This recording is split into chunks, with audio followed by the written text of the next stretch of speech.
All right, ladies and gents, boys and girls, welcome back. It's me, Eddie, again, and I hope you guys are doing amazing as always. We're back tonight with yet another exciting live stream here to continue some more Final Fantasy VI. It's been more than a couple of days. I do apologize. I wanted to stream a whole bunch of this yesterday and the day before, but didn't quite get the opportunity to do so because I have been pretty dang busy off stream. And I've also, in the meantime, been jumping up and down in excitement over the crazy Death Stranding 2 stuff that we saw on the last stream, right? I have watched that trailer at least 1,000,001 times since then, and let me tell you, it doesn't hit any less hard than it did the initial time I watched it. It just, every single time you see that trailer, it just gets better and better, and that's what you love to see. Cannot wait for the game. Still cannot believe it is only 3 months away and only 10 days after my birthday. I am yet again getting one of the coolest birthday gifts ever. Cannot wait for that. But all this Death Stranding 2 talk is for another day, right? I just can't contain my excitement, right? So I had to bring it up again. But it was really fun checking it out with you guys last time. And a big thank you as well for close to 3,000 views now on the video I uploaded from that stream to the main YouTube. Typically the Death Stranding stuff on my channel tends to do really, really well. So thank you guys so much. Really do appreciate the community and all the love surrounding the game, and by extension, this stuff I upload to the channel as well that has to do with the game.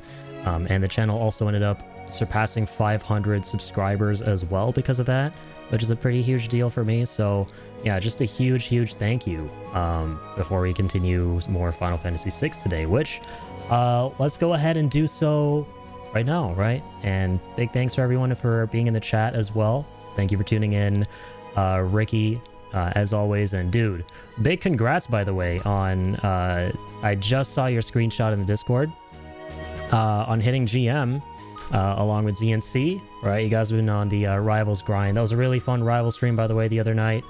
Craziest 6-stack ever. Had a lot of fun. Good to see you, dude. And yeah, you did get Cade Sith at the beginning. That was pretty funny. What's up, Seb? Good to see you, dude. Thanks for being here. Continuing more FF6. That's another thing I got to thank you guys for. All the love surrounding the game that we've been playing here with Final Fantasy VI, and by extension, you guys tuning into the streams and stuff like that and showing all your support. Really do appreciate that. What's up, Joker? Hey there, pretty lady. Is it a new channel points icon? It is not. I've had Materia for a while now on the channel. The Materia icon. Yeah, sub badge. You do have a new sub badge because you've been subscribed for, I think, 3 months, right? Yeah, that's a 3-month badge. Set that up a long time ago. I have a bunch of different badges for the different amounts of time that you guys have been subbed for. So that is the 3-month one. Thank you for being here, man. Thank you for being subbed for 3 months. I appreciate that. Appreciate that a lot, dude. Hell yeah. Must sub longer too, kind. You mustn't. It is not necessary. You guys mustn't sub. You do not owe me the subs. Please just be cool people, and you guys are already cool people, so you guys have done more than enough. But no, that is too kind of you, man. All right. Without further ado, man, I'm just like, I'm tempted to just stay here on this screen and listen to more of Terra's theme because it is so dang good. But no, without further ado, let's hop into some more Final Fantasy VI for tonight. Very excited to continue. Last time we left off, we were putting the gang back together, right, after the crazy bullshit Kefka put the world through. And we ended off by getting Celes and Edgar back, as well as Locke. We fought the tentacle creature thing with him, and then he kind of just went off for a little bit, I think.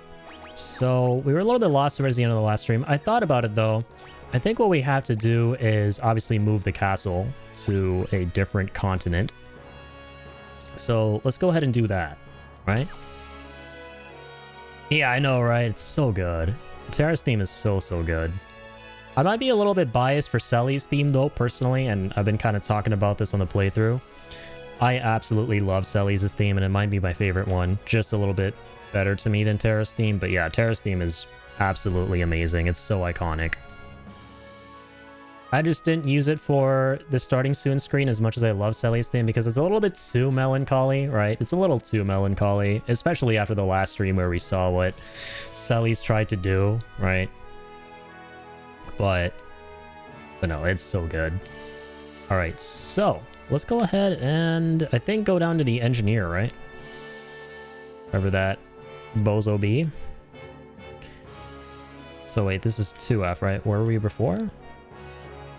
Okay, so we're going higher. We need to go lower.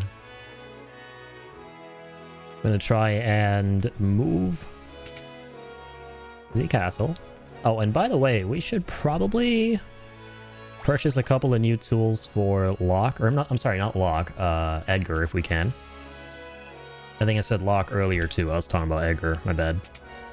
We still need to find Locke somewhere in the world. Drill and Debilitator. Okay, these sound kind of sick. Drill probably does what it says on the tin. Penetrates an enemy's armor to deal severe damage. Use the tools command. Alright, hell yeah. Say no more. What does Debilitator do? That sounds real scary. Assigns a random elemental weakness to an enemy. Uses the tools command. Okay, that's kind of sick. That's so sick, actually. What?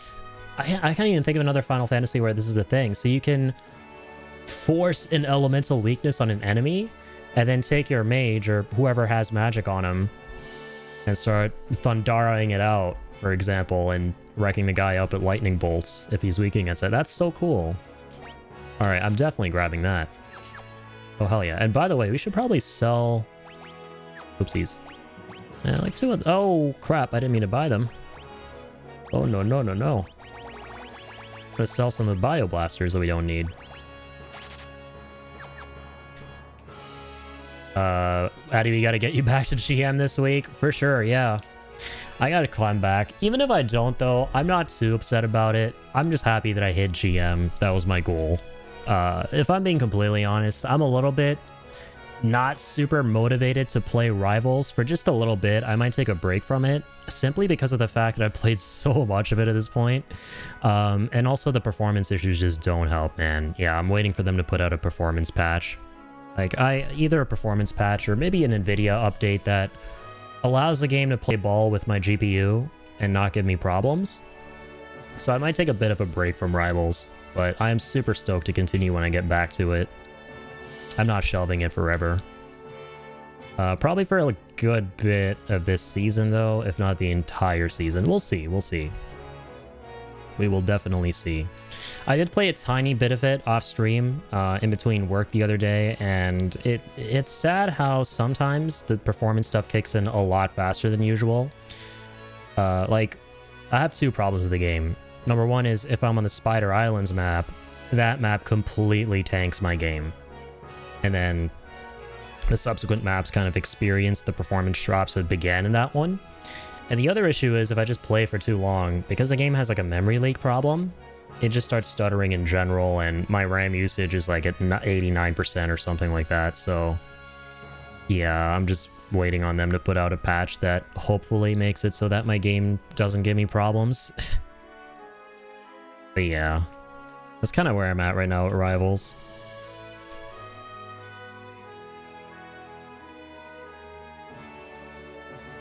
Sucks, because I really do want to enjoy the game.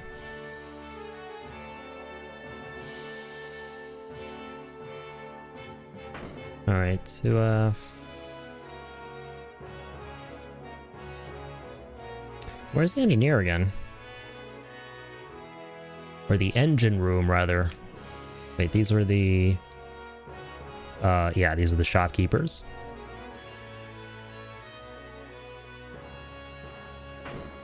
Sure, I gotta try these doors. Still wanting to find out everything blind for this game? I would love that, yeah. I will definitely ask for tips and help and stuff like that if I need it. But for the most part, I'd like to go through blind. A good example of stuff that I love working on with the chat. I can't remember if you were there. No, I don't think it was you who was there last time. It was Tall and Moogle, who were helping me out with one of the secrets in the game that I would have completely missed out on. Like, that was fun to work out with the chat. where there's a secret with how you can save Sid if you feed him the right fish. They were like, oh, yo, you're gonna want to make a save here. You're gonna make a hard save. So Sid died for me on my first go, like he would have for a lot of other people. But then after I saw all of that, they were like, oh, well, there's an alternate version where you can actually save him. I was like, oh, that's pretty cool. We got to try that out. So we worked that out together. So those are like tiny things that I like kind of getting help being walked through on. But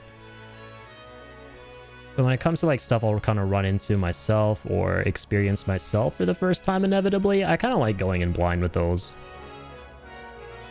There he is. What's up, Tall? Let him murder Sid first, then told him. Yeah, exactly. I love that. Good man. I just kind of forget where this... Oh, here we are. Alright, finally. Let's get this guy to move the castle, if we may. Yeah, to Kohlingen, I guess.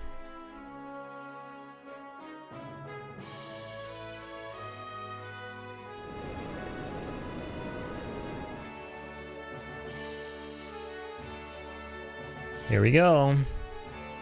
Cross the Kool-Aid waters. Oh, by the way, there you go, Ricky. If you're there, look what I got. Look what I got, Ricky.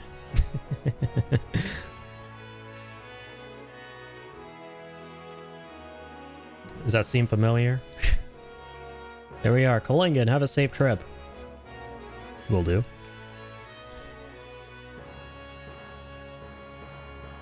Hey, wait for me. I'm going too.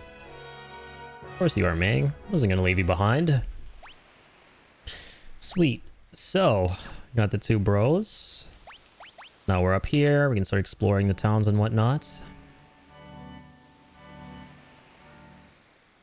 Go up here first.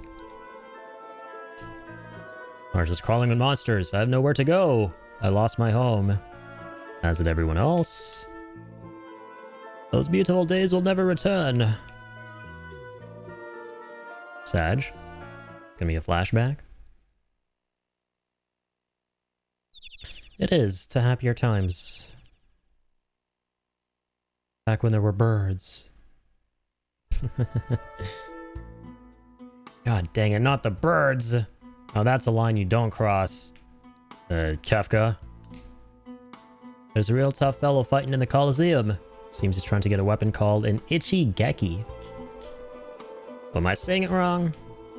I don't know. Never heard of it, but it sounds cool. If you're an NPC pointing out a weapon, it's probably something I'm gonna want to get. There's still some people with vision, even after what happened, like my brother up north. Well, just a thing for a world like this. Need to unequip some party members? No, I'm good. Actually, you know what? Yeah, those not currently in my party.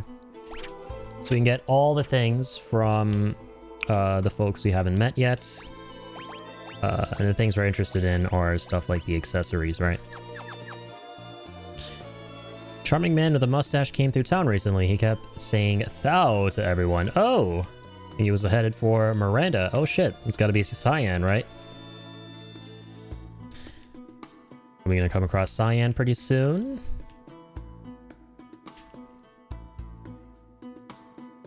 Like the sound of that. Okay, let's check out what they got for sale around town here. Hello, good sir. Darts, dice, Viper darts, enhancer. Okay, that's kind of sick. Golden spear. That's going to be nice for Edgar there. Probably pick one of those up. And yeah, I'll probably give him the Dragoon boots too if we don't have those on him anymore. No, we do. And the golden spear. It's nice. And you know what? I'm actually going to go ahead and sell the old spear. Probably won't make a lot of money off of it, but I realize there's no one else in the game really who's going to want to equip that, right? Typically, I don't like selling anything in Final Fantasy games. Especially the ones where you got jobs, right? Like the 5th one, where you're going to be playing around with them all the time and you're going to keep some of your gear as backup. But yeah, this one, that's totally cool to like get rid of some stuff like the Mithril Spear. What else do we have?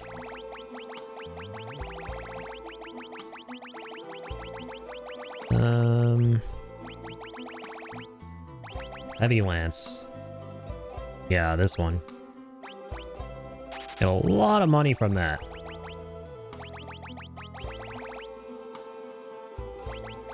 Nice. I like that it doesn't let me sell what I have equipped. Wasn't sure. I mean, that's a simple thing to put in, right?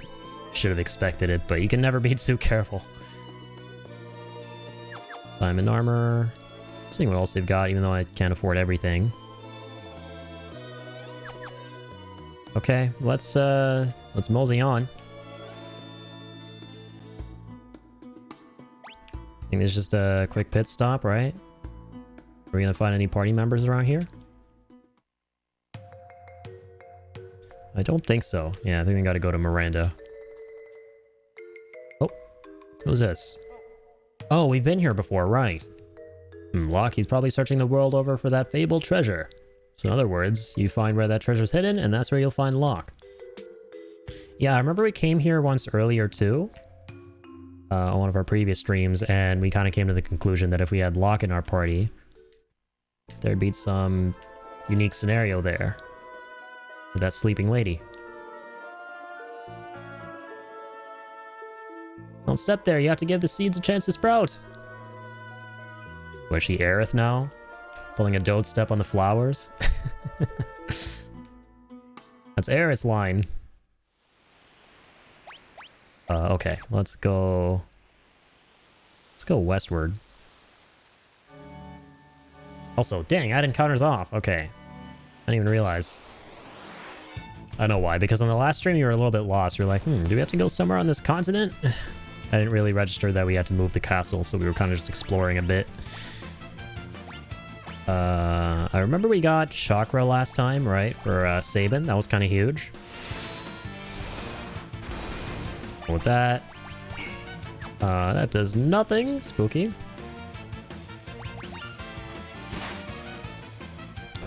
That did something. That was really easy, too.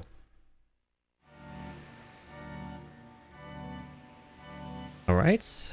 What's this town again? Oh, it's an entrance to a tomb. Dariel's tomb. Oh, we've totally got to come back here later. Yeah. This is one of those places. Okay, let's go ahead and... fight these guys, apparently. We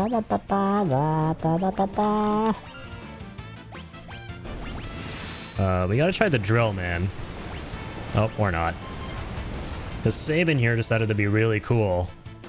Come on, man. Oh, actually, no. He didn't kill him. Good stuff. Oh my god, that's a lot of damage. I love how he wears a hard hat when he pulls out the drill. That's hilarious. Okay, and Sabin learned some new magic. That's right. We need to check in on the summons again. I love micromanaging that. It's so fun. It's so fun teaching them all the different spells. Seraph, she's mastered. Okay, Sabin's mastered Bismarck. Edgar we put on Ifrit. I guess we're trying to teach him Drain. I don't know. Does he have... what kind of spells does he know? He knows a lot of shit. Okay, wow. Osmos is really important. Does he have... Okay, yeah, nice. I think, yeah, we'll keep him on Ifrit for now. Shoot, I was dealing with something for a sec. I missed how you got Sabin. Thought earlier you only had Celes and Edgar in your party. Yeah, that was just because when you explore Edgar's castle, Sabin kind of goes off and does his own thing every time you're there. But then when you leave, he's like, oh, wait for me. And he kind of just joins you again. So yeah, we got the three of them right now. And I think we're about to find Cyan, because the town we just stopped at recently, there's an old guy who told us that Cyan is in Miranda, which is pretty close to where we are, or someone who matches Cyan's description.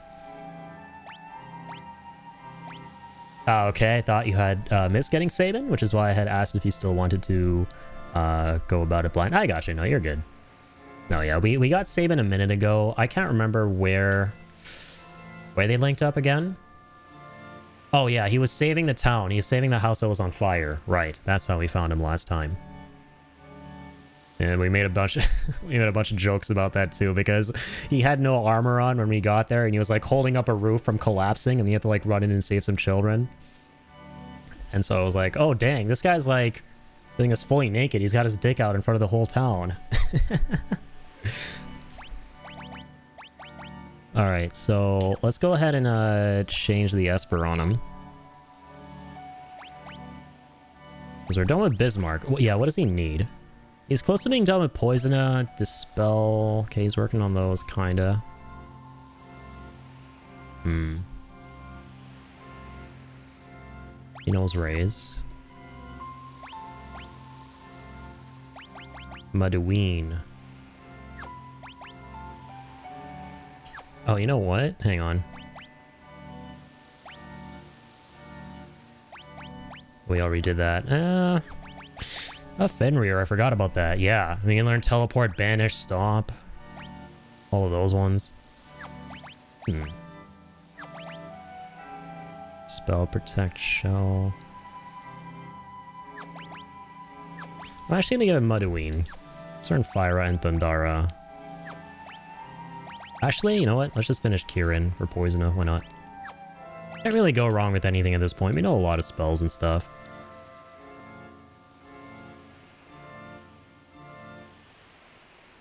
Gotta be a Chocobo stable, right? Yeah.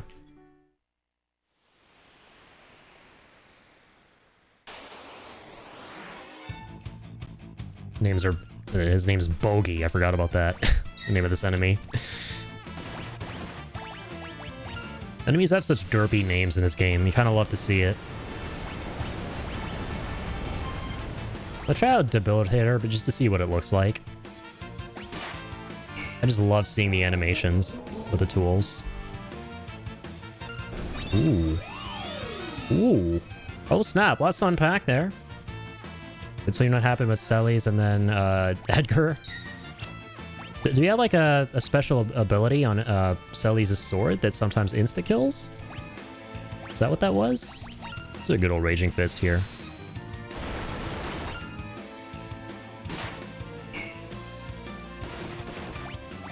Oh, you're still using the blood sword. I think we are. Okay, that's gonna kill him. Massive. Oh, the Soul Saber. Okay. So, oh, true. This drains MP. Right, I do remember getting this now. So, it drains MP and may cast death upon striking an enemy. Okay, that makes a lot of sense. Yeah, I remember we also had Blood Sword. The thing about these swords is they're a little bit gimmicky in that if the enemies have max MP and HP, you're not really going to be siphoning a whole lot. Or rather, sorry, if you have max HP and MP, not really going to do much. That's why there was a 0 damage being dealt. Alright, Colosseum, interesting. More valuable the item you wager, the better the prize will be if you win, says this dude. This is the Dragon's Neck Coliseum. Champions from all over the world come here to fight for prizes and glory. See that? Oh, wait, is that Ultros? Me, the great and noble Ultros, reduced to working as a receptionist in this thing in Coliseum. Crying noises. Oh yeah, you better not bet any cheap crap, or Mr. Typhon will have to come and teach you a lesson. You fought that guy too last time. Fought these two rascals. An Imperial soldier, probably the last one alive. Pass along a secret to that friend of yours with a bandana. Talk to the Emperor twice. Ooh, it's talking about Locke. It's a hint to find in the place where Emperor Gestal hid some legendary treasure. No idea what it means. And the Emperor twice, alright. All battles on the Coliseum are one-on-one auto battles. Cool, FS6 had a Coliseum before 7, right? I think that's kind of neat. Or, you know, Coliseum type area, because 7 had the battle square, which was kind of the equivalent to this. Try to fight in the Coliseum. I mean, I guess we might have to do so the first time in order to progress the story. Alright, let's see the rules. So you must wager items when they fight. First, choose an item from your inventory to wager. Once you've chosen an item, your opponent will appear. Choose a combatant from your party battle against them. Automatic one-on-one battle will then take place. You will not be able to issue your own battle commands. Item you wagered serves as your entry fee, and if you win, you'll be rewarded with an even better item. That's all there is to it. Okay, so I mean, I'm guessing we should wager our worst item. But then again, he says better item, so how much better are we talking? Like, is it relative to the quality of the item we wager? So if we were to give something like, I don't know,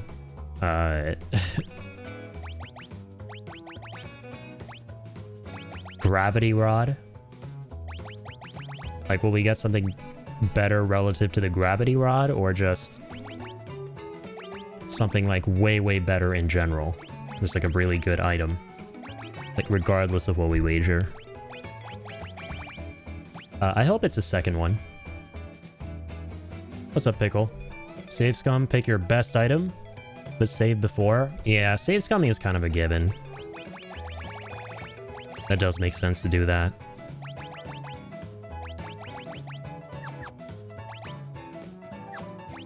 Go ahead and make a quick save here.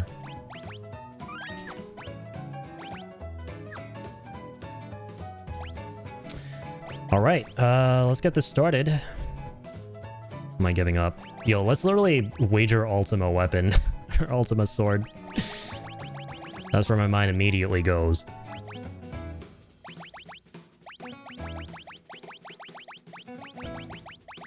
I can find it. Where's the fat chocobo when you need him? Loki missed that guy from the previous ones. You can store all the things you don't need.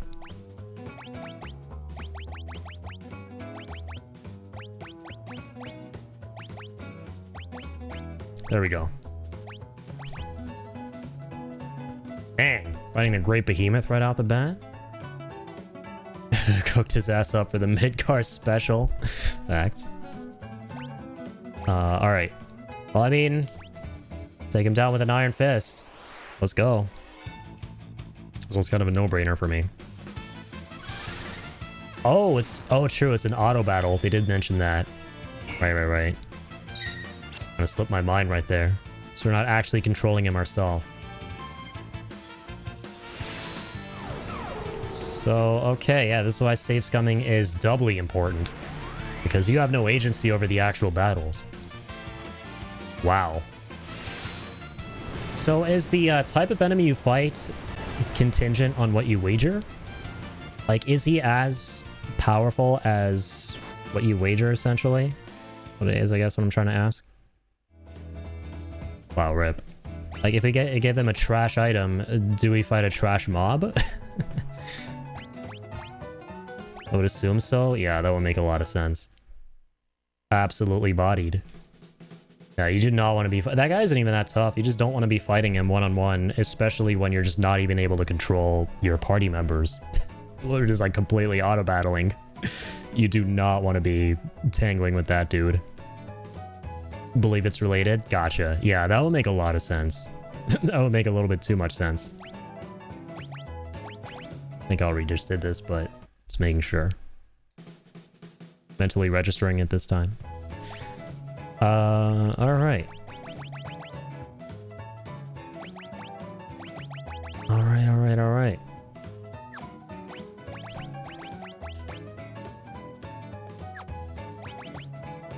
Oh, what the heck?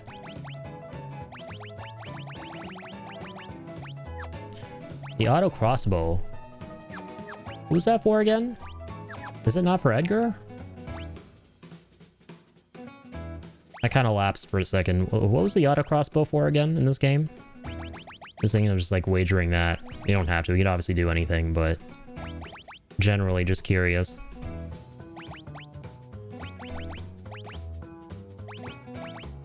Oh, auto crossbow is the ability. We can wager the ability. Oh, facts. Yo, just go ahead and wager some simple bullshit like that.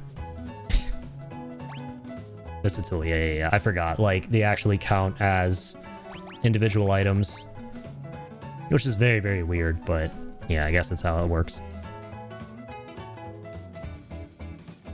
I don't know, man. It was a wager tent. I kind of don't care right now. Just want to like see if we need to do this to progress the story. We'll find out from there.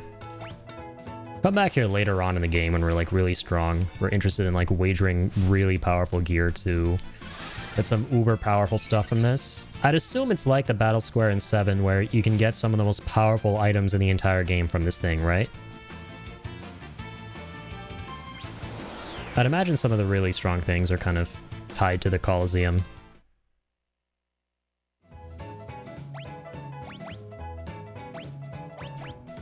Actually, I wouldn't mind knowing right now, do we have to do this at all at the moment to progress the story? I'm kind of working off the assumption that it's one of those mini games where, you know, you can do it whenever you want, but the first time you play it, it has to be for story progression.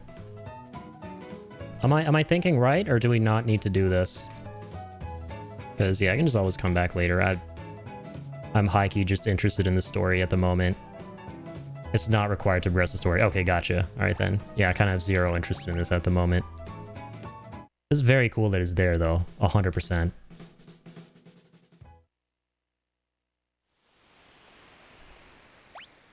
Okay, so I guess for the story, the thing we got out of that was a hint as to where to find Locke.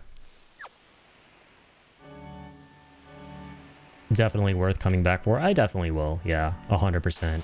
It's just one of those things where I'd much prefer to take it on during the end game, when we're all really strong, when we have our entire party together, and I just know what's what. If that makes sense. Typically, you're more heavily rewarded when you do something like that in these games. And in other words, it's just a lot easier because, you know, you're geared up at that point. I love this drill. I absolutely love this thing. Literally the Venture drill. I love how he has a hard hat too with it. What's going on, Ian?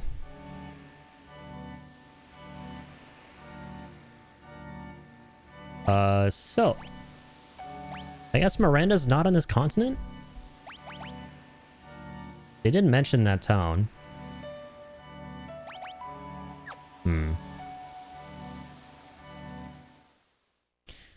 Here's the castle again.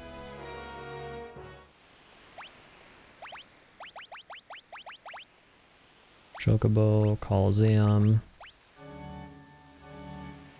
Daryl's tomb. So we got hints about Locke and Cyan. Alright, let me just do another really quick once-over of each location, see if I missed anything. And then we'll go from there. Oh, oopsies. Someone messed up the inputs there. How does that happen? I guess that's transfusion. So yeah, another really cool thing we got Ian for Edgar right now, besides the drill, is this tool they call, I think, the Debilitator. Which basically allows you to slap on a random elemental weakness to an enemy, which is super cool because I have never seen that before in any other Final Fantasy. An ability that just lets you do that, so let's try it out once again. See what we get. Now weak against Holy Energy. And we don't have Holy at the moment, I don't think, right? That's another thing I'm kind of wondering. Are we meant to have Holy damage at this point in the game? Was there a way to get it that I just missed? Because I don't think Holy Water counts, right?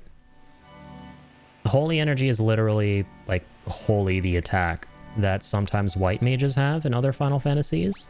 But I haven't really found a way to learn it, I don't think, from any of the summons, for example.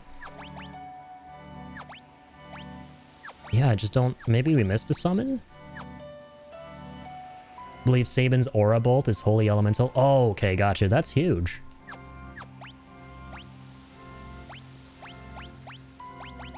That makes a lot of sense. Yeah, and it even says it blasts a single enemy with Holy Energy.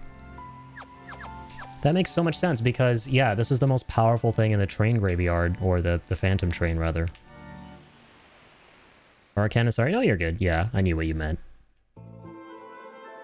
Yeah, that's a huge tip. Okay. But yeah, I love that Debilitator thing. Just being able to slap on some kind of random elemental weakness and then go from there. You synergize with another party member who has the magic necessary. Is Alexander in this one? He's usually a holy summon? Great question. Yeah, I wonder. I freaking loved Alexander's design in Rebirth, but he was a pain to deal with in that game. I got equal parts excited hearing about him and equal parts rage fueled and rage induced.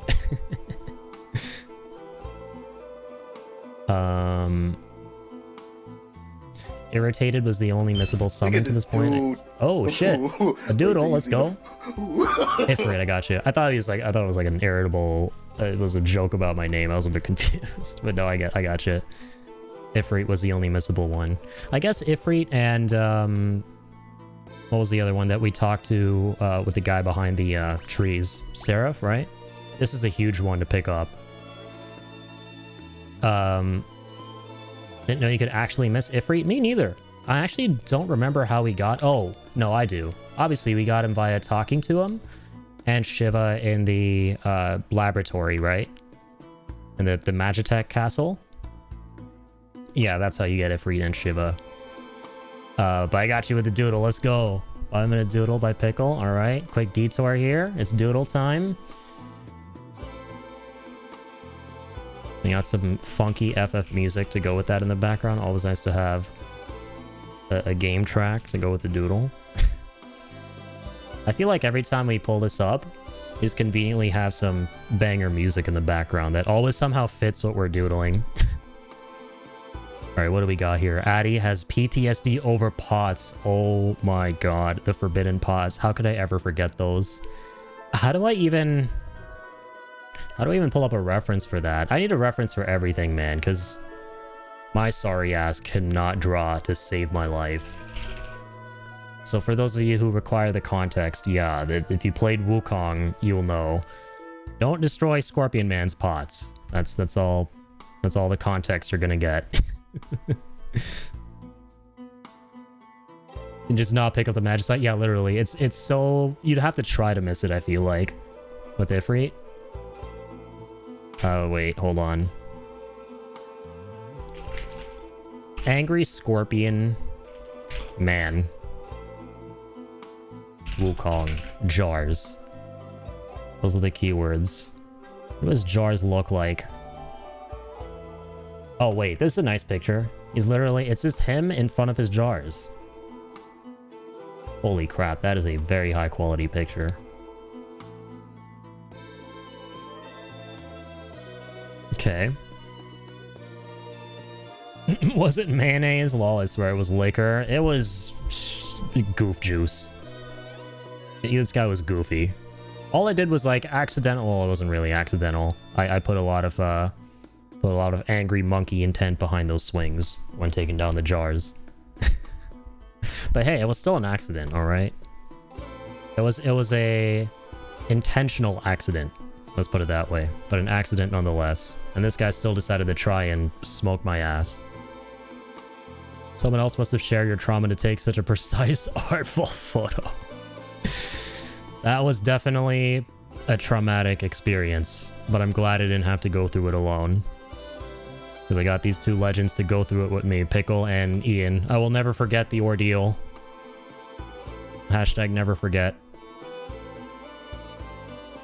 Okay, here we go. But it needs to be me traumatized. Do I make a stupid face again? I hate doing this. Do I make a stupid face as a reference photo and then paste that into MS Paint? Is that what I should do right now? What kind of... What PTSD expression... What would that even look like? Would I look scared or angry and scared? Give us Wukong vibes? What would that even look like?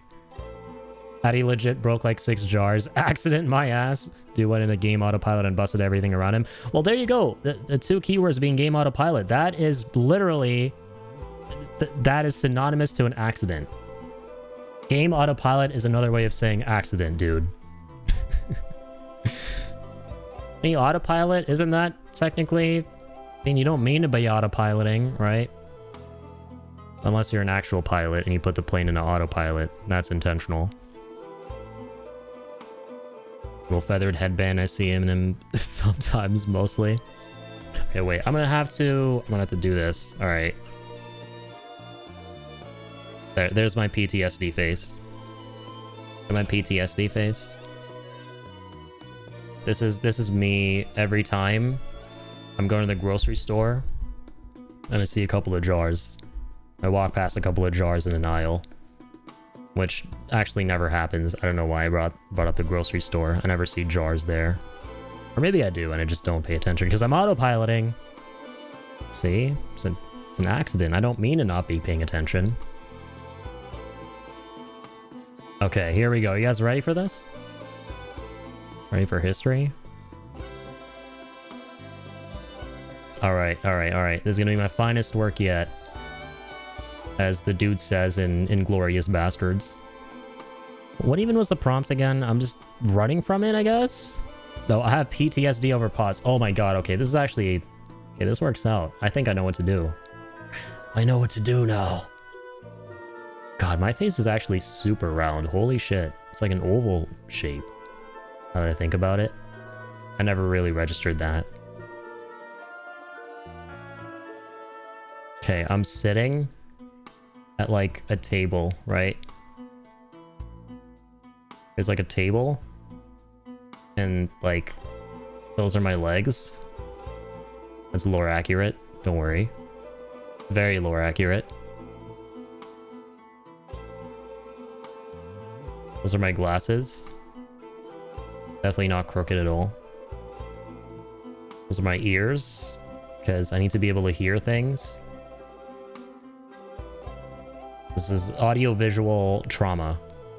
Right, the trauma was triggered by an audio-visual memory. The sounds of this man's ass running towards me at 500 miles an hour. And also the sounds of me breaking the jars that triggered that. And also seeing that. So yeah, therefore, audio-visual, you know? Glasses do be big. Oh shit! Oh yeah, I'm losing my hair. This is probably what I'm gonna look like when I'm bald. Very, very realistic face, even better than face app filter for knowing what I'm gonna look like when I'm bald. Okay, there's my hair. Okay, and there's my eyes. And then because PTSD is a combination of anger and surprise, you make angry, surprised eyebrows. This guy should have been a little bit more angry. Fake picture. Okay, I'm angry and I'm looking at... Wait, I need to have Namekian colors for my shirt.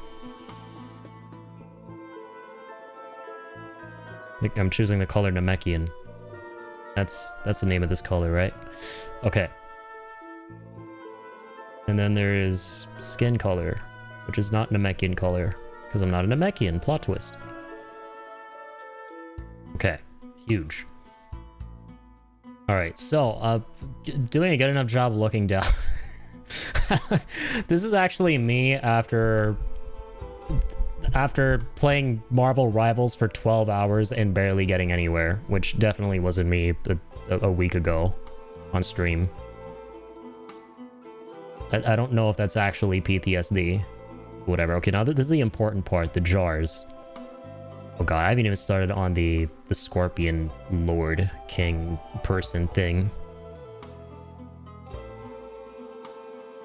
Oh my god, I know how to do perspective drawing. Look, the one in the back is smaller than the ones in the front. I'm actually getting better at this stuff. Friday, replace those pots. Friday, Jarvis beamed that family of 4 to death. I love that. Okay, and this is the Scorpion Lord. Yo, actually, yeah, this is the first time I'm Control-Z-ing. Okay, because I got excited about the perspective stuff. So these are the big boys, right?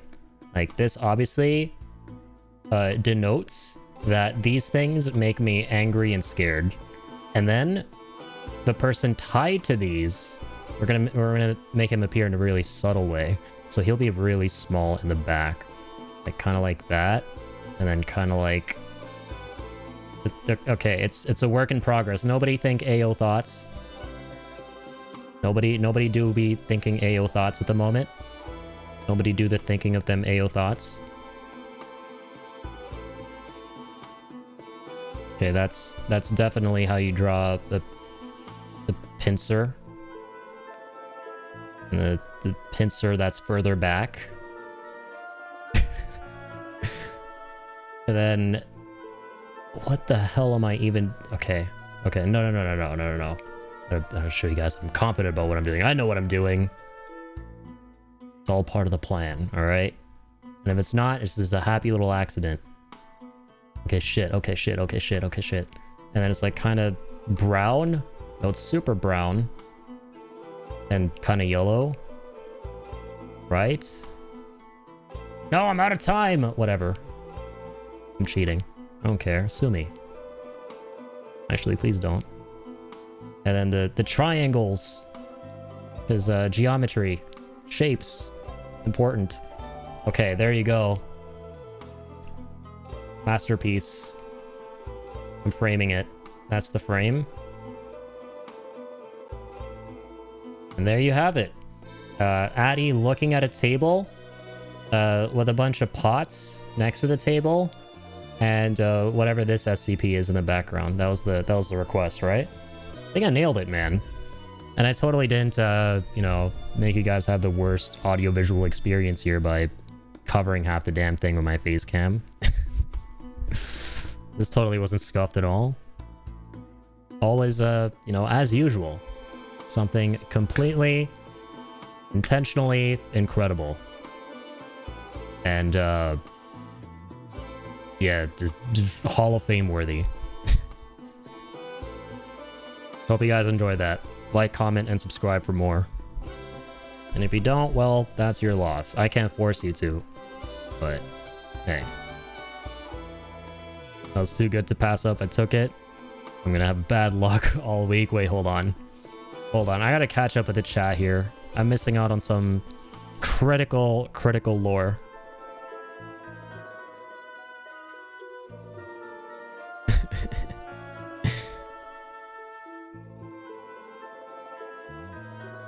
Addy went from one hard as fuck boss to another. He was wiped out. Dude, yes. Dude, like, the actual traumatic part of Wukong, I loved that game, but man, was it just boss after boss after boss with, like, very little breathing room in between. And I didn't have an easy time. Like, the boss pacing was... It was brutal. I feel like that was pretty close to your actual reaction when the boss activated. Yeah, because I was like... I think it was, like, 3 in the morning or something, and I was ready... Like... What it was, I remember why I was there. This was an optional location. I was here because I needed to fight this dude or something or another at the end of this secret area to be able to get some item to then fight the main boss. Or to completely skip past this main boss's secret phase, which makes things really difficult. And this was like the beginning of the area. And so I was like exhausted and seething at the same time, thinking about how I wasn't even like prepared for this part. Oh my god. Loki looked like Iron Man's helmet. No, that's just gonna give me nightmares thinking about that. Imagine an Iron Man helmet that's basically just a doodle of my face. I was thinking the face wasn't bad until you said that. That's all I can see. Oh my goodness. This is a great prompt, is you can go nice and abstract and process the events. Yeah, like this is me, you know, processing and depicting my trauma in order to get through it and get over it in a healthy way, right? I totally forgot about that exercise. Isn't there such a thing as that therapists make you do or something like that? Where you kind of have to like draw out your trauma or like some visual depiction of whatever it is that's plaguing you mentally and spiritually, potentially. Jarvis! Oh my god. Oh my god. Pickle actually making a pun. Yeah, dude. Dude, Ian, you gotta buy a lottery ticket right now. You gotta cop that right now. That is what I call a character growth. With a capital C and a capital G. That was too good to pass up, dude. Yes. Yes, Pickle. Join us. Not me, actually. Join Ian. I can't pun for shit, clearly. Rhyming, though? Rhyming, that's another story. I can't do that intentionally. I used to be so good at just on the spot coming up with rhymes, and I would commentate when playing games. I've gotten worse at it over time, but definitely way better at that than rhyming.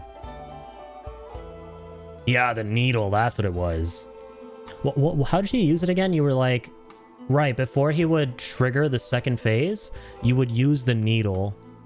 Like for the main boss, after you get the needle from this area, you would use it and it would skip over his second phase where he would like go into that whole yellow dimension where shit would be really difficult and you were like at 1 HP or something. That was like a really, really cool secret though. Yeah, exposure therapy. I think exposure therapy is when you just go and confront the things that give you a hard time. I think that's what it is, but I could be wrong. Or this might be a part of it too. Yeah, it would take away his powers. Yeah, it's like actually now reminding me how sick Wukong was in hindsight, but yeah. At the end of it all, of course, very traumatizing as well. Very, very traumatizing. Also using the base health drug too. I think there were a lot of things I was sleeping on that I just didn't know were a thing throughout my playthrough. Like, I think maybe I just didn't upgrade that health jar until, like, way later into the game. Or not the health, like, upgrading the base health jar, but I think there were more that you could buy. And I just didn't know that.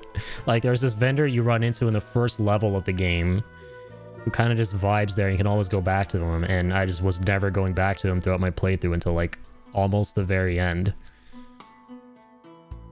Yeah, pretty much the entire game I was doing that. Addy is a master of Wukong?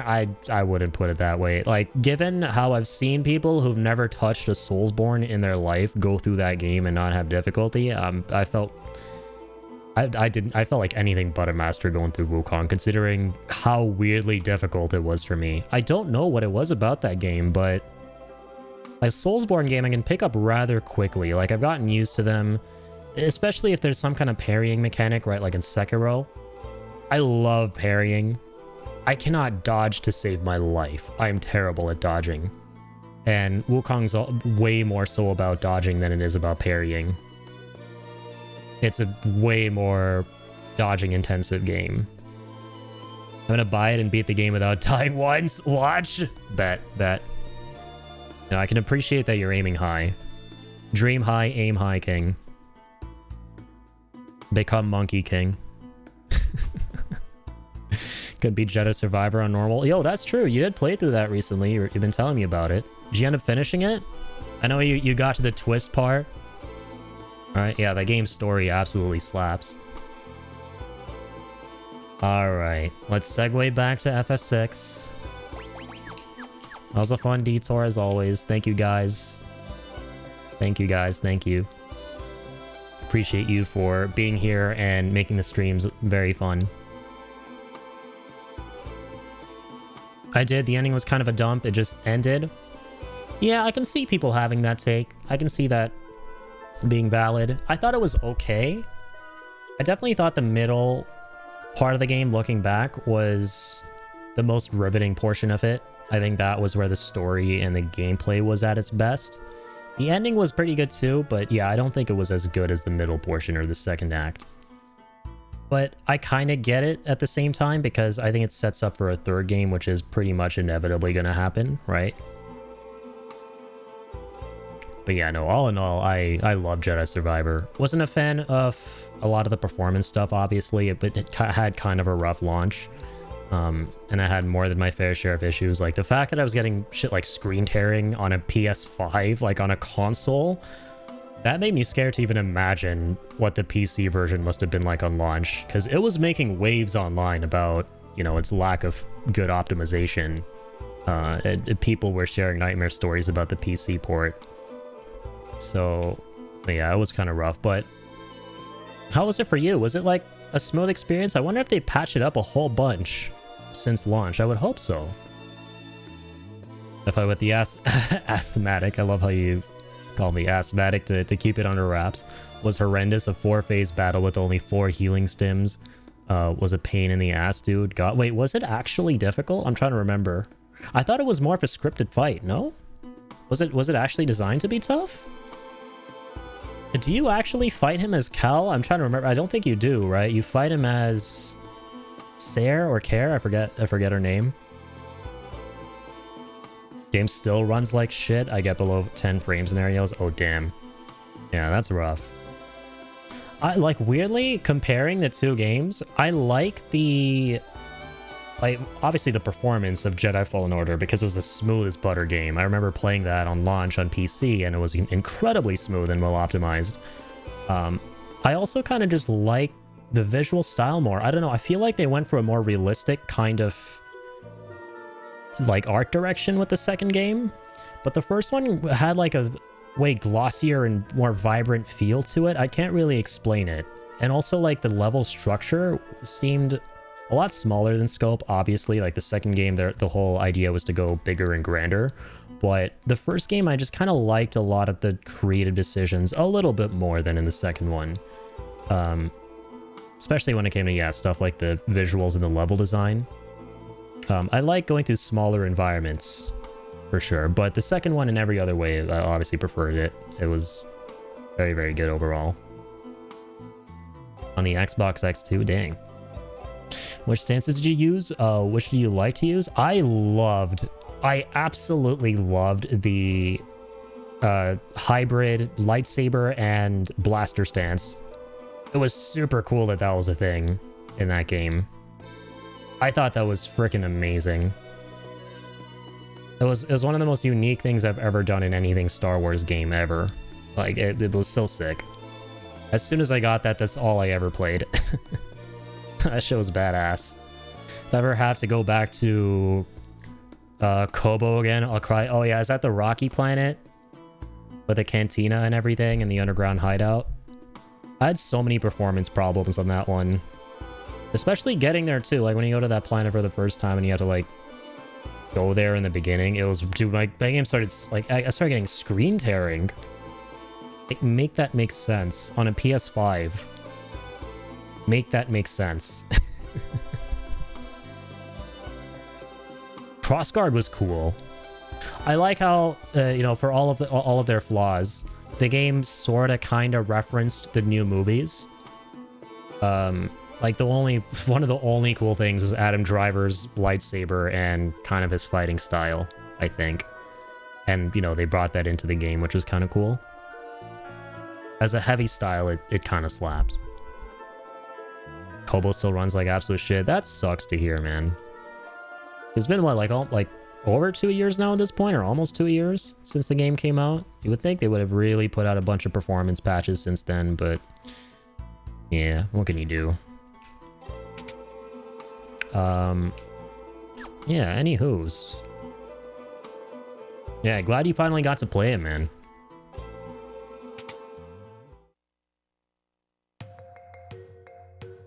I did really like the twist with, I did like the twist with that character in Jedi Survivor. The whole betrayal part, that was amazing. It's one of the coolest twists I've seen in the Star Wars franchise in general. The part where Cal gets angry was also fucking sick. Yeah, I weirdly wish they did more with it in terms of gameplay. Like, there were a couple of segments where you felt him kind of tapping into the dark side in the second one. And towards the end, yeah, now that I'm thinking back on it, I do remember feeling like I wish they had gone full send on it, right? During the final boss fight. Because there was this one part during that final boss fight, right? And you'll probably know what I'm talking about. Where you're like, okay, shit, this is where he's finally gonna snap and some really bad shit is gonna happen. And I kind of wish he did snap. It would have made it a little bit more interesting. And the point where he starts to kind of like teeter-totter around in the dark side and onwards, it sort of gives you the impression that, yeah, he's slowly but surely inevitably gonna get there to the point where he snaps in the game. But obviously he's gonna come back from it, and that's gonna be like its entire arc. But I was hoping to see the part where he would snap. The game builds that up, but then it never really, you know, full send goes there. I felt like it was just kind of edging you for the most part when it came to that. Ain't no way that Dork is pulling the Goth Mummy either. Not a fucking chance. Yeah.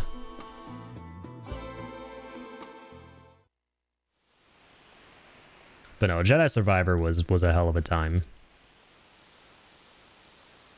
Yeah, despite all the problems, I did really like it overall. Yeah, I wish he did anything unscripted, and the scripted parts just didn't really hit too hard for me with the dark side stuff.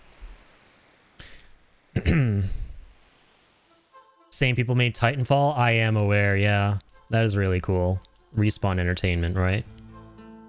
One thing I love about the Jedi games is when you die and it says respawn as an option for you to come back, you know they were smiling when they put that in. I just love thinking about that. Every time you die, I just love thinking about that. They were probably grinning ear to ear when they saw their own name pop up on the screen.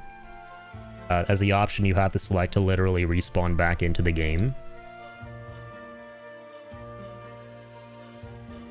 Also be the OG Modern Warfare 2 and 3. Oh, interesting. I didn't realize a different team besides Infinity Ward worked on those.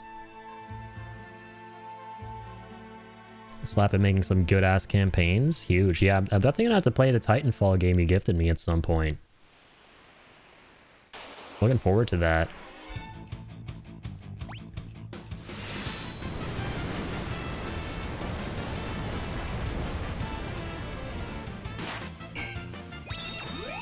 Ooh, I didn't mean to auto-battle that.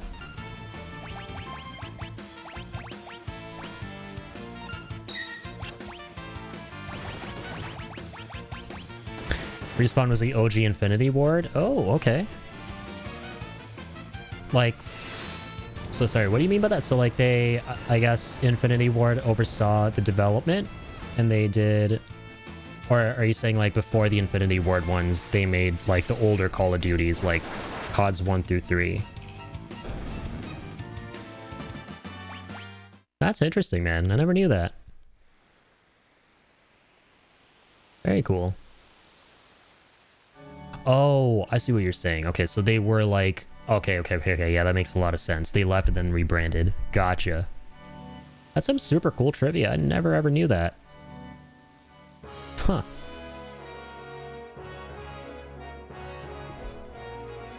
Yeah, so that was an Ice Cap cameo. We've been talking about these a lot on stream as of late. There you go.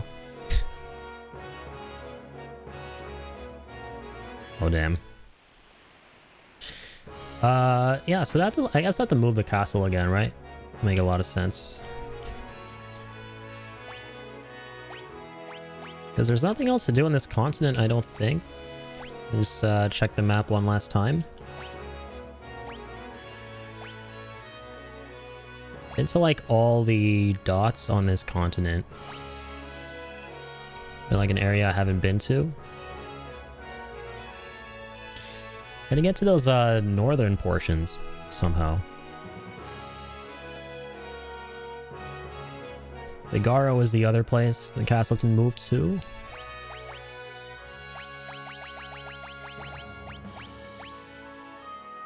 Didn't go to the tomb yet. We try that. Okay, no.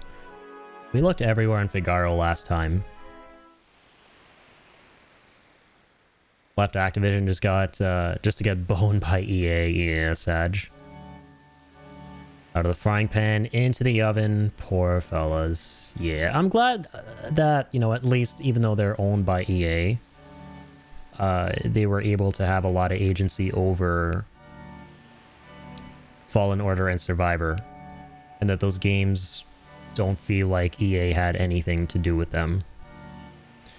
Same thing with a lot of the stuff that Joseph Fares was putting out. I don't know if he's still bound to EA.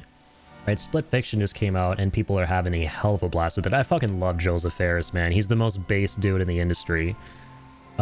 Really enjoyed A Way Out with my friend. Haven't played It Takes Two, but I've heard really good things, and I won the Game of the Year award. I think he was funded by EA, and I think his studio's even owned by them, if I'm not mistaken.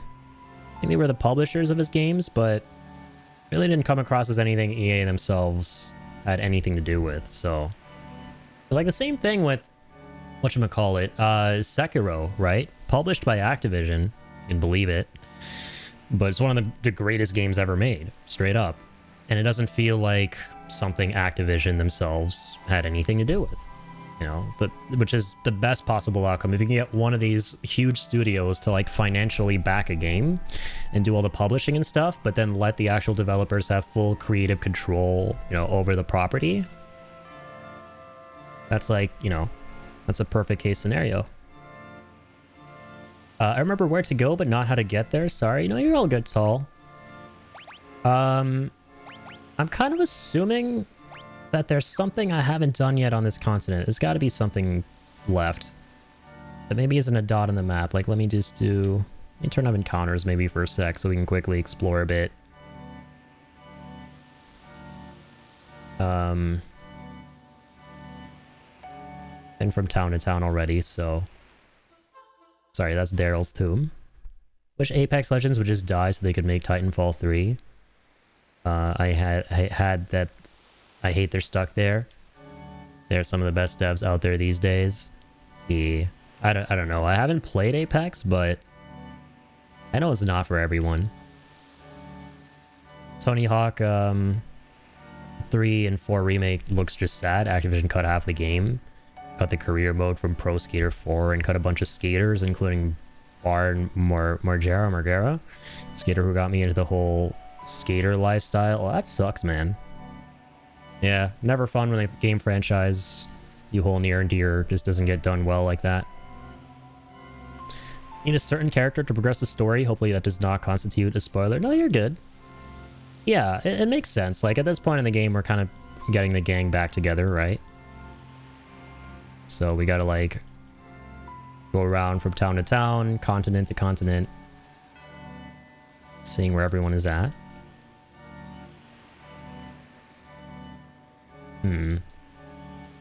Okay, I will go here real quick. The Coliseum, I don't know. I'm gonna come back here later. Where was the... Okay, that's Chocobo Stable. It was gonna be the castle down here.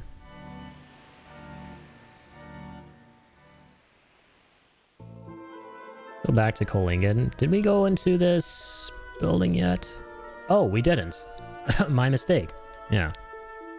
This is where we can find Setzer. Sorry about that, guys. I think what happened the first time I came here was I decided to immediately go into the weaponsmith. Because who doesn't, right? The first thing you want to do when you go into a Final Fantasy town is, oh, the sword symbol? I want to go there. I got to see what cool swords they got. And so that's what I did. And then after that, I was like, oh, I think we're done here. I forgot about literally the first building you see. Yeah, there we go. So, you survived. Come with us. We're going after Kefka. I just don't have the drive to do that kind of stuff anymore. What are you talking about? I'm a gambler. My role has always been one where a man's spirit could soar free. Not anymore. I feel like the weight of this world is crushing me. It's just too much to bear. And on top of that, I've even lost my wings. Not forever, hopefully. I love Setzer's sprite, but god dang, does his portrait give me the heebie-jeebies in the menu screen. He's staring directly into your soul. You fought with all your heart before the world was ruined. That couldn't have been easy either, but you seem to bear that just fine. That was then. All my dreams are gone now. You need a dream to chase after, then why don't you find yourself a new one? Like taking back our world. I love Celise's character, man. This whole portion of the game is all about finding purpose in a world where there seemingly is none. And we kind of saw her struggle with that at the start of this new act of the game, and now she's kind of like come out on top and kind of inspiring the other characters to do so. That's really cool to me. You know, maybe you're right. Chase after it with me then? My new dream? Thanks. Now I think it's time to pay a visit to Daryl's tomb. Oh, I know where that is. I might know where that is.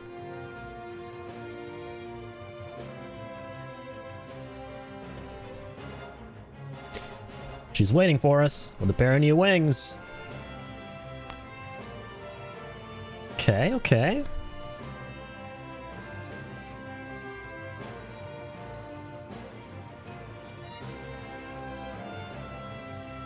Here we go.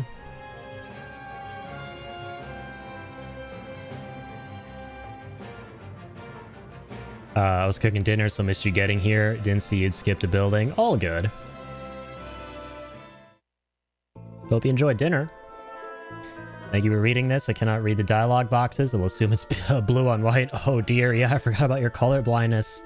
Yeah, it is, it's basically white on blue. Yeah, the dialogue is in white, and then the boxes are blue in the backdrop. I got you, don't worry. Such a great call to have her be the MC in World of Ruin. I think that's really cool. Yeah, I think it's super dope how everyone kind of gets their time to shine in this game, despite the game having a rather big cast. Everyone kind of gets the spotlight. You know, I think it's a really neat thing. And so far, they've done a really good job of it too, because I can see it being kind of difficult to pull that off, right? Especially when you have that big of a cast, like getting everyone to kind of shine in their own light and contribute in meaningful ways to the story together. I know FF9, despite it being probably my second favorite mainline one, struggled with that a good bit, right? Especially in like the second or third act, with some of the new characters who end up joining your party. And that's one thing I really hope they kind of patch up in a potential remake. There really is no main character in this game. It might be the only Final Fantasy game to have that approach. It really does feel like an ensemble game, yeah. Like, I went into this knowing who Terra was. Like, I didn't know everything about her, obviously, but I did know that she's, quote-unquote, like, the face of the game. But I wasn't expecting her to kind of not be the front and center while you're actually playing, like, the entire time, right? I quickly started to notice that, damn, okay, now this game's focusing on Locke, and, you know, now it's focusing on Cyan, and so on and so forth. Unlike in, you know, 7, for example, my favorite one, where... Yo, and what's up, oh no, that's still Pickle! I'm so conditioned to thinking that's Jay redeeming the hydrate, but I got you with the ice cap this time. That counts, right? It's getting all watery, it's got water in it. Yeah, like even in 7, even though there are quite a few really iconic characters in that, largely it's just Cloud, like 95% of the time, who you're following and who's, you know, propelling the narrative forward. But in this one, it's kind of everyone. You know, it's an ensemble game for sure. Except for like the first 3 games that don't have much of a story, really. Yeah, like if we're barring the ones that don't really have that, you know, traditional kind of party of characters who have compelling stories and, you know, it's like a story and identities in general, then yeah, I guess those ones would kind of count too. Yeah, they don't really have a main character.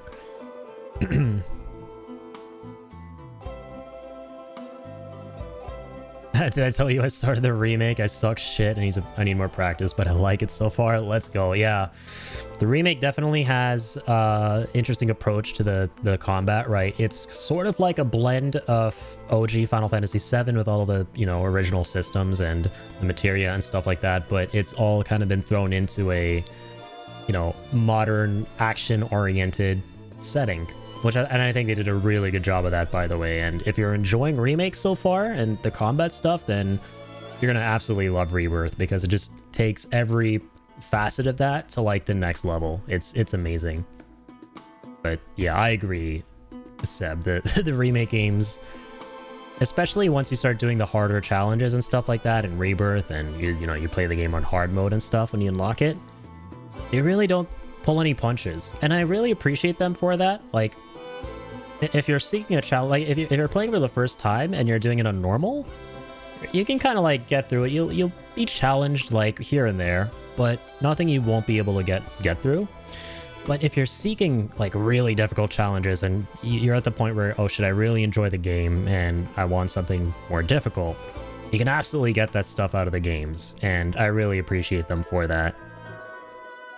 Especially Rebirth. Like, it's funny how in Rebirth I went into that thinking, you know, I don't know if this game's gonna have those really difficult optional secret challenges like in Remake.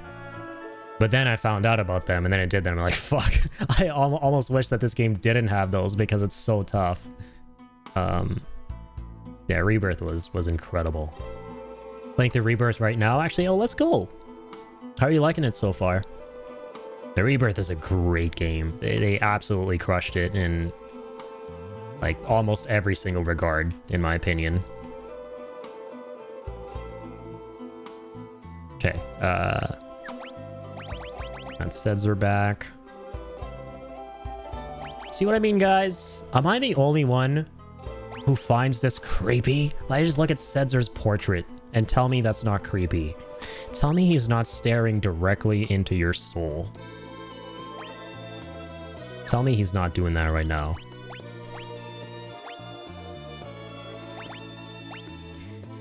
I think it's the controls for me. I'm not used to the buttons of the PlayStation.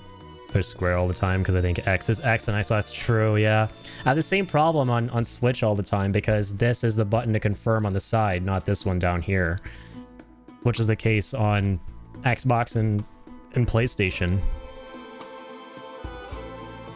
Do you like it so far? Better than Remake, mostly due to the open regions of the world and the sense of exploration you can get, right? Yeah, it's amazing how they managed to recreate every region of the original Final Fantasy VII in Rebirth and give you such a sense of ambition, right? And like this grandiose scale when you're going through it all.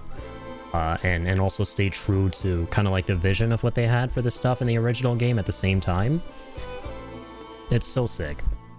And all the little touches, like this soundtrack is amazing too. Like all the touches with the soundtrack, like the more of the towers you go to, like the more the music evolves and the more new parts get added to like the bass music playing in those regions. It's such a like chef's kiss touch to it all. So good. Don't have one. He's staring into an empty abyss and getting lost. I mean, I hope so, because this is one of the scariest gazes I've seen, my guy. I'm just gonna say that right now. Don't get me started on Switch. Yeah, Switch, you have to rewire your entire brain, dude. You need to rewire your entire goddamn brain.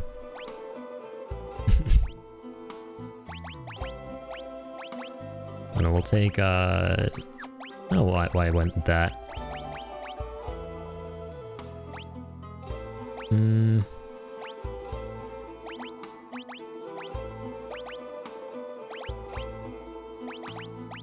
Changes the slot command and guild toss, so this is like relevant for him, right?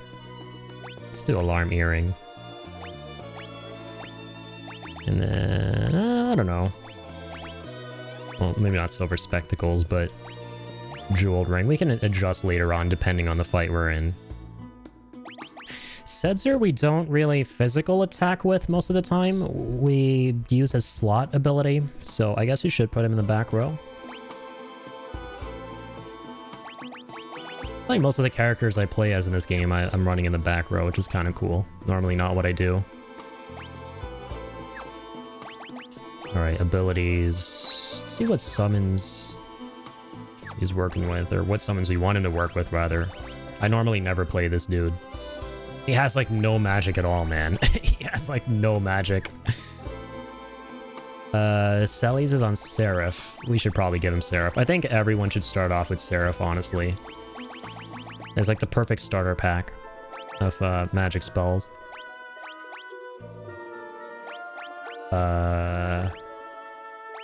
Carbuncle. What are we gonna give Sellies next?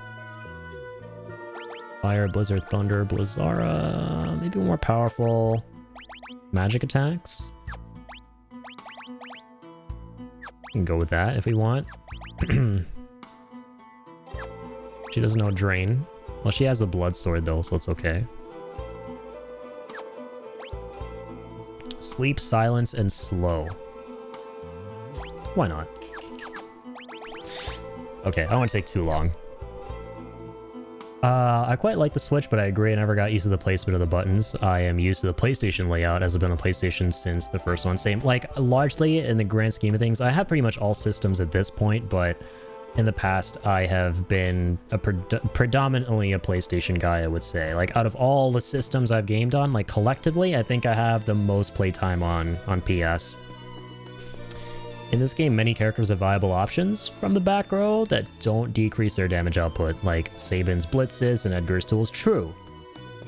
At this point, I honestly am just thinking of putting Sabin in the back row too, because even though, yes, he is a monk, we never really use his basic physical attacks. Hell, I mean, we normally never even use We never use anyone's basic physicals in this game, I feel like, which is really cool. That's nice. But here's the greatest irony. I might actually put Selly's in the front row and save it in the back, because we do use her sword a whole bunch. Yeah. I had PS1, then moved, sorry, I read that. I had PS1 and 2, and then moved to Xbox to the 360 and never went back. The Silent Hill 2 remake is the reason I bought the PS5. First PS I've had for a long, long time. Yeah, I remember you were showing me when you first got it. Worth it, in my opinion. Silent Hill 2 was amazing. I think there's like some kind of Silent Hill Direct happening pretty soon. If not, you know, it's already happened. I don't know if you guys heard about that. There's some like upcoming Silent Hill news and some kind of a video direct. Kind of exciting, potentially. Nintendo has been a platform I never really cared for. I had an SNES, an N64, and a Switch, a Nintendo 2DS. And that's about it. Still quite a few consoles, yeah. I would say that, like, yeah, a lot of the Nintendo exclusives outside, like, the really big behemoths, like, you know, some of the Zelda games and the Mario games. But I would say still more so, like, the non-party ones, when we're talking about Mario, right? But the more single-player ones. Outside of, like, the single-player-oriented ones, I've never really been big into Nintendo stuff. And, yeah, again, mostly Mario and Zelda for me. Those are the two big properties. Never owned an Xbox, but stopped console gaming after the PS2. Once most stuff I cared about started hitting PC, I just stuck with that. Yeah, and that's like a take I've seen a whole bunch from a lot of people, or rather like a perspective, is that, yeah, I mean, PC, if you can afford one, you can build a pretty decent one. At this point, there's so many games you can start playing on PC, and especially like older games that are way harder to get on console. But I feel like even then, at this point where we're at now, a lot of the older games have started to reappear as like forward ports, if not remasters on consoles, and there are all these like retro collections and stuff now. So I feel like at this point, you really can't go wrong with whatever system you're on, right? The way I see it is, the question you should be asking is, if this like game that's going to probably be on every system, which for the most part, it's starting to go that way. The question you should ask is, which system is it best optimized on, right? Which one will it feel the best to play on? That's kind of how, especially now that I own pretty much everything, that's how I go about getting my games. Because now things are just generally more accessible and everything. It's just down to preference and optimization quality. That's kind of the way I see it. Silent Hill F, right, that was the name of the event, right? Getting more news, I'm pumped. A Japanese set Silent Hill game, or Silent Hill F is a game, or the code name for it. Interesting. Japanese set Silent Hill game sounds cool. Listen, dude, I will shell out for anything Silent Hill related at this point, considering how much I freaking enjoyed Silent Hill 2 Remake as my first foray into the series. God, it was so sick. So sick. There's not really a bad choice these days. Yeah, I mean, this whole console war thing is ridiculous at this point. It's so silly that it's even still a thing, or that it even was a thing in the first place. Just game on what you enjoy, dude. Like, it's as simple as that. I don't get it. Xbox has a backwards compatibility. I don't get why Sony doesn't get on that. I have so many classics and they just let them sit. Yeah, that is something that a lot of people have been kind of itching for a long time, is Sony to like get on backwards compatibility a lot more, and they sort of started to inch towards that, especially considering that a lot of these, you know, old school games now you can play on, and you can actually play on PlayStation 5 now. Kind of like you know, a good example is The Legend of Dragoon. They finally put out a forward port for PS5, but I mean, it took forever, right? Like, there's so many classics that I wish you could play on PlayStation that you can't. But the ones that I personally care about, I feel like, are now able to be played. But it would be nice if you just had simple, you know, straightforward backwards compatibility. Like, just boot up this game you already own from a long time ago on the system, and then just go from there, right? But like, we shouldn't have to wait for them to like optimize the game to be able to run and then release it on the store or whatever. Have you seen the Silent Hill F reveal trailer? The Sakura tree monster looks so sick. I have not, no. I have not seen that. Definitely gotta check it out, now that you mention it. Appears to be where the gaming industry is going. Xbox is pulling out of the console war and focusing on game streaming and Xbox Game Pass. I think Game Pass is the way to go, personally.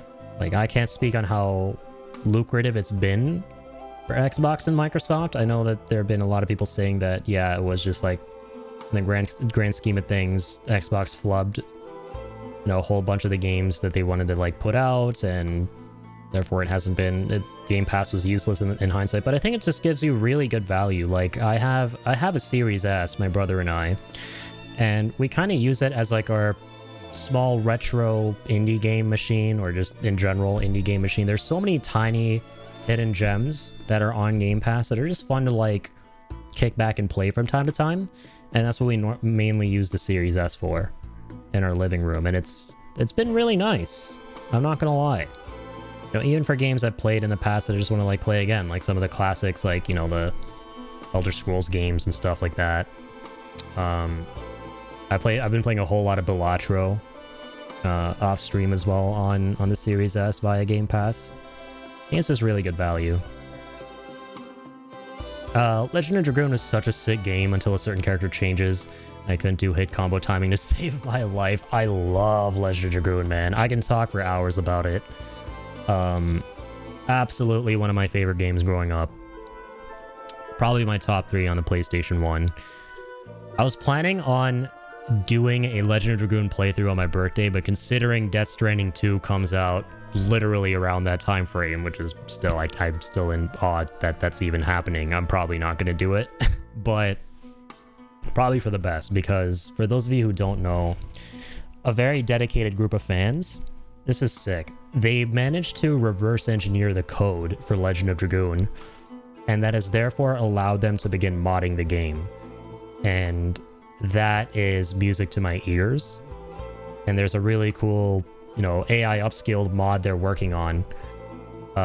You know, as it sounds to the tin, it basically upscales all the textures. It's like a visual overhaul for the game. And as well, they've added in a bunch of like extra gameplay features and stuff. Just anything you would normally expect out of like a mod for these older games, they're getting in on a lot of those. And I cannot wait for that to come out. And like, they're also looking at EchoS voice acting. EchoS is a team, or a mod rather, sorry, that brings in voice acting for a lot of these old school PS1 JRPGs. And there's so much going on. So, and all of it is in like the testing phase right now. That's still in development. So I'm probably gonna like hold off until all that is done, and then we're gonna like do a modded playthrough of Legend of Dragoon, and that is gonna be absurdly fun. I was hoping for it to be done by this June. I don't think it's gonna be done. They've only, I think it was like 3 or 4 years ago that they put the team together, and you know, they started work on reverse compiling it, and they finally got that done. But yeah, now they're like hard at work at actually developing mods.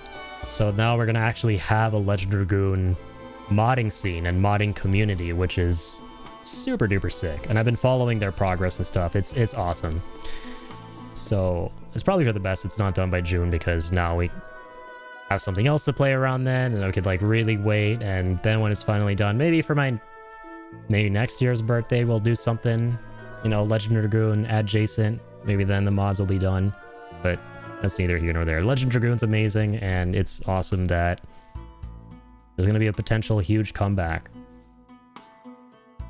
Gust of where the Game Shark dance, Gust of Wind dance, dude. That was a tough one. I love the addition system. There's never been anything, I don't know about you guys, there have been games that are similar to Legend of Dragoon over the years that kind of implement player interactivity and QuickTime events during turn-based things, but nothing has ever come close to scratching the itch that Legend of Dragoon did for me with the addition system. It's so satisfying, man. I can't explain it. I cannot explain it. It's second to none. Especially the later game additions and how hard they are, and how satisfying they are to finally pull off when you do pull them off, right? So cool. Just the Wind Dance was a tough one, especially freaking, I know what you're talking about. Yeah, where you get Albert and it's no longer Lavitz that does them. Oh my god. And that man was moving a mile a minute. I'm like, nope, you're out of the party. Out of the party, dude, until like close to the end of the game where I have to play you again. But you guys are gonna tell me your favorite editions. Mine is probably Moonstrike. Moonstrike is so badass. Sounds awesome. Hope they're able to complete the project. Me too, yeah. They seem like a lovely group of dudes. I talked to one of the guys. And nothing but just pure love and passion for the game, the community, and those are the kinds of people you love to see. Addy, before I die, I would love to see you play Spec Ops: The Line. I have heard about that one. The game is a masterpiece in psychological horror storytelling and is unfortunately considered abandonware. Wait, is Spec Ops: The Line a horror game? I've heard the title, but I always just assumed it was like some kind of like a kill zone or something. I never actually knew that it was horror adjacent. That's super cool.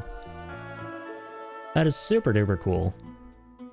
Yeah, I'll have to check it out then, because I've been really enjoying this horror train that we've been on as of late. What's up, Soul? How's it going, man? How are you doing? Thanks for being here. Yeah, very satisfying. Love the addition system. This is why I love this stream and community. Just sitting and just chatting is amazing. I appreciate that, man. Yeah, thanks for being here, Pickle, as always. And yeah, dude, listen, I'm a certified yapper, as you could probably tell. If you get me started on some kind of a topic in chat, I will never stop talking about it. And it might take away from the game. So if y'all would like me to just get back into the game, please let me know. Don't hesitate. Because I'm just sitting here and talking about random stuff. Which I don't mind, because like I said, I'm a certified yapper. I really like Rose's additions for some reason. Rose is a really cool character, yeah. Especially love her Dragoon ones too. I think she's my favorite Dragoon.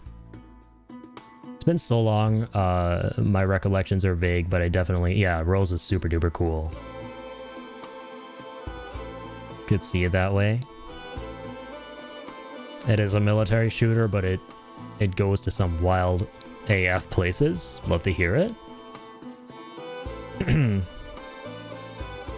You do you, man. I appreciate it. Yeah, my whole thing on this stuff, like I kind of said in the past, is I just love playing the games, being here, and recording the playthroughs, streaming the playthroughs. Most favorite thing ever. And the people who come by to like kind of share the journey with me and the experience with me are like the icing on the cake, and all the conversations I get to kind of partake in, right? That's all bonus stuff on top of it. It's like the complete package. So I just like all of it. Eat any tacos today? I didn't, Soul, but I did yesterday. I'll have you know, I had some tacos yesterday, and we'll put this out there. This might be a bit of a contentious opinion, but I'm a soft shell taco guy, not a hard shell. Literally just like those little tortilla bread things, as opposed to hard shell corn tacos. I like my tacos soft. What can I say? I love tacos, dude. The only Dragoon game I played was Panzer Dragoon. Oh, interesting. I've heard of that one. No idea if that is the same series. No, it's not. Legend of Dragoon was a sleeper. Can you call it, if you can call it a sleeper hit? I guess not. It was just a very underrated game that came out towards the end of the PlayStation 1's life cycle. It came out at a bad time, and it had to compete against a lot of the big Final Fantasy behemoths that were there around the same time. It was very akin to Final Fantasy from the 90s, but it was made by Sony and published by Sony, but it got forgotten and left behind. And there was just never anything else that followed it up. But it's one of the greatest games ever that was just forgotten. That has a very strong but dedicated cult following. Yeah, Panzer Dragoon is its own thing.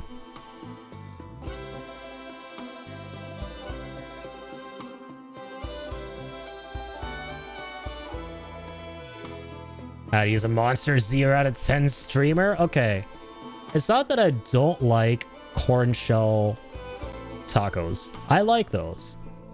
But I like it when my mom makes those. But when I go out to my designated taco place, close to where I live, damn, the soft shells, they absolutely slap. I love those, man. Soft tortilla tacos.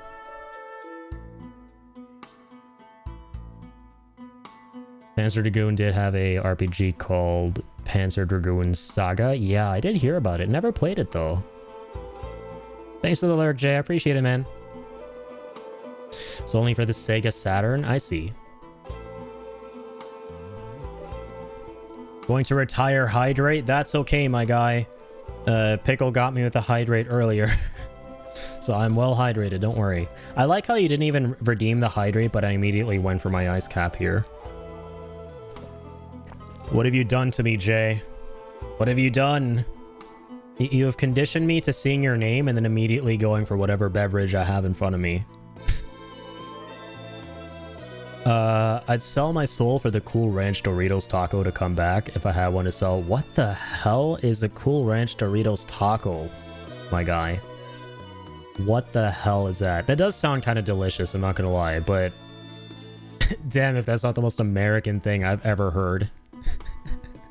Damn if that's not the most stars and stripes ass thing I've ever heard from your maple syrup neighbor. That is hilarious. That sounds kind of badass. Never even saw it advertised. A neighbor had it and I ended up borrowing it. No idea it existed until it was hanging out and he played it. Oh, very cool. Yeah, Legend Dragoon is a masterpiece. Not to mention the Japanese Sega Saturn commercials had Segata Sanshiro as the mascot for the Saturn. Oh, cool. Never played on any of the other Segas besides the Genesis. I loved the Genesis. In the neighborhood where my grandma lived, which was like a really small, in the middle of nowhere town, there was this like, when you would drive down to like all the stores, there were all these like stores that had all these like backwater things that they didn't know the value of, and this like one store in particular had a like a bunch of different like an array of Sega Genesises on the wall behind, and guy didn't know the value of the Sega Genesis, and I bought like every single time I went there. They would stop working pretty quickly, but I would go back and buy a new one every single time I would visit my grandma's neighborhood. And this guy was selling them for like what would be, I don't know, like literally 80 Canadian dollars, which is like dirt cheap. And he would actually like bundle all the cartridges with them too.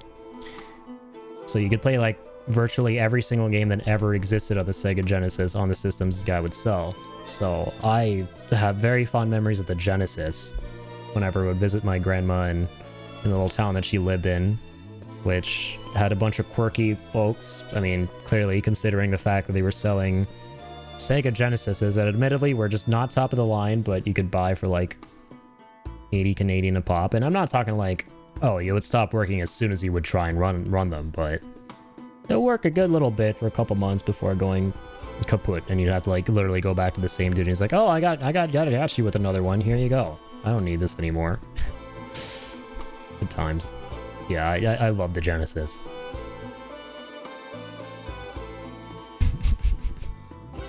Taco Bell's not a big thing here in Canada. It's not. I had one until like 2012 in my town, kind of like down the road, and ever since then that whole plaza has just been demolished. But yeah, the Taco Bell wasn't even that great over there to begin with. Good, Pickle says that shit is garbage. I mean, I'm gonna lie, man, the one that we had was pretty garbo, especially when you compare it to all the, you know, other burrito taco places that have cropped up over the years now. There's so many of those places here in the town I live in. I'm about to dox myself, but 80% of the eateries are like all Mexican or like Tex-Mex here in my town, which is interesting, but most of them are really good. I love my Dorito taco. I buy the shells empty and make my own. Let's go. Actually, I have heard of that, I think. It's like a little kit, right? I think I actually have seen that. Still my mom's Atari 2600. They don't make them like they used to. Beast chugs like it's gonna blow up, but still works flawlessly. Let's go. That's an old-ass system, too. Atari is like from before the video game crash, dude. You have like a prehistoric console. That's sick. I haven't had Taco Bell in a while, but I've been mostly getting some Del Taco. Oh shit, let's go. I remember you were telling me about that, Soul, on your stream. Here to Del Taco. Yeah, Atari was partially responsible. Sad times. But hey, without that, we wouldn't have gotten Nintendo. So, you know, kind of works out. Kind of in a weirdly blessed timeline.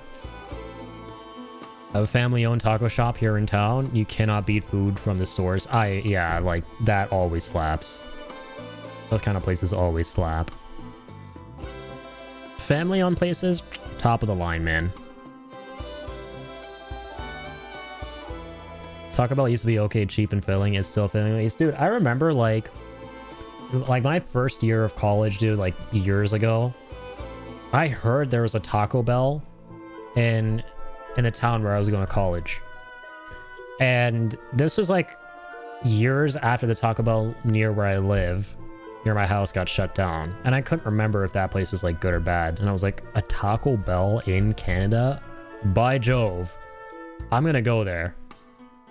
Come what may, I'm getting to that Taco Bell. And this is like on a rainy ass day, like a dark and stormy night, right? Literally, like the way some of these stories begin, it was a dark and stormy night. It was dreadful driving conditions, but I was hungry. I was craving a taco from Taco Bell. I got lost like 5 times on the way to that Taco Bell. It was like a Harold and Camargo to White Castle scenario, literally. I almost crashed my car, I'm pretty sure. I couldn't see anything getting there. I go there, and it had a drive-thru as well, which was like a miracle, because I didn't even know that was a thing. Taco Bell's having drive-thrus. Like the one that was in my town here didn't have a drive-thru. So I get there, I order my food, I'm waiting for like 20 minutes at the drive-thru window, because like whatever reason, I don't think anyone was even going there, anyone was even working there besides this one guy. So like I get the thing, I ordered a burrito from there. I made a mistake. I should have probably gotten a taco. I don't know, like I guess never order a burrito from Taco Bell. I get this burrito and I get home and I'm like, dude, I'm craving this thing. I cannot wait to get home, sit down and eat it. I open the thing up and it's like, it's like the top post you would see on r/disaster food or whatever that subreddit is called, where the food looks like a literal war crime. It even tasted like a war crime, dude. So I was like, yeah, never again. I'm sorry, but Taco Bell ain't it. Taco Bell ain't it. Yeah, Mucho Burrito is the place at the food court. Not a fan, dude. I could make a tier list of burrito places. I'm something of a burrito connoisseur at this point.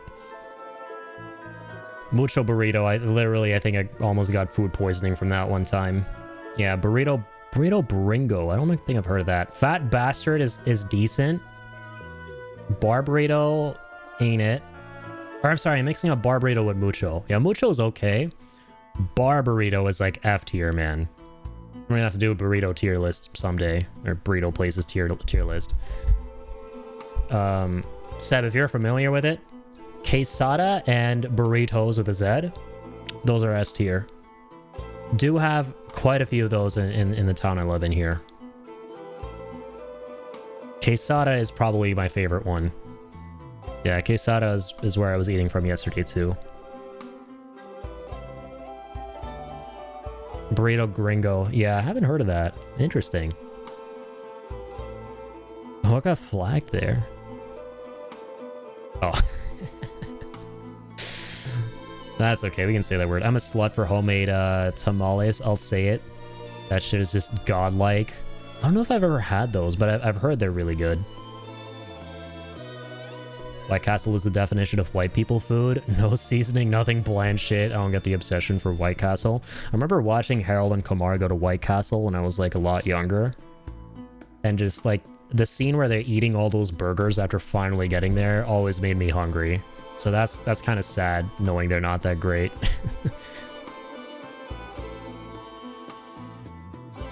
All my best burritos have been from a random food truck or a family spot where I could understand a word said by back of the house.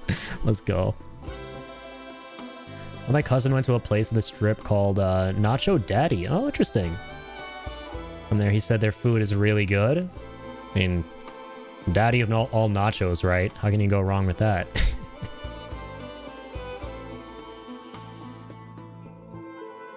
I haven't heard of those. I gotcha. Usually have a good experience with Mucho Burrito myself. Yeah, Mucho is pretty good. Mucho is not bad. The one that's like, if you can avoid it, try and avoid it. At least from my experience, given the food court near where I live at the mall, do not go to Bar Burrito. Take it from me. Do not. Yeah. Just don't. But yeah, if you see a quesada or a burritos with a Z, try them out. I'm curious if they'll slap as much as the ones rather, near where I live. Homemade tamales are insane. Let's go. I gotta try them out at some point. White Castle chicken ring sandwiches kind of slap. Ooh, those do sound good. Make myself sick eating them. Let's go. That's the best kind of food. Inside being went, our White Castle here serves some sort of clams. Interesting, clams. It was surreal. I did not eat the White Castle clams. I chose life. Yeah, I was gonna say I wouldn't mess with that. That already just does not jive with me. That is a thought that does not jive with me. Clams at a White Castle. I don't want a fast food place in general. Am I sure I want to be jiving with that? I don't know. I don't know. No thanks. Not even sure I'm a fan of clams in general. I'm not gonna lie. Once a bar burrito once and did not like it. Yeah, bar burrito is... It ain't it, chief. There was a burger shop that had a burger challenge. It was called the Moab. Wait, I feel like that rings a bell. It's like a foot-long sandwich bun with 4 burger patties, hash brown eggs, onion rings. The whole thing was like 7 pounds. Holy shit. Damn, well, I'm definitely not finishing that challenge. Yeah, I do not have a big stomach. You cannot throw...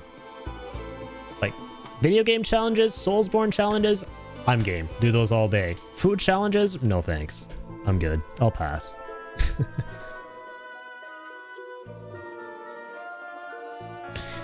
Got Raising Cane's where you live. Never heard of that. No, I don't think so.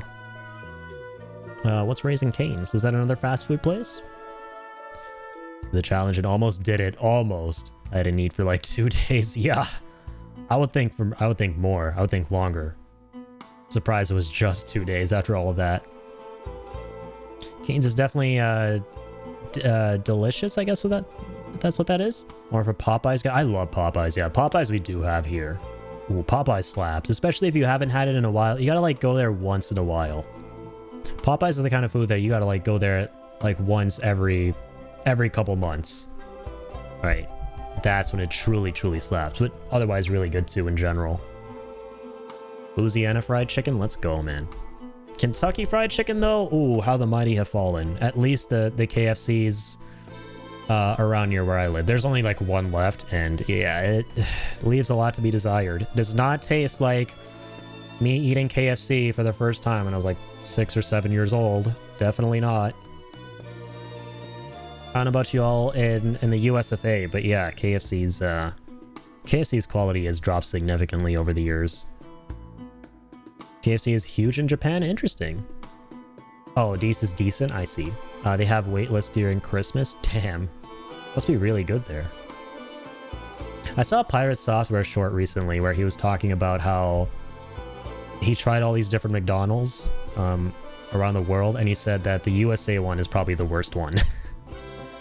And that it is significantly better in many of the other countries where he tried it out. Which I'd imagine is because of like really poor food quality control on like a federal level. Right? He was talking about how like the lettuce is really bad, that it's really greasy, and yeah, interesting.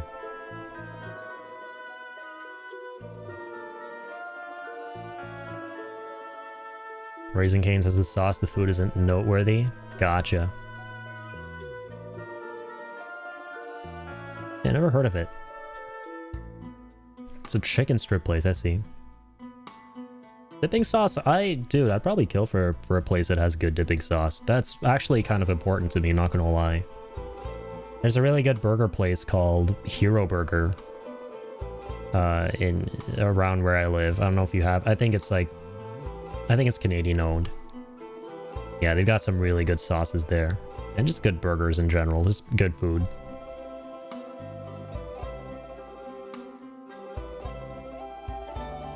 Good KFC still exists, but they're unicorns, right? Feels like most of the KFCs I've been to outside of my town, whenever I'm kind of like on a road trip or something like that, they just all taste the same. They're just like really bland. Bland and rubbery, man. It's not a great time. You have to order like months in advance just to get your food for Christmas. Dang.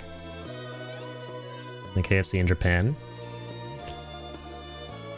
A 5-star Chinese restaurant in my hometown. When it comes to Chinese food, I was spoiled as a kid. I cannot find another Chinese food place that I like because of it. Oh shit. I envy you, Pickle. Because the Chinese places around where I live, I hate to say, but I've gotten sick on multiple occasions. Dude, I got some I got some food from this Chinese place at the food court, which was like, this is how starved we are for good Chinese food places in my town. The best Chinese food place was this little place at the food court called Manchuwak. It's a pretty big franchise here in Canada. It was pretty good up until a certain point, and then the last time I went there, which was a while ago, and I'll probably never go back after this incident, dude, they gave me frozen chicken. Their chicken was frozen, dude. I was like, okay, never again.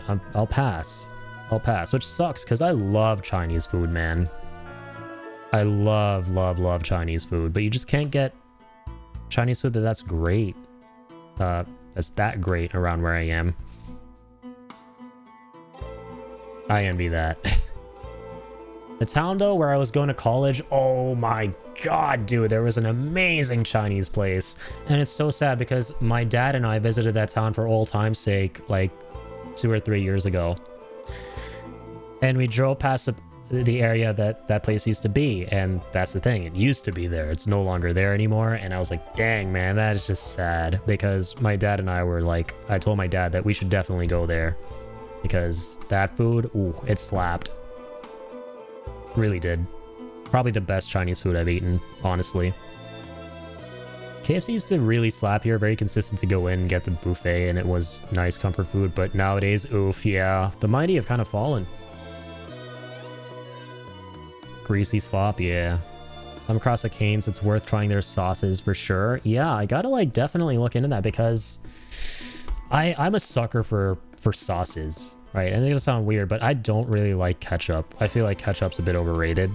I like barbecue sauce a lot. Then I like the signature sauces. I'm always interested in what like the signature sauce is whenever I go to a food place. And most of the time they kind of slap. And sometimes I find myself asking the dudes who work there, like, what you putting in this sauce? Like, can I make this at home? And then sometimes they'll give me the secrets, sometimes they won't. And I'm like, you know what? I get it. I totally understand. Want to keep me as your loyal customer coming back, but you know what? I was going to do that anyway, even if you told me. Yeah, I'm kind of a sucker for sauces. Only Chinese food place we have close by is Panda Express. Oh yeah, I've heard of that one. Yeah, I don't think we have any here. Chinese food in my town ain't great, but our Lebanese food is good and plentiful. Oh, nice. I don't think I've ever had Lebanese. Kind of sick. Alright, I'll be in and out. Rumble Grind and Rocket League is real, but that queue time is more real. Dang. Best of luck to you, sir. Good luck, Joker. I'm in rural Arkansas now, so the nearest Chinese Asian spots are buffets in 2 towns an hour in opposite directions. Oof. Yeah, why does it feel like Chinese and Asian places, just Asian places in general, are just so difficult to find, man? It's like collecting the Infinity Stones. Not easy. Okay, I will say though, there are some really good Japanese and Korean places in town. Those Like, it's really easy to find great cuisine when it comes to Japanese and Korean. Where I live. For my friend's birthday the other day, we went to an amazing Japanese place that's kind of like Korean barbecue, where they give you all the raw meat and you make it in a fire in front of you. Ooh, dude, it slapped. It was so good. Forget what it was called. Yeah, I forget the name of the place, but it was so good.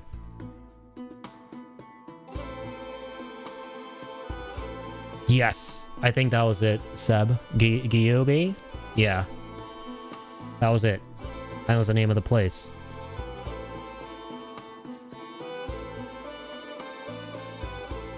Sent you a picture on Discord of the last time I ate at the Chinese restaurant. I miss that place. You know, I gotta take a look at that.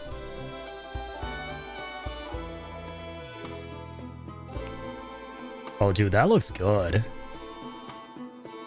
That looks mouth-watering. Yeah, I love that. I guess that's the that's pork, right? I love sweet and sour pork. That's one of my favorites when it comes to Chinese cuisine.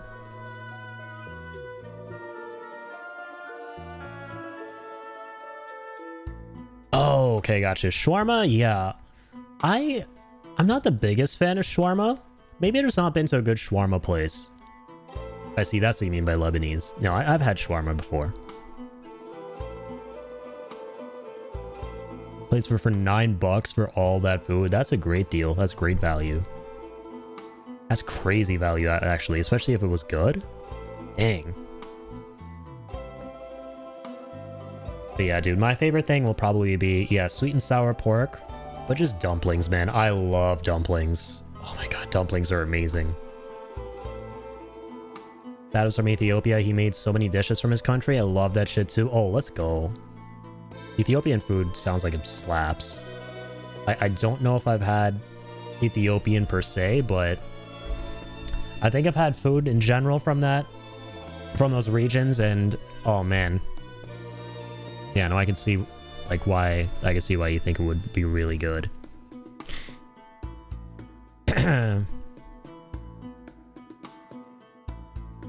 Injera, is that one of the things from Ethiopian? That's interesting. So fucking good. Let's go. To Gyubi in my town, I think. So yeah, the Gyubi. Yeah, it's a little bit far from where I live. Not exactly close, but yeah, and it was my first time going there too. It was very, very good. Chill, you gonna make my mouth water? Yeah, sorry, I shouldn't have shown that. That's straight up NSFW right now. For anyone who hasn't eaten food yet. That's not safe for work, not safe for stream.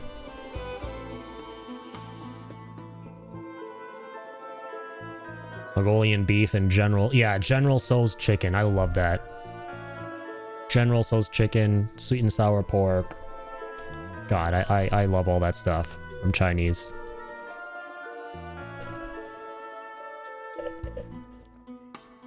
Yeah, we gotta stop talking about all this. We gotta stop talking about this. Yeah, Seb, I agree. I'm getting hungry now, man. I took a sip of my ice cap here.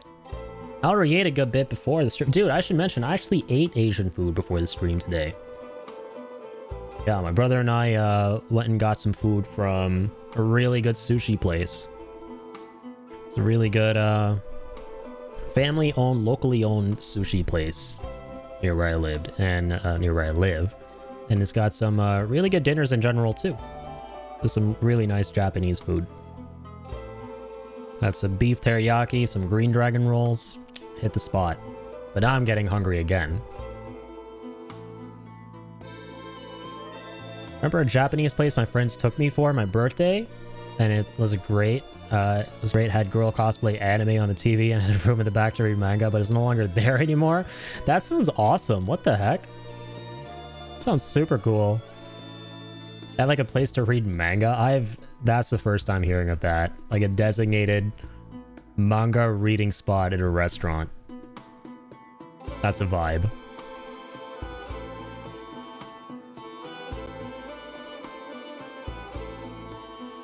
Sick today, so I haven't eaten today. Working 10-hour shifts for 2 weeks finally caught up with me. Oh shit, man. Yeah, definitely get all the rest you need, man. Get all the R&R. Forgot to mention it was a ramen themed restaurant. Ooh, that dude, I love ramen. Who doesn't love that?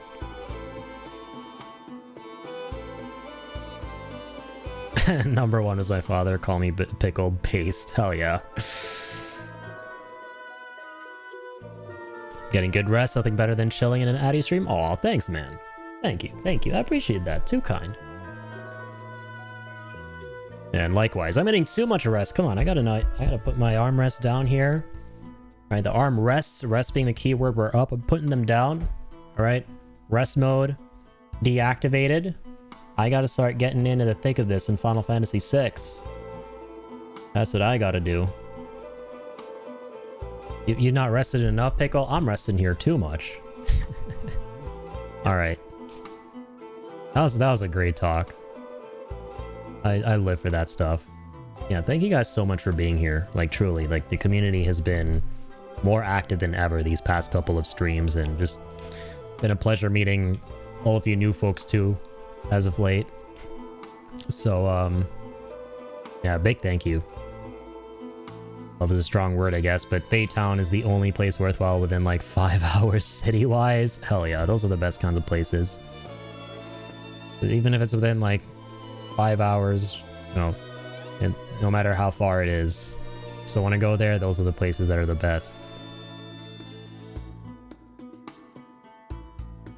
Get myself to bed now. Have a great stream, everyone. Thanks, Addy, for the entertainment. No, dude, thank you for being here, as always. I'm just here sitting in a chair looking at a screen, but you guys are the ones taking time out of your day to be here, hang out, and make my day. So, dude, have a great night. Thank you so much. And I'll catch you on the flip-flop, dude. Cat always knows when you're sick. She sits on your chest and purrs, makes me want to sleep. Yeah, my friend's cat. Never owned cats, but yeah, I definitely get that. My friend's cat is always just sitting on you.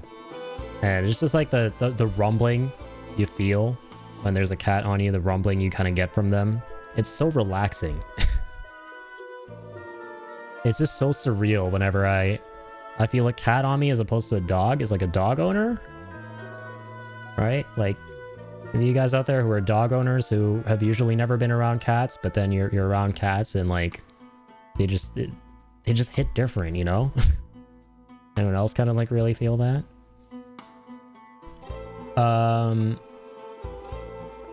I'll be lurking while I stream, but we'll have you tabbed up. Sounds good, Soul. And I will definitely I'll remind myself, raid you out if you are still streaming when I'm done. But have a damn good one, man. Have a fun stream. And yeah, big shout out to Soul. Definitely go show him all the love too. Great streamer. Hate cats, worst pets, unless they're fat. That shit is funny. Never actually seen a fat cat myself.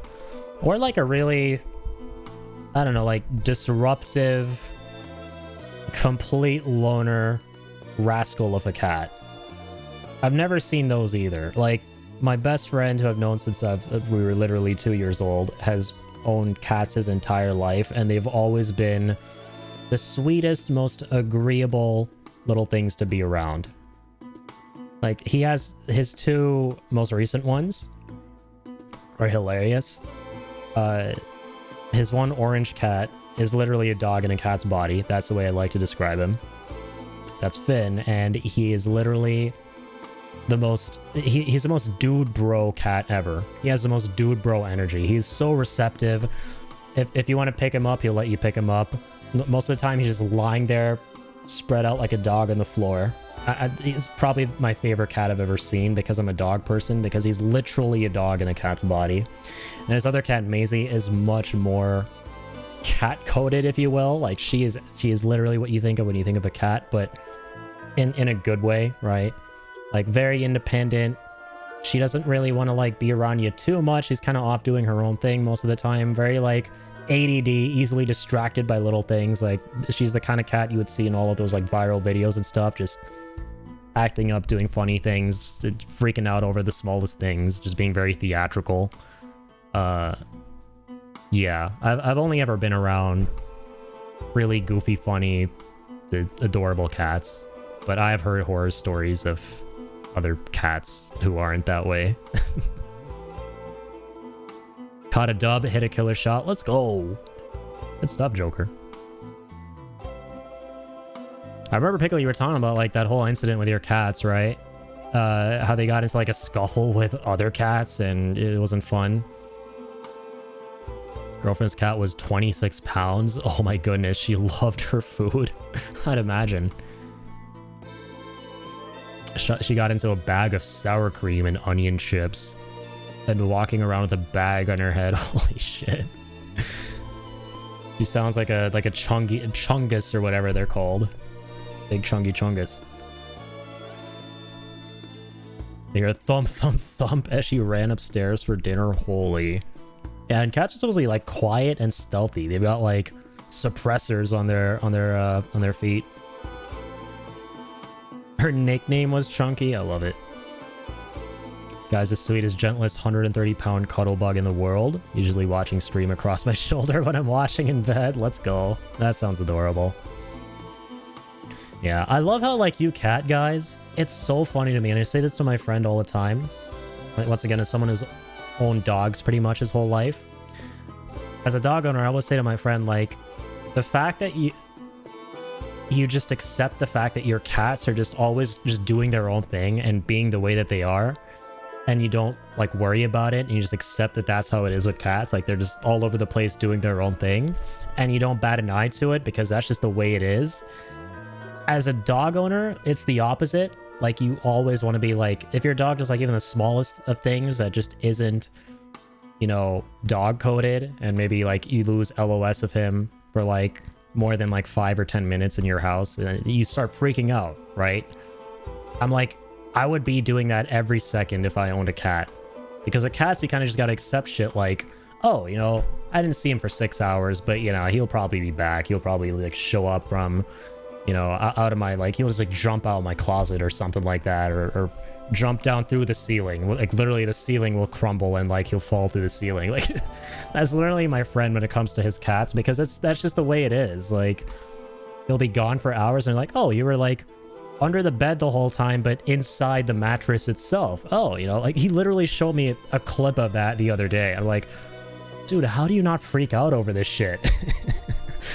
Like, as a dog owner, you would be like losing your mind over your dog just kind of being all over the place and, you know, not quote unquote predictable. Like, cats, I feel like, are just completely unpredictable, you know? Like, that's the thing that kind of separates the two.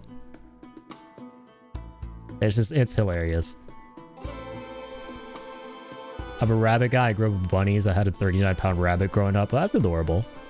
The Flemish giant, and he was bigger than Link. Holy crap. What the fuck? Is legit the size of a beagle? That sounds terrifying, dude. A bunny that's big. His name was... His name was Big Mac. Named after the burger. That is super fitting. Considering the #1 no pickle, the Big Mac name. The lore expands. Look up a Flemish giant. I'm ready for my mind to be blown. What the fuck? What?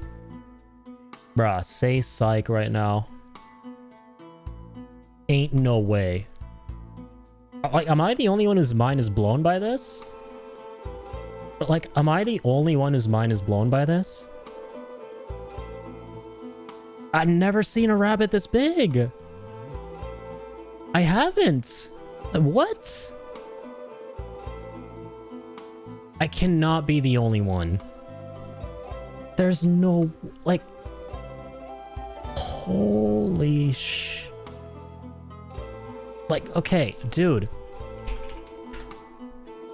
This is what I think of when I think of rabbits. In my head, they don't get any bigger than that. What in the world is this? My jaw is on the floor. My jaw's on the floor right now. That is absolutely mental. They're bred for meat. Fuck. Of course they are. Sons of bitches. They look like absolute fun pets to have, dude. You breed those for meat. That's not cool with me. That is insane, though, man. You learn something new every day. You truly do.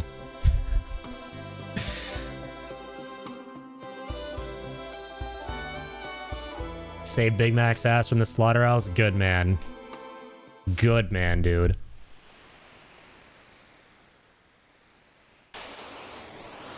You made, like, the most paragon of paragon decisions. With a capital P.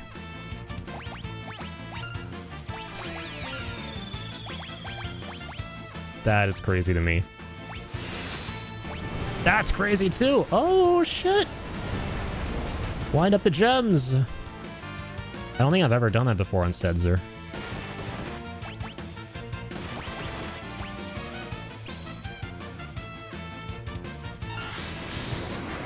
What we're gonna do here? Prismatic Flash. Oh, not bad. Okay. Okay, okay, okay.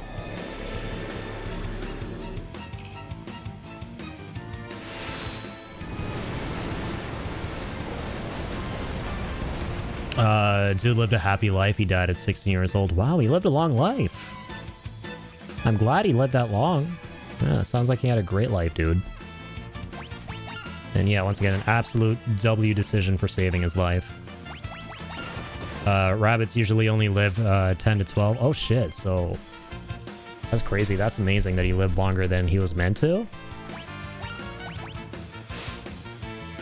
Yeah, exactly. I'm sure he had a great one. Another dub. I think there was a Smurf because I don't care. But I don't care because we won. Let's go. Those are the best games to win when you think they've got a Smurf on the team, but you slap ass anyway.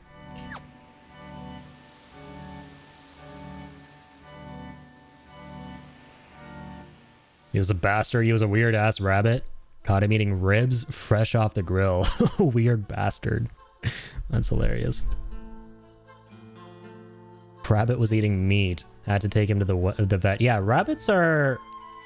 They normally don't eat meat, I guess. Are they herbivores?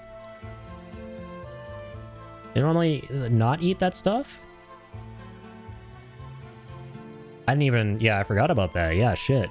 That's hilarious then. Yeah, weird ass would be right. Liked the barbecue sauce based rabbit. I mean, who wouldn't? Who wouldn't, dude? You give barbecue sauce to an amoeba, that thing is gonna, like, lick that shit up. I love barbecue sauce, if you can tell. Alright, here we are. This is your friend's grave. Yeah, she was really something. The world could turn inside out and she'd never even flinch. Oh, can finally get through this tomb. Could be anything lurking down here, so keep your eyes peeled. Will do, will do. Daryl's Tomb B1. Skeletal horror! Alright. Take this, you unholy fiend. Ooh, that slaps. Moldy bone. Oh, Jesus, he zombified Setzer. I'm just gonna jump.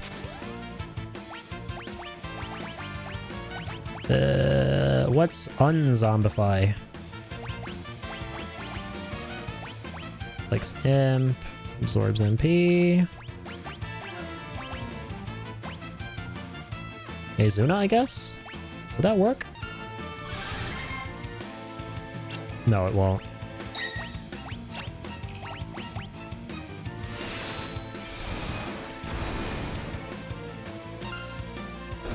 Let's go. Yeah, some holy water. Right, we can toss that as well to deal some damage. Bro already looks like a zombie. I'm not gonna lie. I'm sorry, Setzer. You already look like a zombie in your portrait. I swear I'd never have another dog after losing my golden at 18. Oh, man. Then I found Puppy Boy ditched before he was even weaned while visiting my folks up here. Just meant to be. Oh, that's amazing. So, yeah, that's great that you got another dog and you saved him too. Barbecue sauce fire for real. I agree. Barbecue sauce is probably my favorite one. Like I said, I'm a big sauce guy, so yeah, barbecue sauce would be S tier for me. Dude is a fat ass. I have a problem with animals being fat. My pets love food, and I don't even overfeed them. I don't get it. Sag, big unlucky. I don't even know how I got lucky with literally. I'm just gonna say it, man. I don't care if I will never show off. I will try to never show off about myself because I think that's dickish. But I will never stop showing off about my dog. I somehow got like, I don't know, insert amazing looking celebrity here, like the Denzel Washington of pugs. I don't know how. Normally pugs are big, they're gluttonous, and they're fat. My pug is like none of those things. Even if you feed him a lot of food, he's as fit as a fiddle, dude. Like, holy shit. He's vibing. I don't understand. And like, so many people are so confused as well whenever they see my dog. They're like, dude, you got like one of the most energetic, out of character pugs we've ever seen. I don't get it myself, but hey, I won't complain. My dog's kind of a badass. Very derpy now though, especially in his old age. He lost a lot of his teeth, so he's got his tongue out like, you know, as you've seen before, 24/7. And yeah, he does eat a good bit of food, but yeah, he just does not put on weight. He does not put on weight. I've seen like my friend, our family friend had a pug too, like the fawn pug. Common color for a pug. Pugs you commonly see. And that thing barely ate.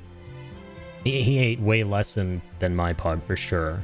He was massive, dude. Apparently, like, he was hit by a car. Like, not like a speeding car or anything. This car was slowing down. And it hit his ass. And he had so much fat that literally nothing happened. He didn't even know anything hit him. That's like one of the funniest things I've ever heard about him.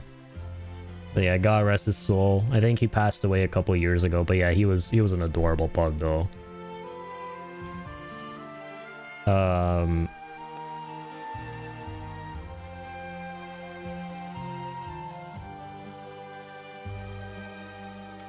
If you love barbecue, try the Kinder's Honey Hot Barbecue Sauce. Oh shit, let's go. Yeah, I love hot barbecue a lot. Try that out. Yeah, I love spicy food. As I always say, I'm Indian, dude. I will never say no to spice. Carolina barbecue sauce is fire for sure. Yes. I love Carolina sauce. Especially, you know, Carolina Reaper. I love that. Love when people get the pet distribution system and take them in. Yeah, for sure. Toss a pic or two of the puppy up in Discord because I'm the exact same way. Let's go. Yeah, feel free. I have a pets channel. So by all means, please do. That is exactly what has been set up for. People like me who just want to show off their furry friends. That's my dog. Came home from work and found out someone stole her. What the fuck? Never saw her again. Oh shit, man. I never knew that. That sucks. What the fuck? What an asshole. He just broke into the house and took nothing except the dog. I think the landlord did it because there was no damage to the door, so they had to have a key. Dang. Sorry to hear that, man. Absolutely sucks. Says, yeah, that P.O. box, Addy, I'll send you the hookup from Minnesota. My cousin makes homemade sauce. Dude, I hate spice, but his hot sauce destroys me. Dude, that's right. I forgot to mention, yeah, because like I wasn't able to set up a box for myself because there was a strike going on with Canada Post until like January or like early February or something like that. But yeah, I forgot to mention that's over, so I should go ahead and set that up at some point.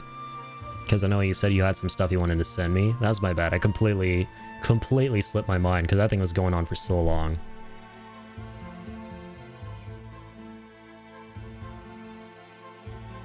Then donate to help pay for it? Legit? Nah, you're good. Definitely don't do that. That is too kind.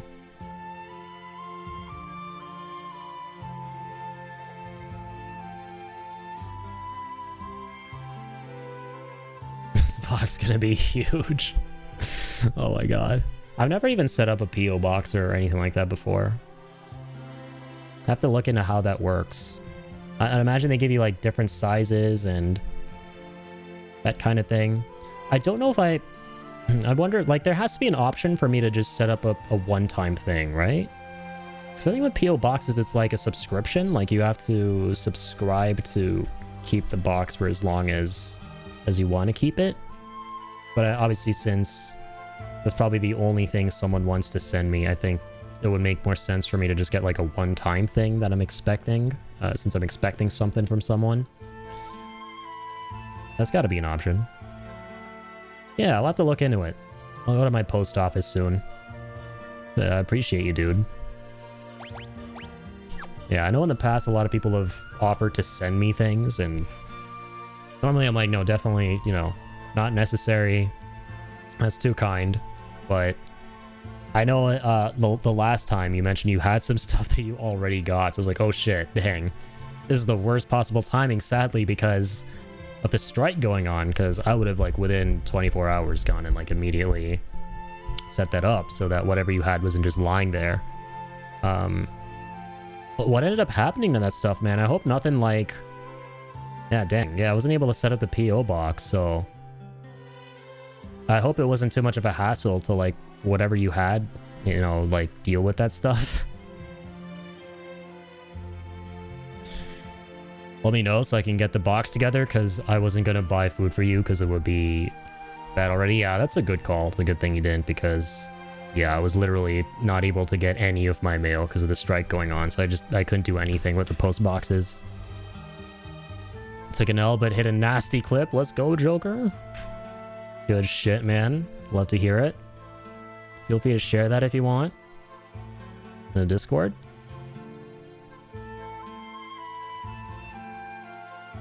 It's my closet, Lamau. Oh man, it is all not all of it is food. Okay, gotcha. That's good. That's good. Because I was worried some of it might have, like, if you got food or something like that. Yeah, that probably would, like, obviously would have been spoiled by now. Gonna need shelf space. Oh my goodness. Dude, what are you sending me? Pandora's box? How big do I need this PO box to be when I go and like ask the dude there? No, but I appreciate you, man.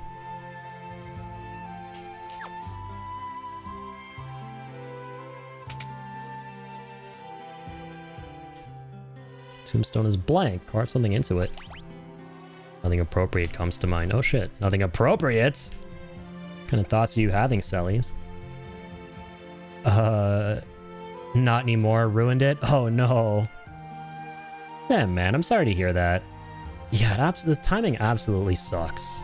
Like, I really appreciate it, dude. Pickle, like, you're too kind, man. Like, with all the stuff you end up gifting me and stuff. And as always, dude, it's like, please, like, do not feel like you have to do any of that. Like, you just being here and hanging out is more than enough, man. As I always like to say, just at the very least, you guys being cool, amazing people is more than enough to me. So yeah. Consider you a homie even if you've never met. You a cool dude, likewise. Like I said, like, you guys are amazing, and please never feel like you need to sub to the channel, that you ever need to like send me things, you need to give me things, because I don't expect any of it. So let's say just having your company means more than the world to me. So yeah, please. Pandora's box is hard to get and you just call me out like that? The fuck, man? I mean, it's bigger than the freaking back rooms, man. I don't know, like, what am I meant to tell the dude at the post office? Give me a P.O. box bigger than the back rooms? Because this guy who's sending me things, Pickle, is too awesome. He's too cool. He's too huge. Sending me all this big stuff. As I always say, it's a good problem to have. No, I'm playing, though. That's very kind of you, dude. We got to get you up to that grocery money. Oh, man, you really got to do me like that? Come on. Grocery money? Is that all my wallet is worth to you guys? From my 6 hard, laborious years of streaming of this really lucrative endeavor? I'm kidding. It's gonna be less than grocery money, clearly. The money I make off of Twitch is like how much you would make for like being at work for like 2 hours. But yeah, shit, I would do this for free. What's up, Moogle? How's it going? Hello, Kupo. Welcome on in. Playing some more Final Fantasy VI. If I can even call it that. If I'm being very real, Moogle, been here for like 2.5 hours, but a solid hour and a half of it has probably just been us hanging out in chat, just vibing. Which is always nice. Eggs are fucking expensive, man. $13 for eggs in Minnesota is a fucking joke. Yeah, eggs are like pretty pricey everywhere, I'm not gonna lie. Feel like you're being jibbed every time you buy eggs, even here. Yeah, I was gonna say, last I left you just found Edgar. Yeah, we've not been moving that much tonight. But that's okay. We've been playing a little, been talking more than a little. But it's the best of both worlds, right? Both worlds, which I love very much. Engaging with you guys and also playing. Said I wasn't here for the tentacle fight. Wait, that was on the... Oh, I guess maybe you tuned out a little bit early on the last stream. Yeah, so we did the tentacle fight at the end of the last stream. It went well. Yeah, it was like, I think I took 3 attempts on it. It wasn't too bad. The first 2 were kind of rough, because those things were moving fast and, you know, grabbing Sabin and Edgar very speedily. And, you know, putting us on the ground and all of that. But I think we got him on the 3rd or 4th attempt. It was a fun fight, though. And, yeah, now we have a full squad again. Pretty interesting squad. We got Selly, Sabin, Edgar, and Setzer. And cool to have Setzer back. Literally, Moogle, the first fight I did with Setzer, I managed to...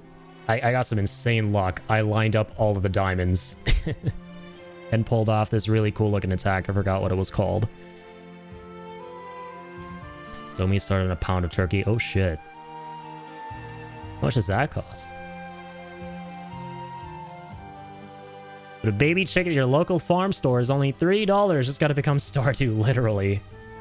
Literally, we need Stardew economy. Rather not get blocked in the coop by an egg, Ian. That sounds awful.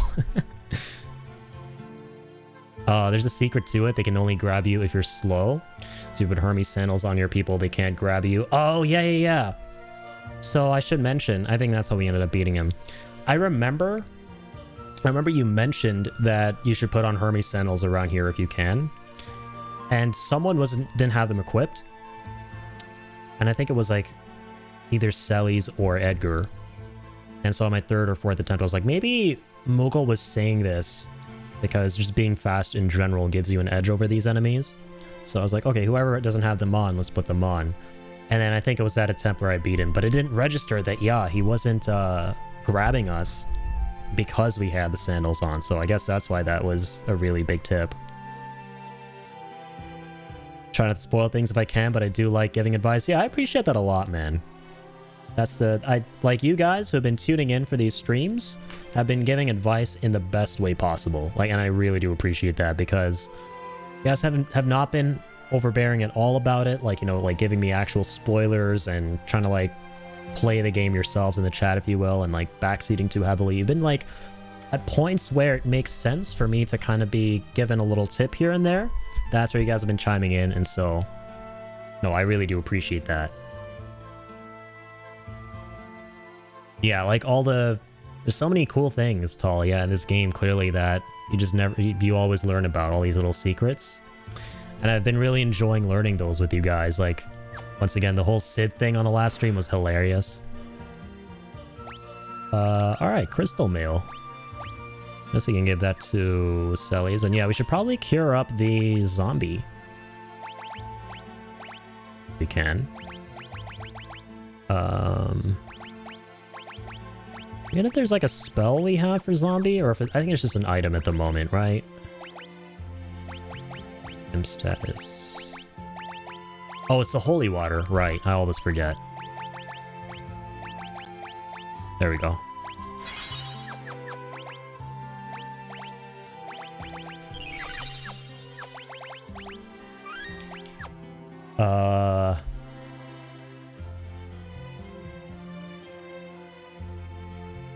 Let me catch up.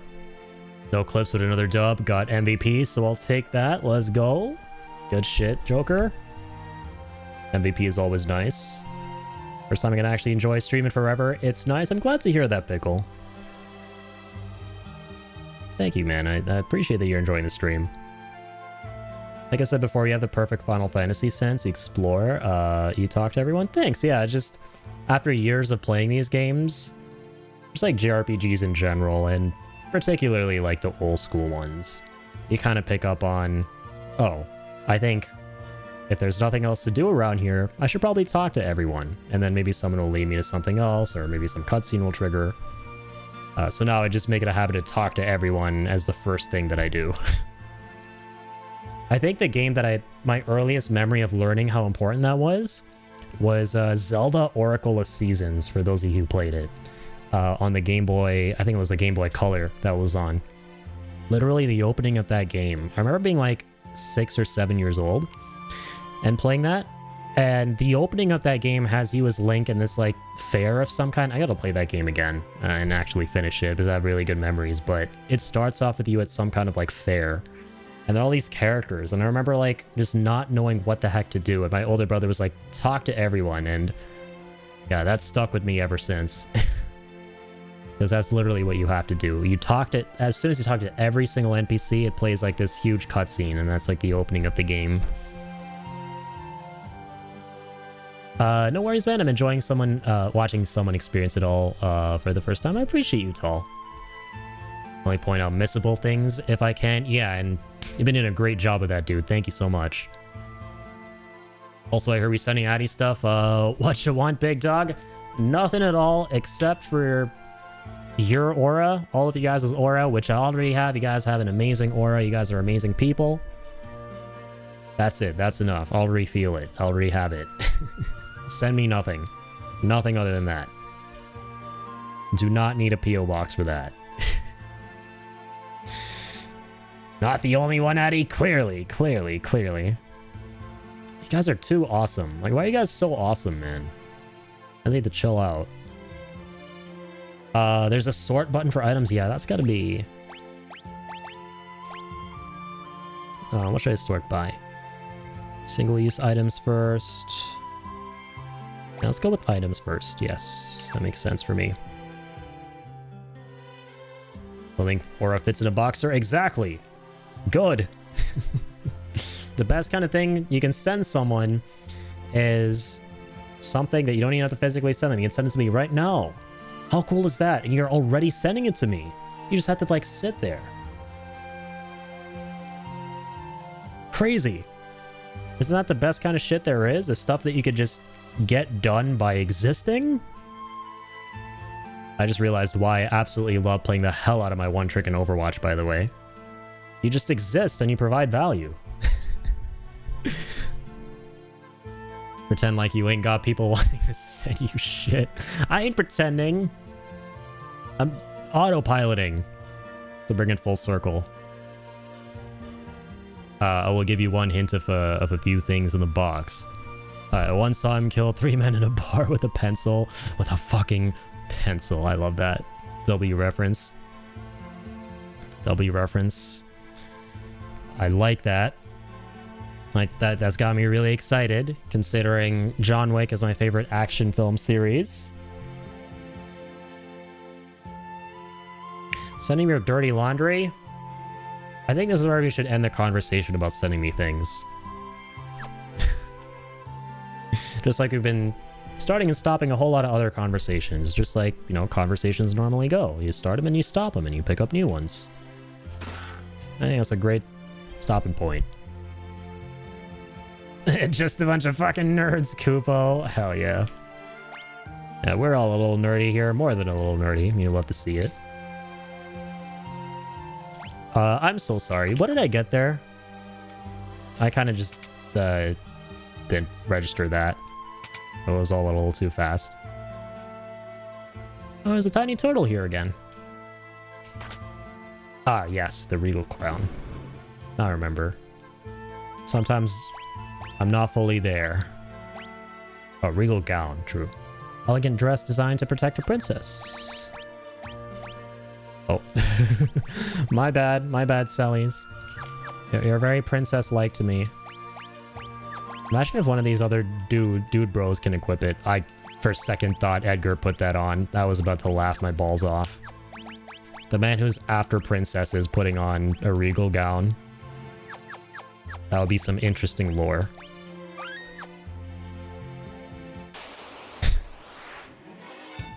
Oh shit, the Marlboro? This is where you fight him for the first time? Usually weak against fire? I always forget.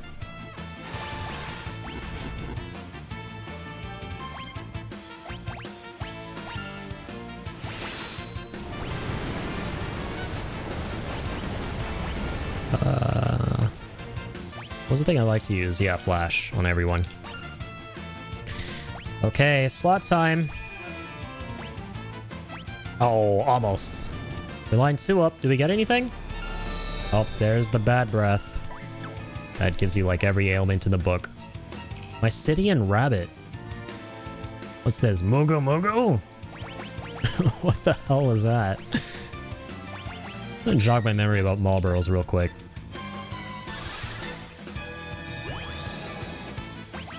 Level 30.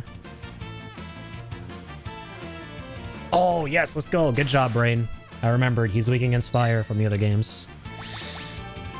My brain did something, guys.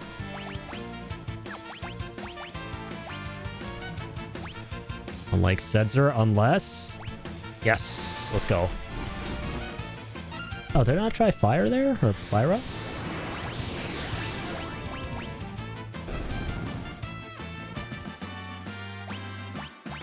Learned Cure. Fantastic. God, Imp is so goofy. Let us be rid of it. Oh, true. Nothing else you gotta worry about?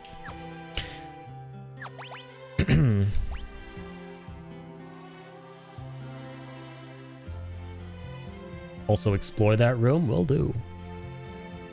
Oh, Disney owns Fox? Does that make every Xenomorph a Disney princess? Asking the real questions here. Asking the real questions. I don't know if that would make me retroactively enjoy the Alien films a lot more, or make me enjoy them less. One of life's greatest mysteries. I did see all of them recently. That was a fun marathon I did with my older brother, who was super duper into Alien. So this game's optimal focuses on flat defense and magic defense, and ignores other stat boosts like evasion, magic, etc. So it's generally good at this point in the game to start looking at the other stats gears give you. I see. Gotcha. Celes can wear that dress? Cool.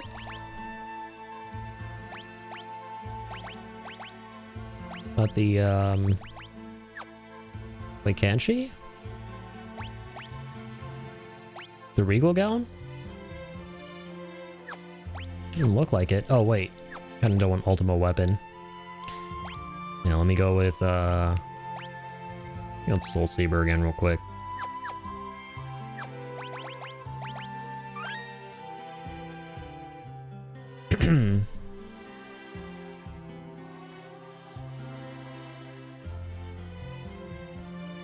Okay, that's what you mentioned. I see. That game was terrible. Teammates were lost. Also, you want my undies? Okay, no, that's not what I wanted. That is not what we said we wanted. Negative. I think that's what Pickle wanted. Like, he was mentioning something about that, so yeah. DM Pickle about that. Also, fun fact, there's a whole set of armor weapons in this game designed to cater to imps. What the heck? Do what you will with that info. Interesting. I like that.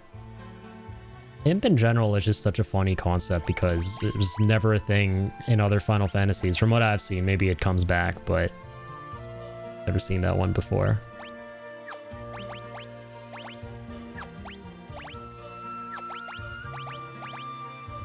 I'll give it a Mudween real quick. I bet that no, you're all good. So he said to keep exploring this room. Is there something I'm missing?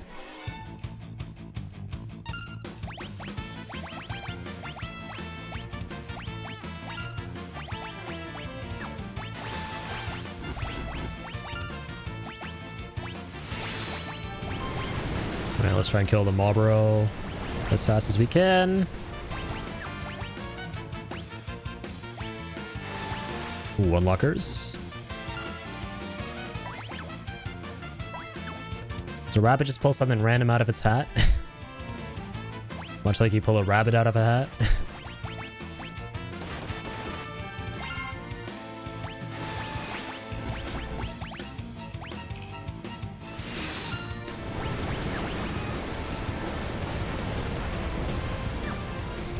What's gonna happen here? Oh, they're just gonna die. Huge. Some more holy water. I like that.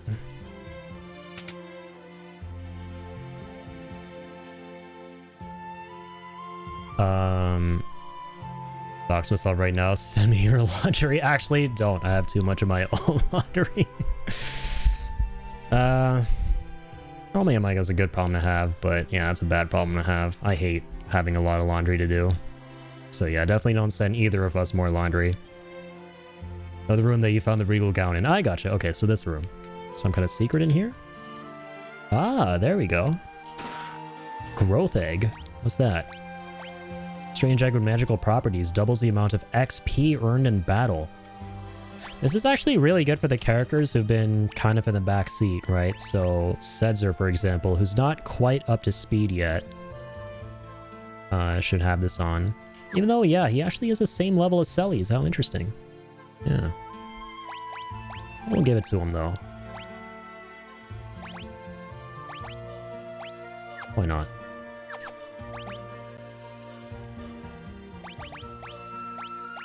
It's a bit of healing as well.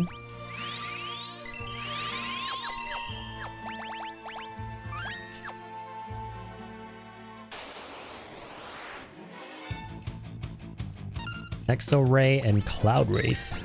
That's a new one right there. Oh, jeez. Use some Blizzara. Because I can.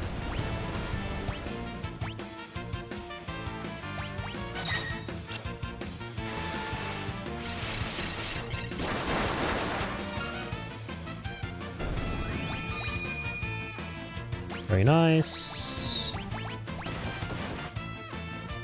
Zombified again. I should probably give him the accessory that negates zombie.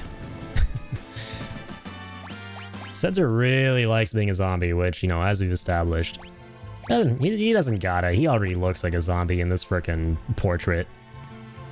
Not gonna lie.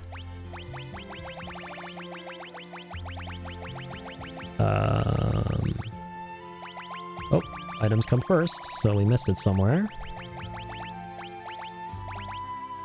There we are. Once again. I really miss the one thing I really do like about the older Final Fantasies, before this one and I think the previous one as well, that I don't think this one has, were the fat chocobos, to be able to just like toss things away that you're not going to use for a minute. Unless this game has a system like that somewhere else. Not so big of an issue. Puppy has been posted. Everyone is welcome to bask in his glory at their convenience. So let's go. Oh, that's adorable. That is so cute. I love the second one. Here, wait. Hang on. Hang on. Doggo tax. I showed on stream. Because how can we not? It's so cute, man. What breed is he again? Or is he kind of a mix? It's so cute. I love that. Thank you for sharing, Tall. Doubles XP for equipped character. Right, yeah. The item we just got for Setzer right now. Or that we equipped on Setzer. Keep in mind the Esper you have equipped for the level up bonus as well. True, I normally never look at the level up bonuses with the Espers. I just kind of look at what they teach you, like the magical spells. What's good, Jacob? How's it going? How is it going? How is Repo? Should you guys have fun doing the Repo? Gotta look into that game. Probably will this weekend. We'll see, we'll see. Had a lot of fun with it. How's it compared to Lethal? Because I've heard a lot of people compare it to Lethal Company. Is it kind of like the new Lethal? But similar at all? Lol, my pleasure. He's asleep on my legs right now and I still smile looking at his pictures. Love him so much. Yeah, that is exactly how I feel about my doggo too. Yeah, no, you got a very adorable dog. Appreciate you for, yeah, posting that in the channel and kind of, yeah, getting that to be a little more lively than just the little rascal my dog is just being under my table in front of a bunch of wires. Because that's been the only photo in that channel for a long time.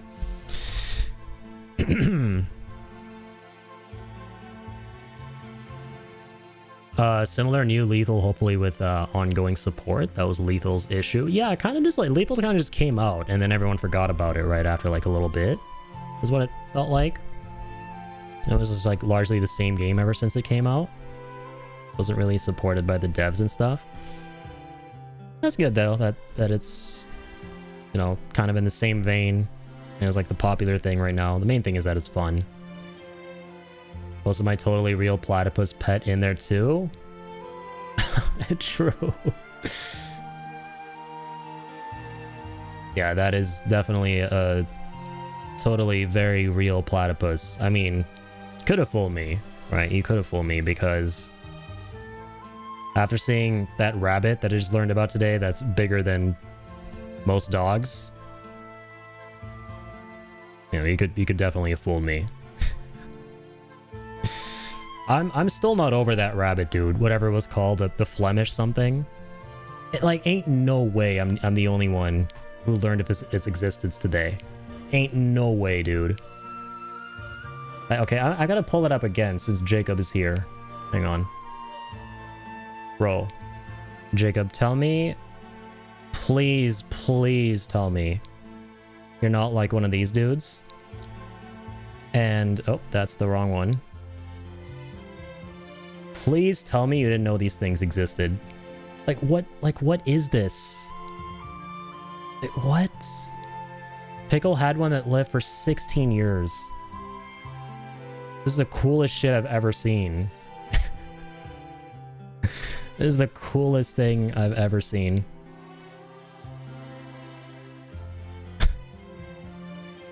It's actually crazy.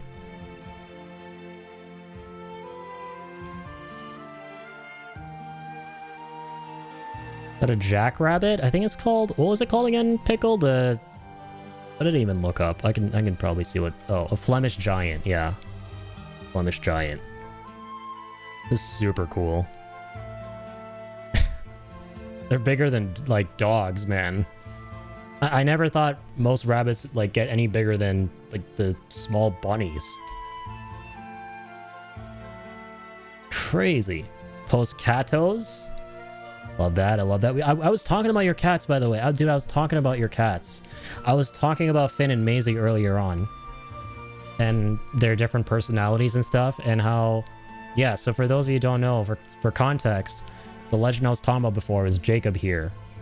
And how my experience being around cats and how it's largely been just me being around the coolest cats ever has been because of Jacob. But those are the two cats I was talking about. Here. Let's go, let's go. So adorable, man. Yeah, so I was talking about Finn and Maisie. So the left one is Finn and the right one is Maisie. And how Finn is like, I was literally telling Chad about how he has like the most dude bro energy. And how he's like a dog in a cat's body, and that's what I love about him. And Maisie, to me at least, is exactly what you'd imagine when you picture a cat, right? Just like very... Like, she does come up to you, but she's also very independent as well. And is always, like, distracted by, like, the tiniest of things. And she's a cat you think of when No, you're thinking of all the like viral clips of cats and stuff. So I love that. I love my new role. Yes, you did get a new role in the Discord not long ago. Nice shiny new role. A very prestigious role. The Is That the Jacob role. It's not very shiny. Well, you know, just imagine, just pretend. The imagination is a powerful tool. It's a powerful thing, right? You guys don't imagine enough. Shame.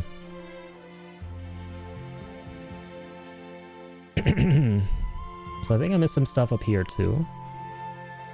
It's a mix of 9 breeds. Right, that was Tall's dog. 9 breeds, wow. You actually know what they are too. Golden Lab, Great Pyrenees, right. Chow Chow mainly. Standard rural yard dog lineage dealio. I love that. Yeah, I had to mixed breed growing up as well, and they were amazing. They were like outside most of the time. We had like this terrace in my old house where I grew up, and they loved being like outdoor dogs. But yeah, the two of them were like super close, and they were obviously like a different mixture of breeds, but they looked really similar. Like one was golden and one was largely black and brown, but they had like the same build, the same size. And I wish I had some photos to show you guys, but I don't have any on me right now. But yeah, I had some mixed dogs too, and they were amazing. They paid for the DNA test. That's awesome. I wish we did something like that. We never found out like anything about what they had going on. Was my late fat cat and the trick she could do?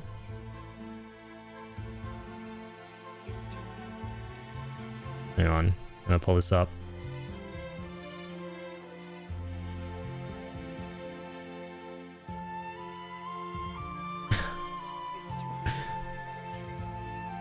Was this the Chunky cat? The Chungy cat? The cat, his nickname was Chungy? That's adorable.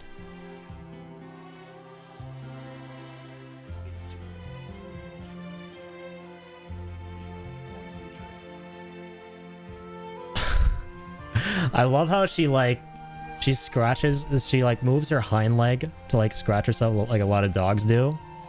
That is hilarious to me. Like when I just see like a lot of cats doing dog coded things, that is absolutely amazing.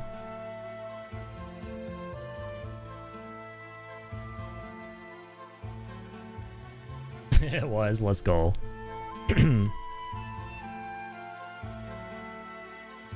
Yeah. Thanks for sharing, you guys. I absolutely love seeing these. Absolutely love it. Mainly so we could, yeah, Goldie and Pluppy were their names. My 2 old dogs that I had many years ago. Probably like, yeah, crazy, like 11 years ago at this point. Mainly so we could expect any health issues since we had no ideas where he came from. True. That makes a lot. I never really thought about that. Yeah, I never thought about doing tests for that reason. Right? Like in case the dog has, you know, you want to like be able to trace the lineage so you know, you can like get a better idea of what to do. In case like anything crops up.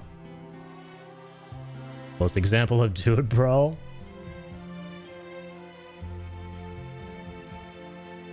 Oh my god, this clip.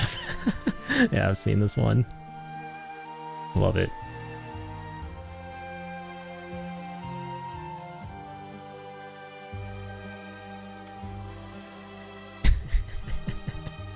The absolute dichotomy of these 2 cats. The absolute dichotomy, dude. You love to see it. They're so different, but in like the best way possible. Typical orange cat fin dude bro behavior. Not like the, you know, the delicate princess doing ladylike things on the other couch, and then this dude just being the most dude-coded dude on the other couch. It's the perfect clip. Your Golden was named Goldie too? Oh, that's amazing. Yeah. Our dog Goldie was literally like, he was one of the most yellow, like almost borderline golden dogs I've ever seen in hindsight. I've never seen a dog more like just lighter than him, just that shade of color. It was like in hindsight the perfect name he could have given him. And my puppy, much to my mother's chagrin. That's insane because, yeah, that's like so similar to my two old dogs, like Goldie and Ploppy. And yes, Ploppy, you're probably wondering, what the hell kind of name is Ploppy? I was like 5. I don't know why I thought that name sounded cool. I don't know why my parents and my brother collectively decided to roll with it. It's the stupidest name you could give a dog in hindsight. It means nothing. It doesn't mean anything.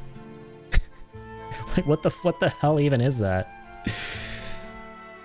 Oh, but it worked out. I think the other cat has orange cat in her. Okay. She just does such weird shit that it could be the only answer. She throws herself against the wall when she has the zoomies full force against the wall. Yeah, I think so. I mean, given what I've seen Finn do, again, I've seen Jacob's cat do. I'm starting to think, like, maybe this is actually a thing. Like how certain dog breeds have like certain temperaments, right? Is this actually a thing with orange cats? Like, are they just silly, goofy dude bros?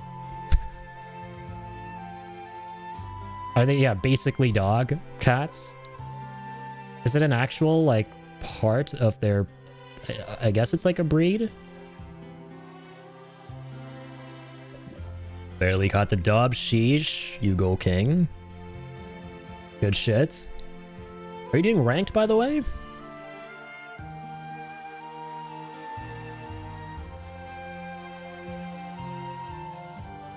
But yeah.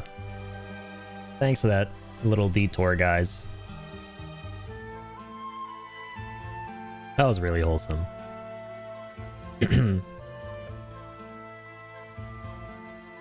It's rough, yeah, I can imagine.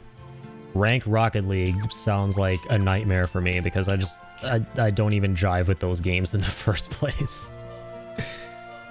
I don't even jive with those games. My brain turns off when I play any type of game with a thing with 4 tires. So, yeah. Can never get good at Rocket League. Dude, I never even wanted to play it. I liked watching gameplay of it, but watching the gameplay, I'm like, yeah, this is something I would never enjoy playing, just because I'd be bad at it. Not because the game is bad, but because I'm like, yeah, I'm just never going to be able to jive with this game. Never, ever in a million years.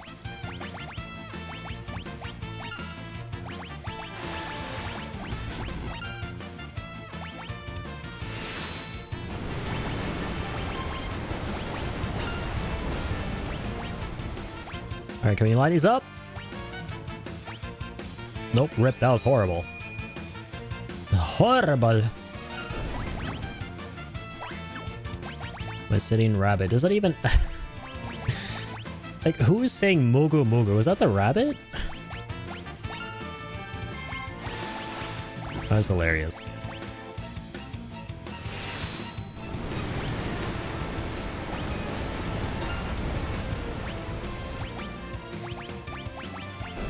Alright.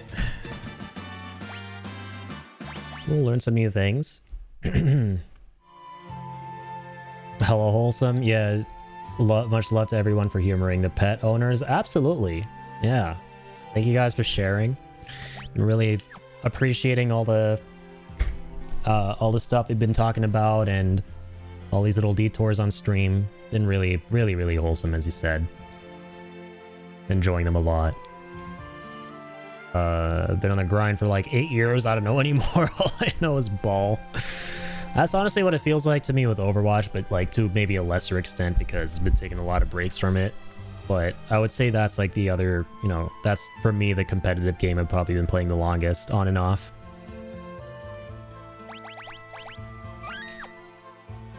But yeah, now with Marvel Rivals, it's kind of like the new thing for me, but thinking of taking a break from that as well, simply because I just played so much of it. I hit my goal as well on one of the previous streams with you guys, and the performance problems just make it really demotivating for me to play it until NetEase puts out a big performance patch.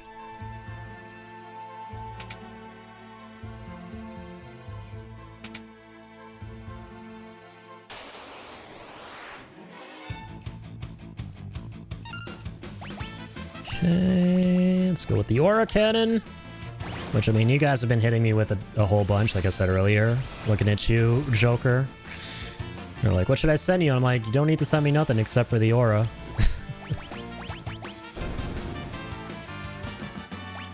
Blasting these guys with the Aura Cannon, but you guys have been blasting me with that 24/7.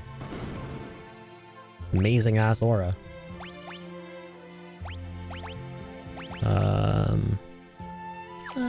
Oh, crap. Ruby's a cure. Let's do a quick save. Sending you a Rubik's Cube once the box is set up for sure. A Rubik's Cube. I won't say no.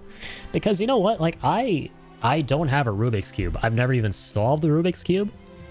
And now that I think about it, since we're talking about this via Twitch chat, I think a really cool idea for a stream could be, and this is like based on this old ass stream Moist Critical did a long ass time ago, would be solving a Rubik's Cube on stream. Solving it via the Twitch chat.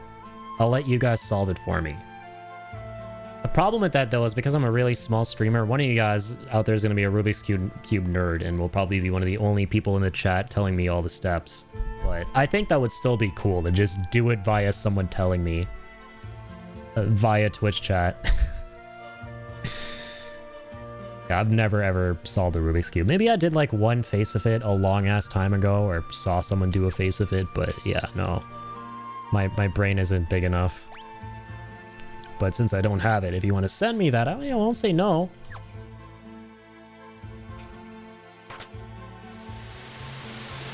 If I'm in a position to, you know, not be able to say no, I won't say no. But if I'm in a position to say no, you all know what my answer is going to be. It's going to be no, because you guys are already sending me really cool things just by existing. Your existence sends me happiness and joy. That's all I need.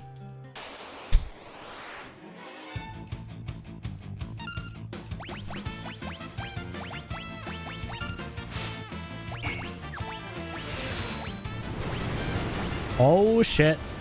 Am I gonna get Fat Chocobo? I lined up a Chocobo. Chocobo Stampede.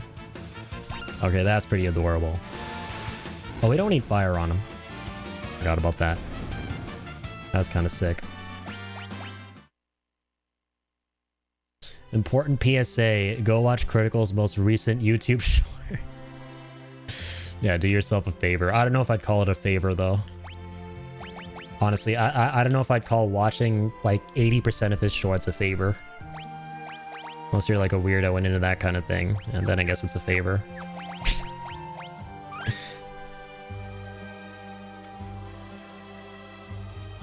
Why dropping his guts? That's definitely one way to put it. I messaged Jacob today. I was like, bro, I saw I sent him the short first. And I'm like, I have so many questions. I have so many questions when he makes these shorts. This needs to be studied. Like, is he sitting there waiting for that shit to, literally that shit to drop? And like 2 seconds before it happens, he's like, okay, finally it's my time to shine. Is he sitting there with anxiety going, what if there's nothing to drop and you don't hear the sounds in the short? Is my short cooked? Do I have to wait like 7 or 8 hours before I need to take a dump again to actually make the short? Is there any modicum of anxiety at all during this entire process? And what if when he records, he messes up and he has to re-record, but he can't shit anymore? These are the real questions, man. The real fucking questions. I gotta know.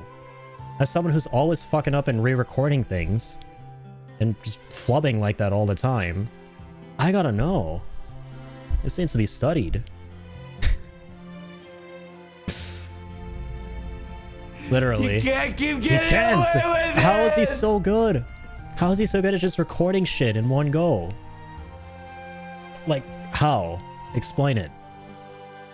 If he misses it, time to try again in 8 hours, literally.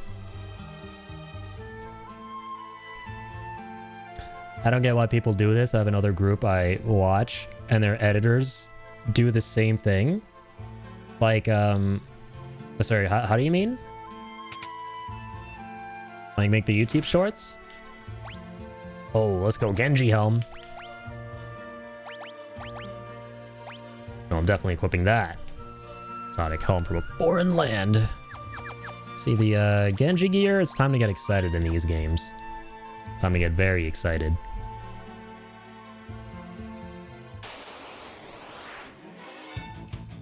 Oh, sound clips of them shitting in the Discord. Yeah, I don't...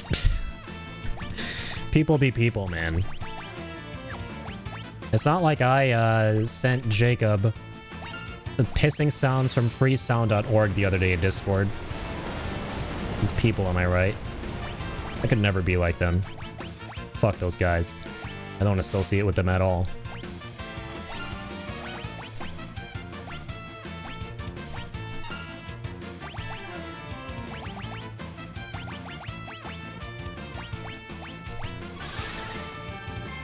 How much damage is Akira gonna do to this guy? Oh, actually quite a bit.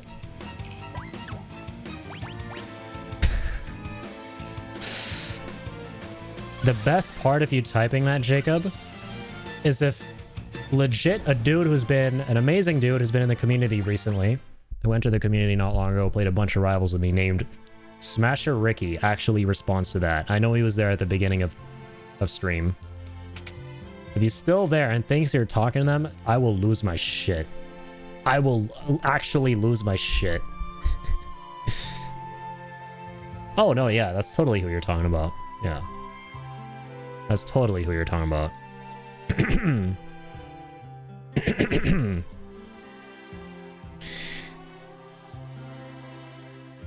They're all fucking rancid, yeah. I will say, though, the funniest video I've ever seen, or one of them on YouTube, was from this channel dedicated to just, like, sound effects. And normally it's, like, a bunch of, like, innocuous shit, right? But no, this video was literal shit. It was a guy literally in a bathroom stall, like, spilling his guts, we'll put it that way. And the funniest thing about this video wasn't even that. That shit was, like, rancid, whatever, fuck that. It was pretty hilarious sounding, though, because it sounded, like, fucking sane. I'll say that. The hilarious part was, like, the opening to this video. It was, like, the intro for most of the videos on the channel. The way this video opened up was with these, like, epic, like, horn sounds, as if it was, like, a coronation of some kind, or, like, they're not, like, they're playing this, like, preamble to, like, a king walking up this red carpet to his throne. And, like, the top comment, it's just the whole scenario was hilarious to me. The top comment on the video was, I love how this video starts off as though it's about to be a great honor to be hearing a guy shitting his guts out at, like, a Taco Bell bathroom or something. It was fucking so funny, the way that the top comment put it. Like, it is a great honor. Oh, man. Obviously not gonna, like, pull up that video, but dude, literally just type in the shitting sounds on YouTube if you want. Because, you know, free country and all. It's taking the headset in to take a shit before, but I mute that shit unless someone asks me something. I imagine just, like, push to talk. Like, every time they ask you something, you just hear, like, a small little sliver of something you don't want to hear. But no, though I do mute myself. Well aware. Thankfully, I have Discord AI to, you know, thank for most of that. Got the winning goal that game. Let's go, Joker.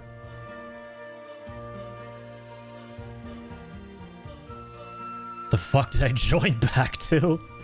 I don't know, just your typical day at, you know, twitch.tv/irritableindian. I don't know if you guys were unlucky enough to see the Nair hair removal video.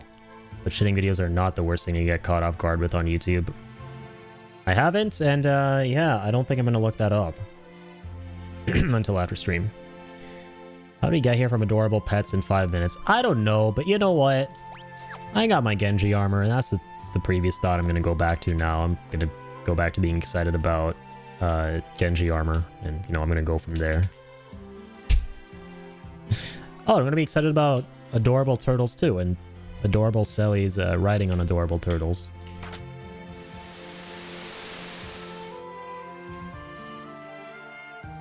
Yeah, that's the real answer. If you're looking for the real answer, Pickles got you covered. You shit it and I recorded it and posted it on YouTube. I mean, yeah, true. Everything that came out of my mouth was verbal diarrhea, so that's totally cool. Not very different than usual. Not surprised someone would do that, Alex. How's it going, by the way, Alex?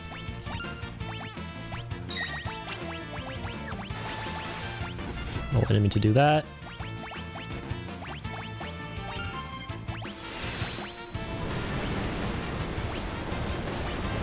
Ooh, what's that one? I don't think I've lined those ones up before.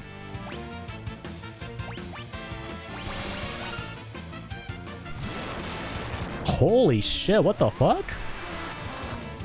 He 3D prints a wolf?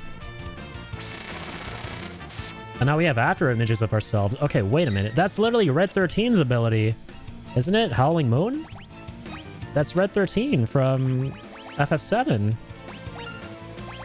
That's cool as shit. Speaking of shit. God damn. Yeah, I don't think I'm gonna read that message. I scrolled up to see what I missed out on, and you know, I'm just gonna do the TLDR mentally, but not actually say any of that out loud. Yeah, good thing I speed read that. Or sped read. Informational nudity. Yeah, that's the only TLDR I need. Appreciate that, Tall.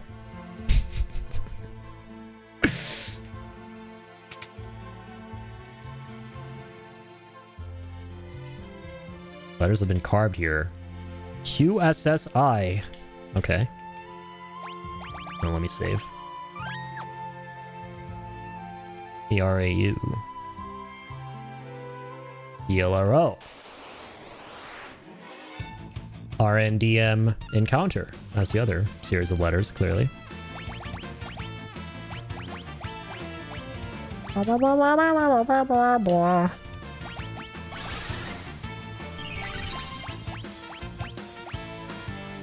You know, I should actually not use much of my MP because Osmos won't work on most of these guys to get it back because they're undead.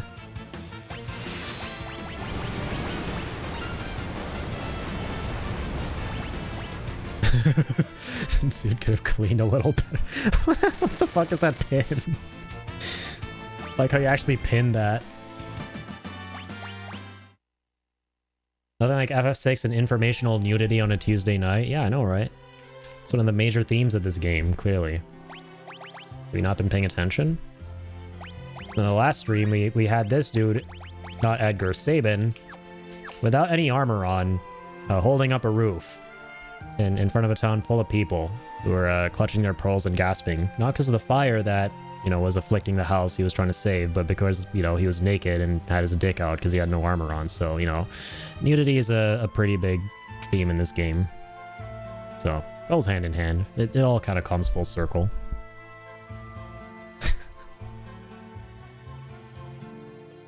Sent it to so many friends. They were not thrilled. Is this like a shock video? You guys are talking about this like it's 2 girls, 1 cup or like lemon party or something.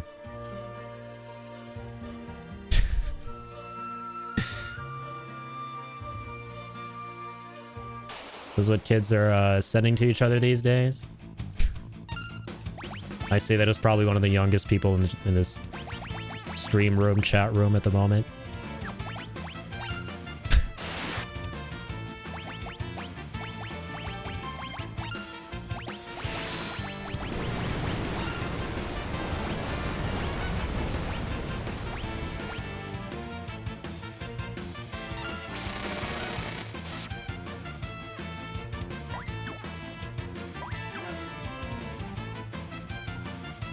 True, I am Unk, yes.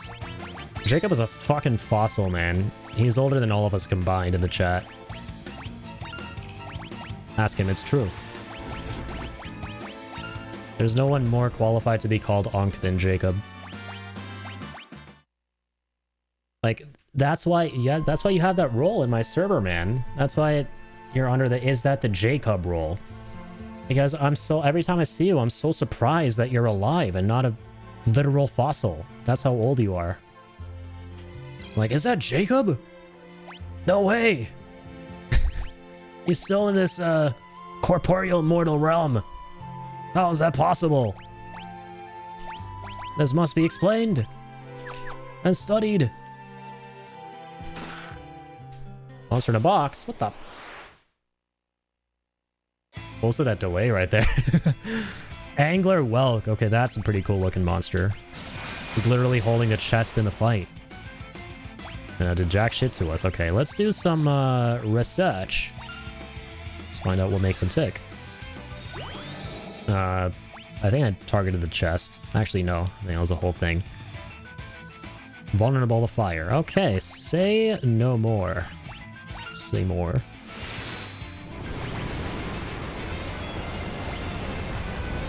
My mom calls me disappointment and loser. Ankh sounds like a cool username. I will call you neither of those things. I will definitely call you neither of those things. But if those are the things that you're required to be called, then you shall never be getting the Ankh name from me. If those are the things that you need to be called to be known as the Ankh. Okay, this dude absolutely got bodied. Hold on, let me go ahead and do this. If I may.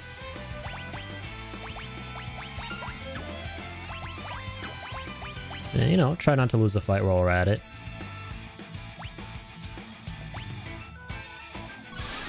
Okay, he's gonna raise him first. The fuck? Is this gambling? Oh shit. This might be against TOS. Good thing we're not in Europe, where it's completely outlawed. Rep Final Fantasy VI in Europe, am I right? Europeans will never know the beauty of this game because of the gambling in it.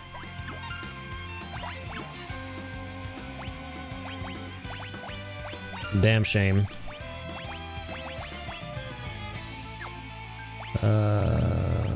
Fyra. Oh, what the hell?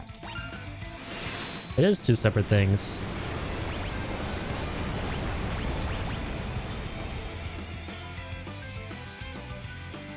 Wait, so is the actual creature weak against fire? I mean, he took the same amount of damage. Oh, jeez. Oh, he's fine, actually. It's just a squatch.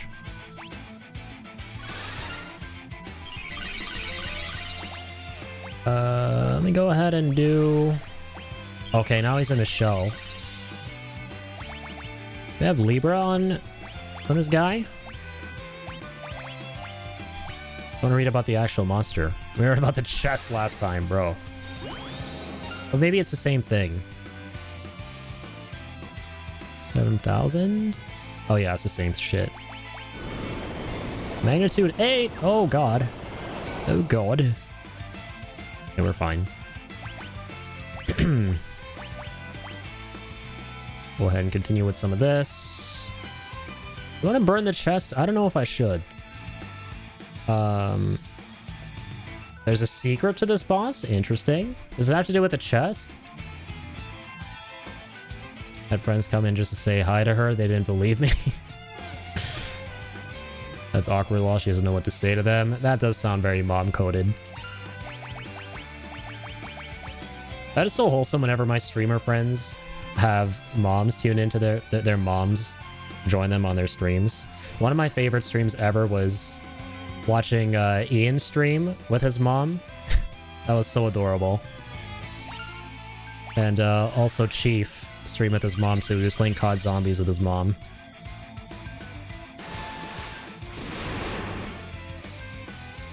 Yeah, just have moms for it. Don't be like me. I'm Batman, dude. My parents were killed in an alleyway in a dark, stormy night, so, you know, they can never be on my stream. Sag. Feels bad, man. Being Batman isn't easy, you know. I'm fighting crime here right now in the middle of the night. Clearly, this dude's a criminal. It has to deal with has to deal with each as holding the item from the chest. So you kill both at the same time, you get that. Oh, you get 2 copies of the item. That's cool. Also just get 1. Okay, so we have to kill them at the same time. So you should probably be, like, every single turn, be dealing damage to both of them, right? Oh shit, that's not good. The chest took damage, but not the actual thing. So you have to be, like, very careful how we go about this. Yeah. I figured they'd have different HPs.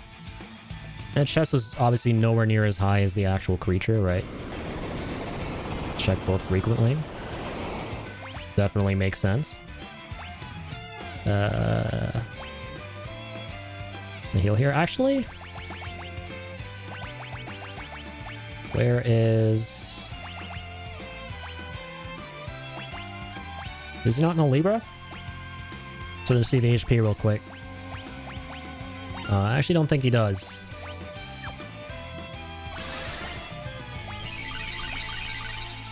Ooh. That's not good.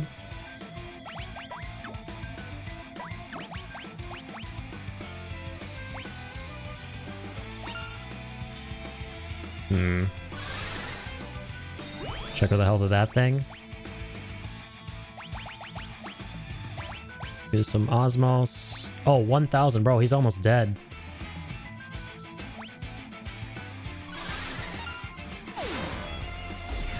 Well, she has a soul sword too, but kind of nervous that we might insta-kill, even though I don't think that's the thing with this boss. Let's use some more Osmos on the back. Welcome. Thanks, Pickle. Got you with some Canada juice. El Nino? The fuck is this? Well, I think we saw that before. Shit. Oh, shit. 2 attacks in a row? Oh, we're okay.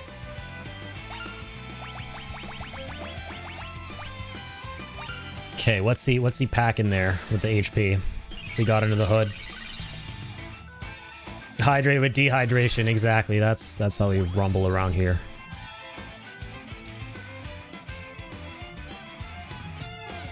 Wait, am I blind? I thought we got him to like 600 HP or something. I read the other thing.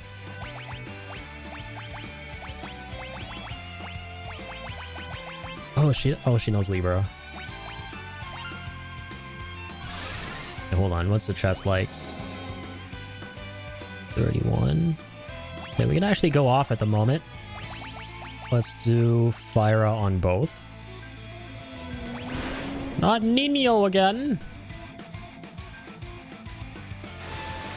Hello, my name is Nino. I'm sorry.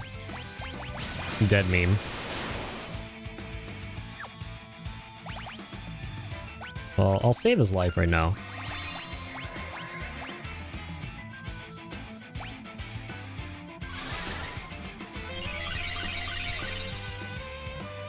Okay, there we go.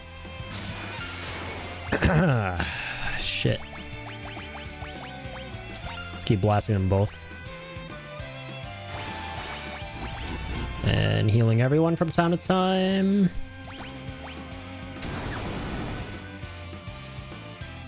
Actually, someone else should be on healing duty. For real. I think Sabin should be always casting the flames. The Rising Phoenix or whatever.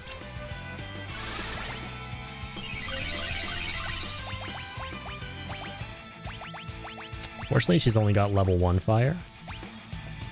It's okay, though. I mean, let me catch up. Better stretch too, since I can no longer redeem that. I got you.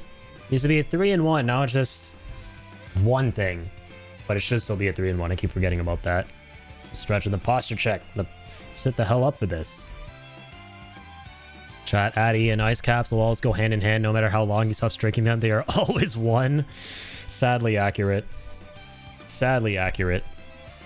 I was kind of lamenting the fact that I'm as into these as I am on the last stream. We're having a long conversation about it. Fake Sag. Hello, my name's Nino. That was my alt account name on Twitch. Let's go. My man. I was obsessed with Kitchen Nightmares, man. So funny. El Nino, you're responsible for warm water currents? No. Maybe. What if I was? What do you do about it? What you gonna do about it? Look, I'm responsible for that too. I'm using a drill with a hard hat. What you gonna do about that? Okay, let me do this.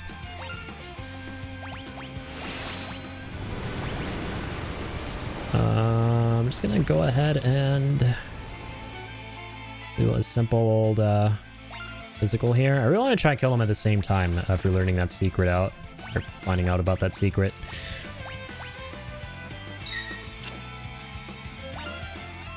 Keep reading the HP.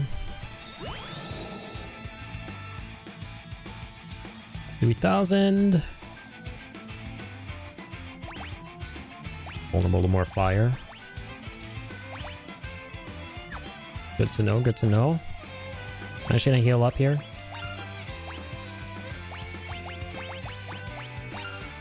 I'll put some damage with Sabin.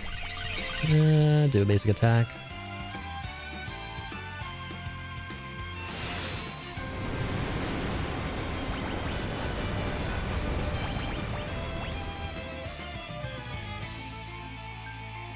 Nice. Ow.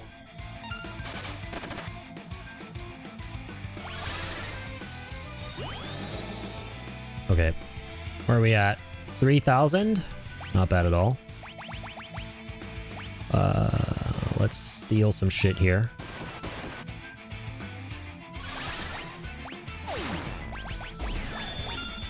Put some MP back.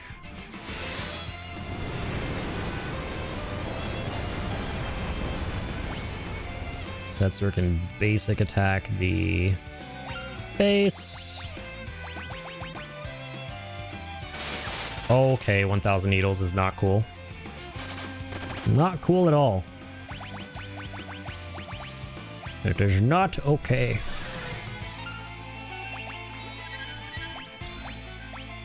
No, please no. Please, God, no. Oh dear. Oh, okay. At least Sofas are blocking that.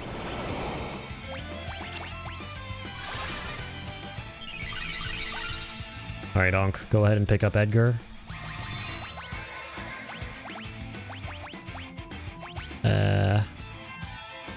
Yo, actually, I'm gonna take this opportunity real quick to do this. Get some intel on the chest.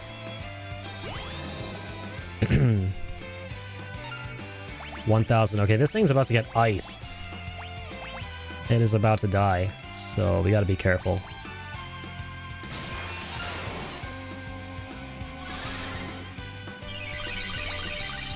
I keep going for the back as much as we can.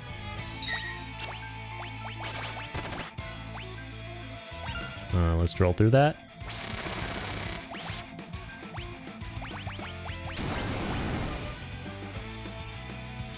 Oh, okay, okay. This will be rough. Q all. That sets her up again.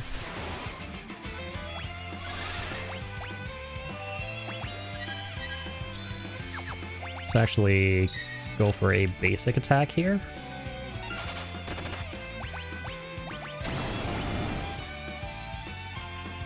Okay, that was not what I saw coming there.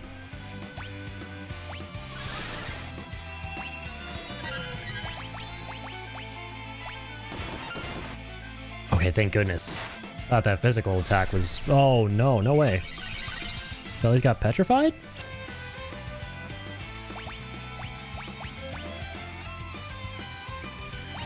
Ay, ay, ay.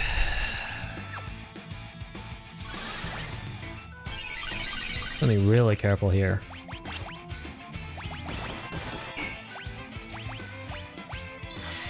Let's do something about that.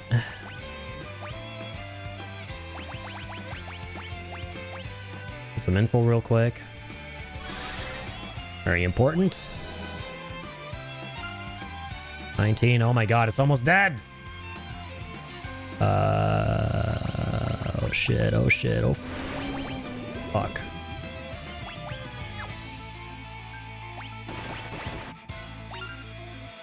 We'll just keep healing up. What was the chest again? Remember the monster was 400?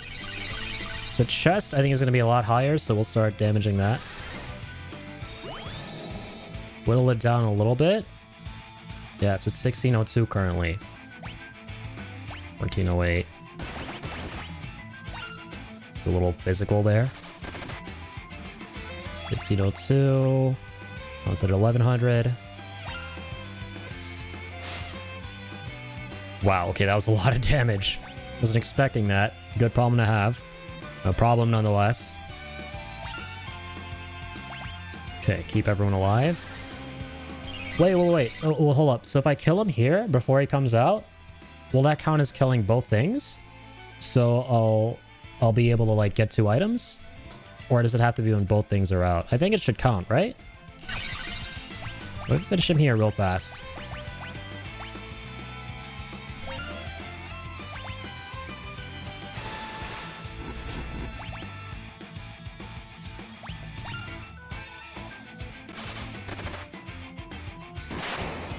Oh. Okay. They killed 2 things, I think, at the same time. Technically. Alright. Yeah, let's go. Alright. 2 Dragon Claws. We did it.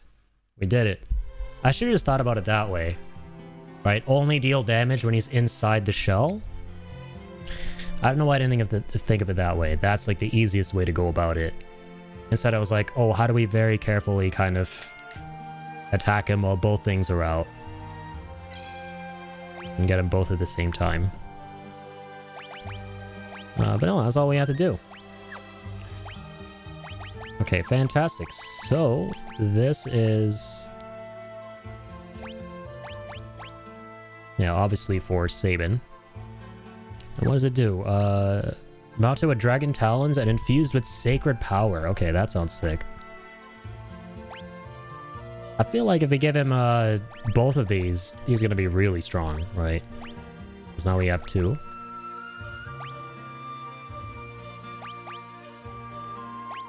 Oh, I gotta get him the accessory, obviously. That lets him dual wield.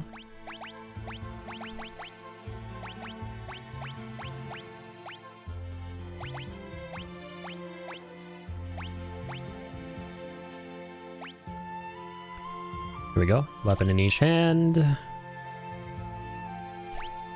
Hell yes. Dude, bro, we made him Wolverine. Oh my god, we turned him into Wolverine. I just realized. That's cool as fuck. Is he gonna be as annoying as Wolverine from Rivals?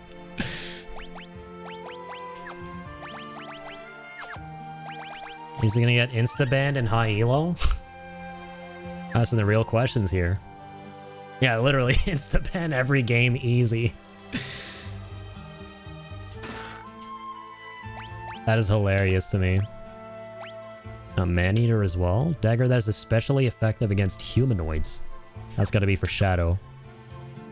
One thing I think is really cool about this game. So in Final Fantasy V and the ones that have jobs in them, you typically got to learn the abilities associated with a job that lets you do things like, oh, equip weapons in both hands, or two-handed weapon like a knight would, or for the former like a ninja would. But in this game, they're tied to items, right? Because there's no job system. So you get items that allow you to do jumps for dragoons, or whoever has a lance. Or literally anyone. Yeah, anyone can jump, but the lancers will do the most damage. Or, you know, you have an item that lets you two-hand things, or item that lets you dual wield. But they make it clear that these accessories or these items are associated with the classes you normally get those abilities from in the Final Fantasies that do have a job system. So that connection is still there, like in the description. And I think that's really cool, you know. Picturing a white mage just dragoon jumping is hilarious. Yeah, we literally can make any one of these characters do a dragoon jump. if we give him the Dragoon boots, which are right now, you know, logically they should be on Edgar, and they are, because he's the unofficial Dragoon of this game with the spear. Such an interesting approach to gameplay in Final Fantasy VI.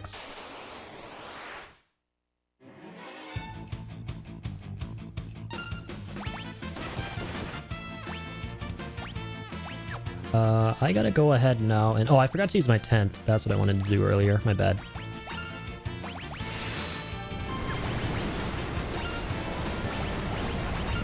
Just basic attacks. It's been a little minute.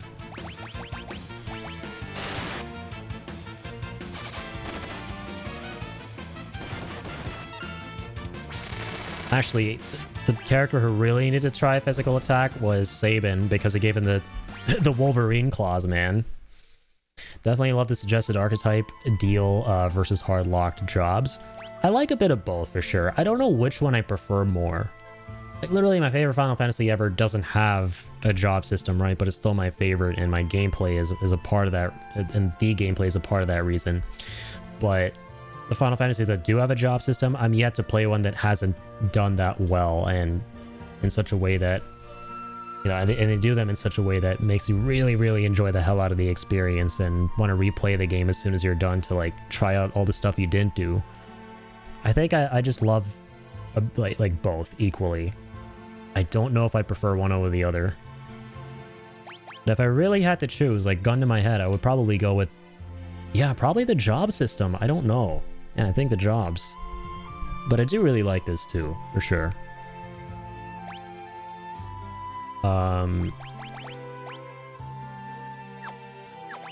Okay, what was I thinking of?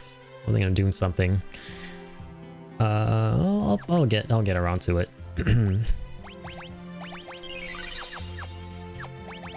Oh, yeah. I need to just go back real quick. I'll turn off encounters. I'm gonna do this a little bit quicker. Forgot to use this guy. Setting him a tent inside of a tomb. I mean, that doesn't sound too crazy.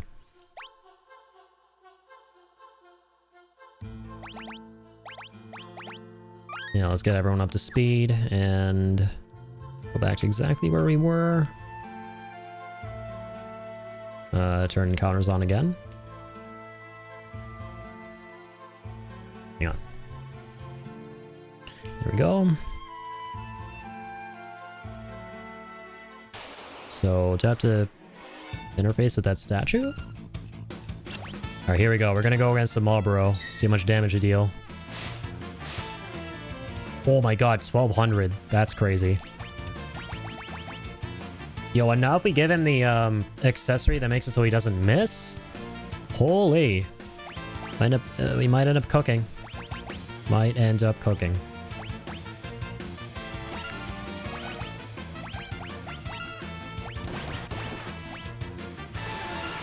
Cooking without the fire. Without the flames of the Phoenix, because we no longer need them.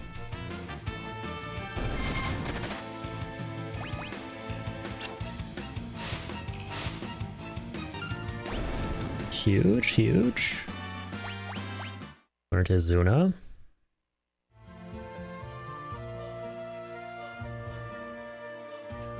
What am I doing here? Oh, there we go. There lies Daryl Dixon. That doesn't look like Norman Reedus. Oh, geez. Oh, God. Holy cast. What did that say?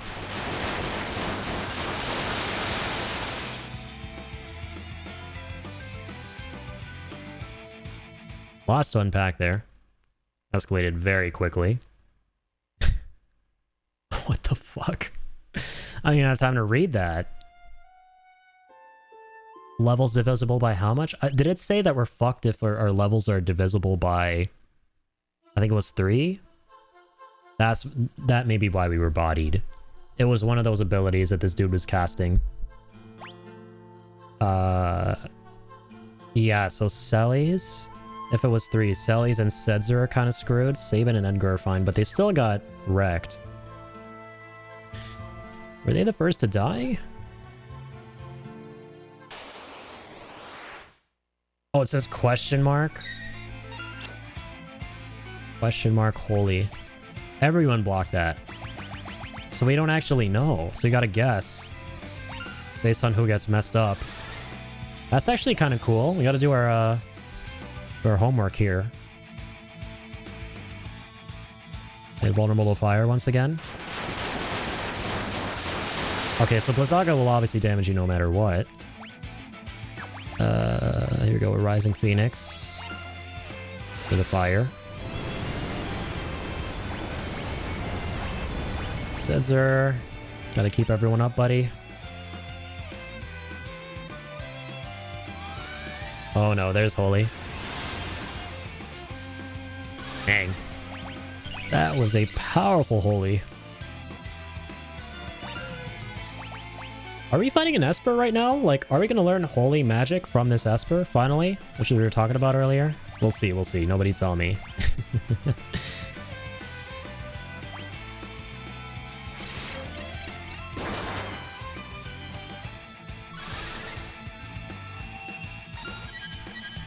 Is Daryl Dixon an Esper?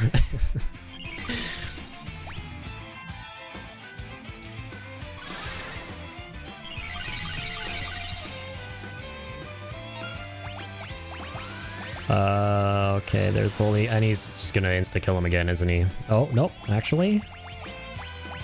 Totally fine here. I feel like we should just be... Oh, we don't have a sword on her. Interesting. What? Can't do Runic at the moment?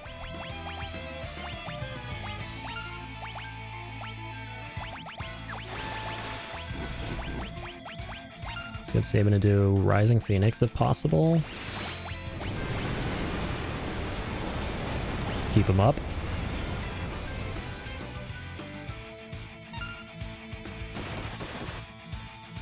No, that's kind of rough. Didn't get a chance to heal him.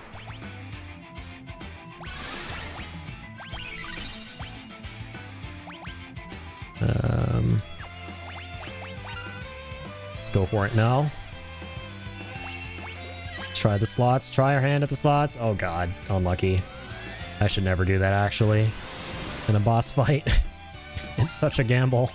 I mean, it's literally a gamble.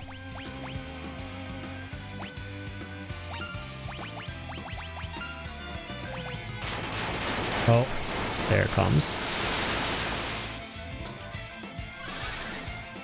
Oh dear. Oh no, no, no, no. I think we gotta hard reset this.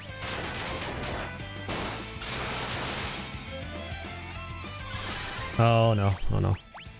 No, no, no. I'm resetting. Do I not have a sword equipped on her? Can't cast Runic at all. Runic would be huge in this fight, just to be able to absorb the spells and then go from there.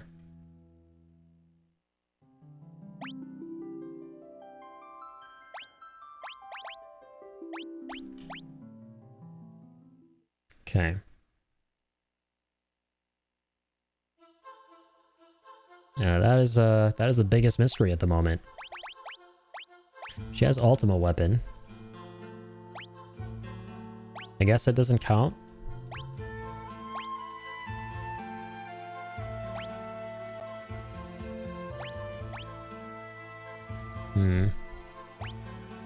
Is this thing technically undead? Would these swords even do us any good here? Well, it's not weak against holy energy. It casts holy energy, so maybe we'll be okay if we try and use these. Now we'll try Soul Saber. Poison, Darkness, and Zombie. I think a shield that negates ice damage would be huge if we have anything like that.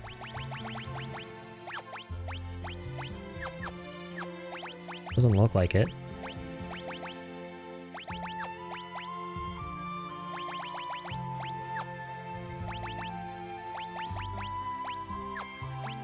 Yeah, I can't wait to get that kind of gear in this game.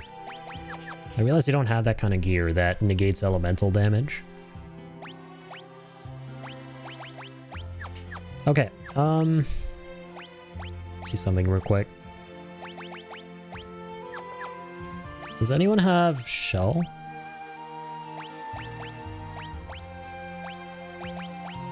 Sabin does. Oh, no, he doesn't. Shell is really going to help. Yeah, Edgar can cast this on everyone. And take less ice damage that way. Okay. Take this from the top.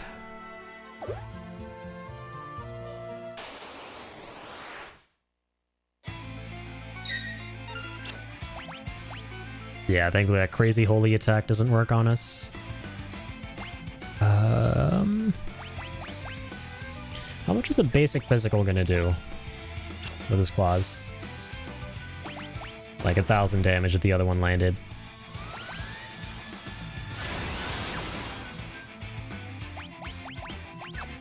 Okay, so let's try a runic. Try to absorb the next attack if we can. Huge. So she's gonna be okay.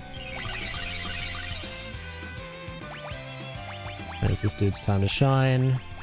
Let's try the drill.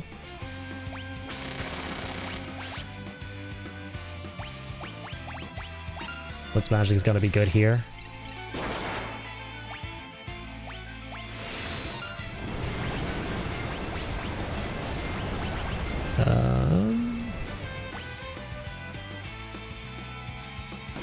Now let's wait and see what happens. Alright, heal everyone up after that.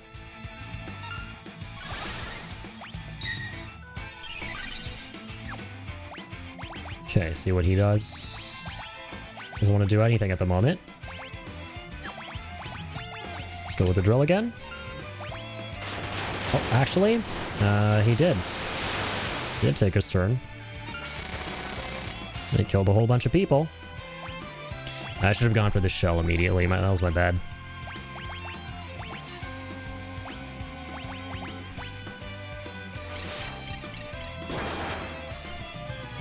Yeah, the ice damage is kind of doing us in. Maybe you should summon someone who can also protect us if there is something. There probably is a summon like that. We don't summon a whole bunch in this game. Yeah, I think I'll restart.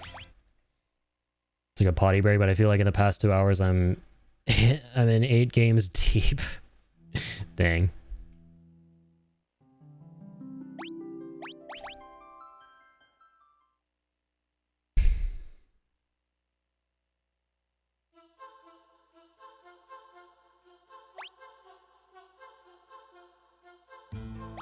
Mastered Siren, apparently.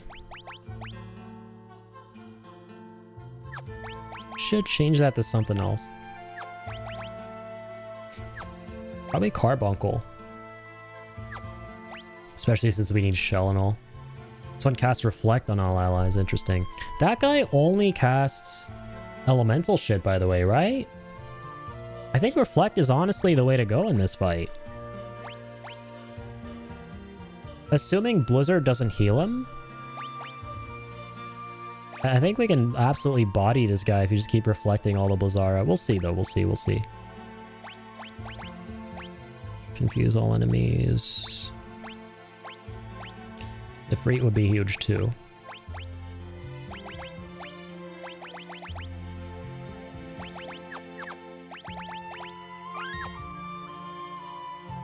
Let's keep these off and get a little bit closer to this thing.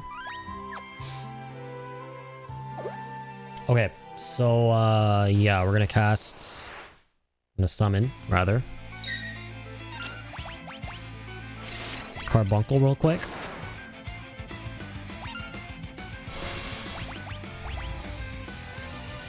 This could either go really well or really not well.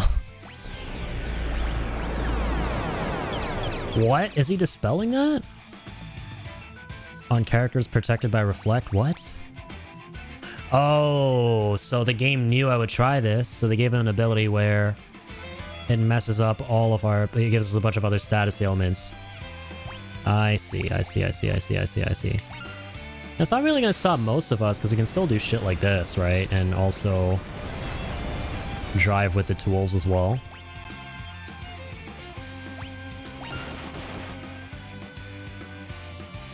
He is doing a lot of physical stuff. This is a smart enemy.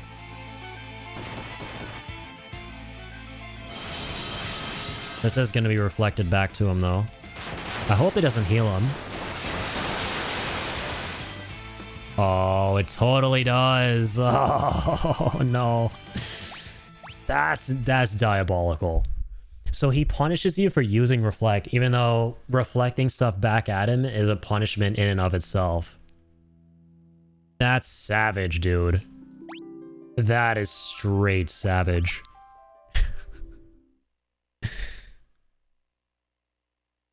That is wild. Oh my god. I posted to share content?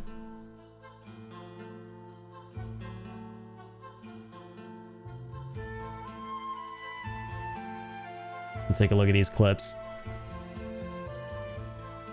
Let's go, let's go. Let's see this cranked gameplay.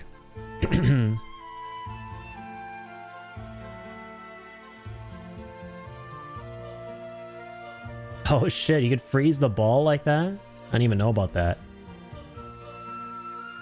Nice, man. I didn't even know you could freeze the ball. That's sick. Nice shot. Well done. Let's see the other one. That was a pretty cool stage, by the way. I like the aesthetic a lot in Rocket League. Oh, it's a Rumble match, I see. No, I didn't even know about that. Nice. Yeah, some of the, like the plays you can make in this game end up looking real flashy for sure. With all the, like, crazy tricks and flips and stuff you could do with the cars. I used to love watching a lot of Rocket League gameplay. But yeah, I would never play it myself. It looks so... I don't know, it looks so tough for me. Like I said. Good shit though, man.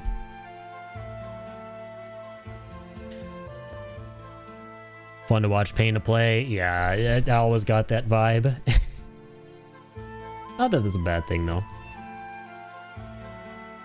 Because yeah, I don't feel like I'm missing out on anything by just enjoying watching it on its own. Because in general, like racing games and like car games and stuff don't really excite me that much.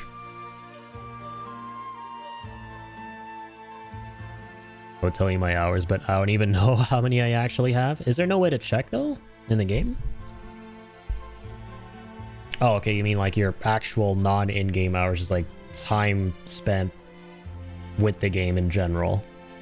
But yeah, I guess they're like in-game hours, right?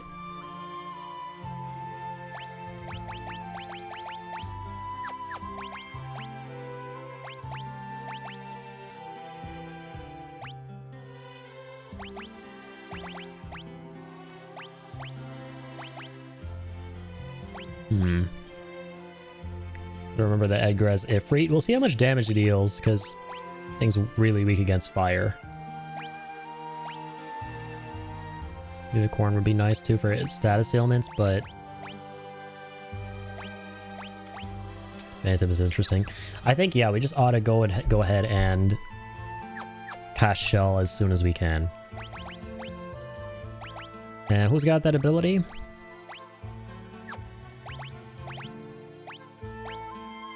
It was Edgar, right? Okay, understood. Multiple consoles, so I'd have to... Oh, true, because you're with, like...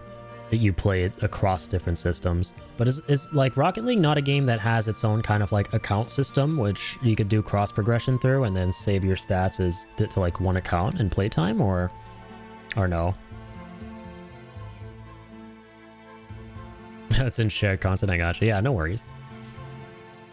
Yeah, I'd imagine you have like thousands and thousands of hours. I mean, it's like you've been playing for like 8 years, right?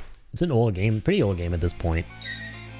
Remember it got popular, or I think it came out around the same time as Overwatch, right? It was either like you would play that game or Rocket League or both. In my case, I obviously went down the Overwatch route. Cross progression, yeah, the launch times on Xbox, Steam, and Epic. So much work, I gotcha. Yeah, I think like a year before Overwatch, or the same year, but yeah, 2015. That kind of tracks. Okay, basic attack. Let's do Runic real quick. Rising Phoenix. Welcome. I got you, Jay. Thank you. Got you with the hydration. Bro, if only everyone had this spell.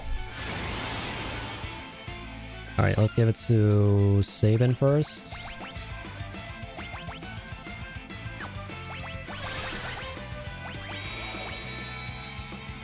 Hit him with the good stuff. Oh, good thing we gave it to Sabin.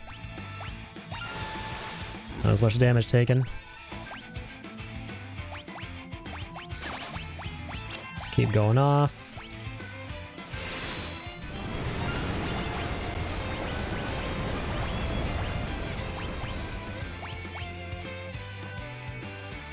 Show on self now. Let's Runic this.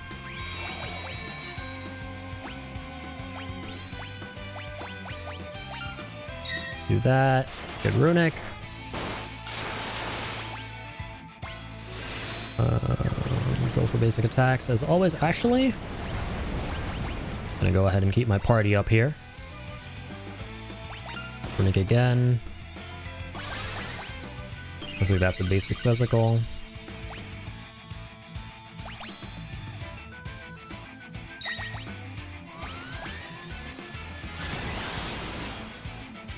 Okay. Fine there. Let's go for Setzer. Keep casting the fiery stuff. Let's get a Runic going there. Keep everyone alive until we can't. That's Setzer.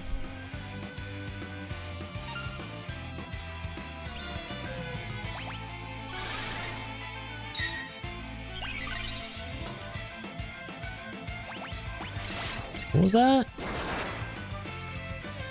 349. Kind of confused what happened. At this point, I'm just gonna use a tool and start going in for damage. So I can get away with 2 attacks here. If possible. No. Okay, oops. We're good, we're good.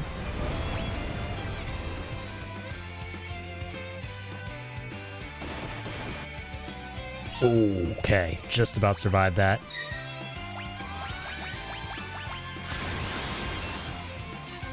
Keep my bro up. Alright. Keep absorbing magic with Sellies.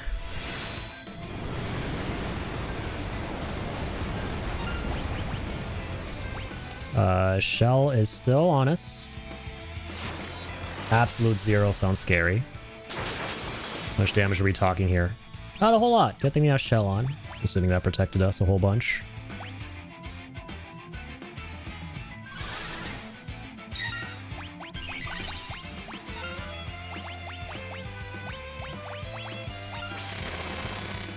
Alright, let's keep going off. So the next hit.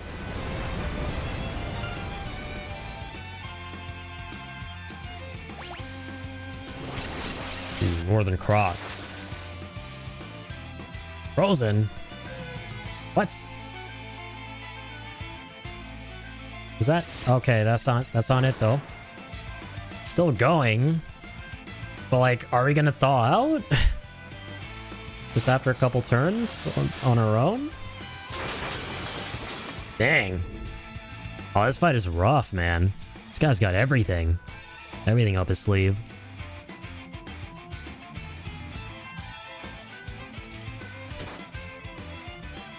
Oh no.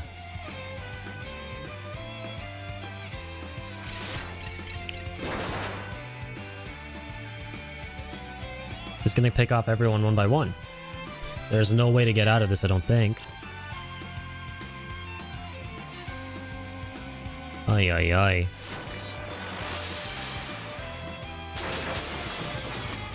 Casting that again. So, is there no way to just thaw it on your own? Like, I mean, if that happens, might as well end the fight, right? It's weird that it just keeps going. That's crazy. Might as well just be like fully petrified at that point. Wow, okay, okay. So now we have something new to worry about. Northern Cross, yeah, that's what it was called. Don't remember the Northern Cross / Frozen mechanic. The Red Runic again? Yeah, I wonder how to get around that. Also, I should definitely put him in the back row. I should get everyone back there. Because he does have a couple of physical attacks. Is there something that prevents Frozen?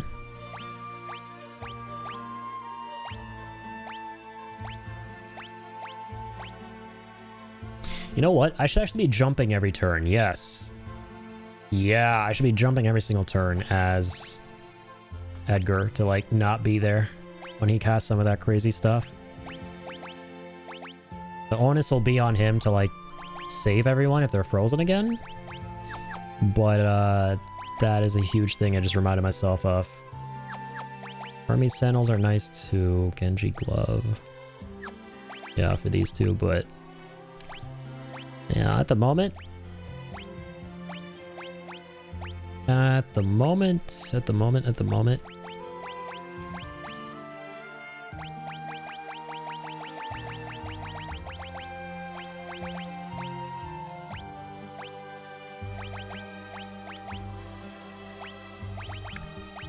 yeah, I would prefer to have a shield. Make other characters jump too. Just realized that. So you can make 2 characters stay on the battlefield. Yeah, if we want, we can keep Sellies on the battlefield. Jump with, let's say Setzer. Can you do that? Yeah, jump route with Setzer, Runic with... well, we need a designated healer is the thing, but we can see how this goes. Maybe she can do a little bit of healing from time to time. Also need Edgar to cast Shell on everyone before we begin this strategy.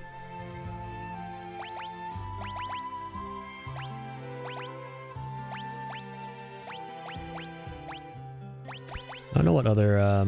oh, do we have Hermes Sandals? Yeah, let's go ahead with that. And get him back on his shield. Let's hasten everyone if we can. Have one more pair of these. Wait.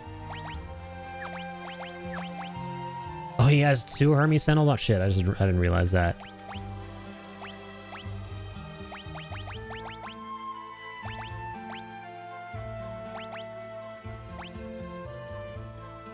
Maybe Black Belt to counter sometimes. Why not? Poison Darkness Zombie.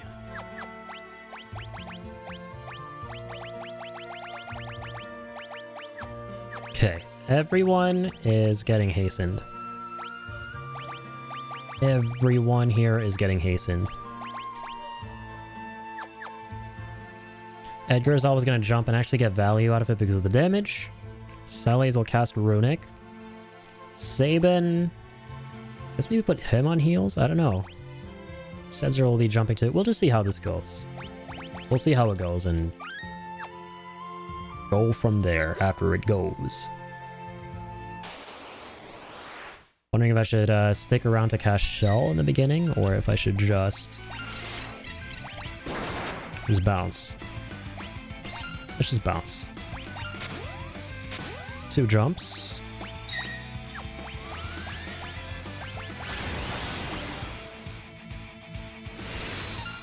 Rising Phoenix every time. If Sabin gets unlucky, he just has to heal himself. Jump is always very powerful.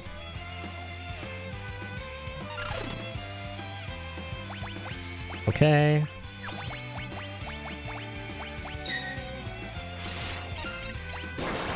Let's get going again.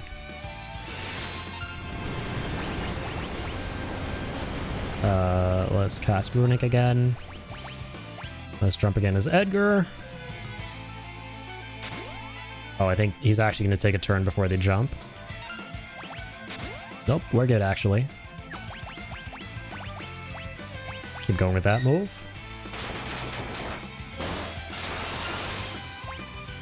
Good hole there. Good jump.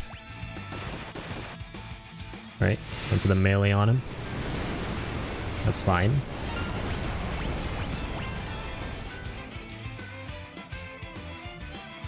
Let's jump that again.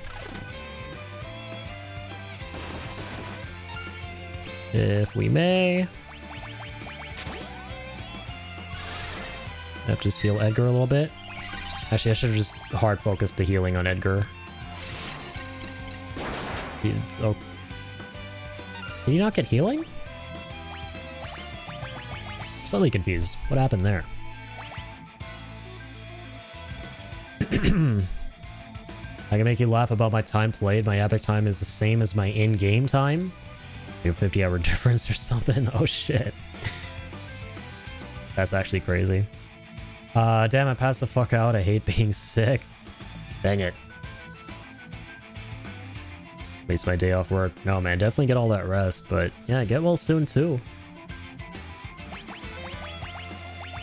And to clarify, I was saying dang it about you being sick, not about passing out during my stream. That's totally understandable. No, I'm definitely pissed off that you passed out during my stream. Or passed out. Oh, man. I don't understand. How did I not heal Edgar?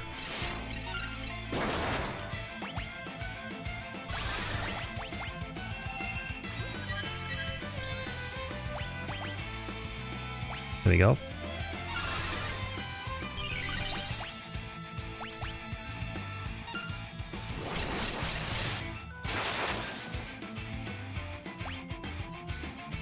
There's Northern Cross again.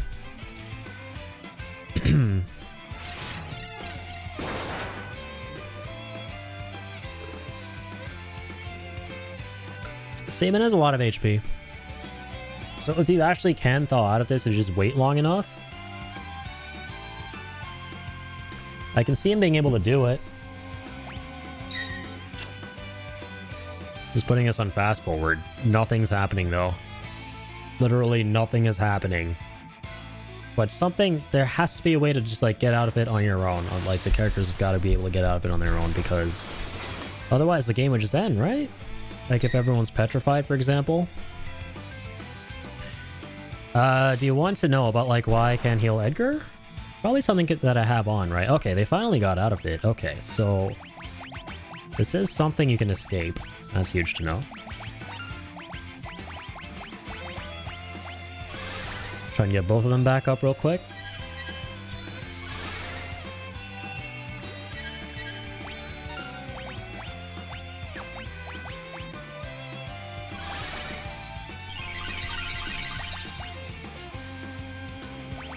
Alright. That time everyone got healed, thankfully. Pull a Runic here. Go jump back up.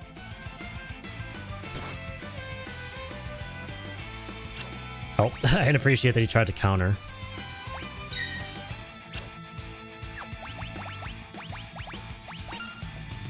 Go ahead and do that. Runic that. Jump this as always. Hurry, hurry, hurry. Time waits for no man. That is what you meant? Gotcha. Yeah, it's interesting. Like, so you're able to heal him that one time, but not the other time. It was almost like a miss. I didn't really catch what happened.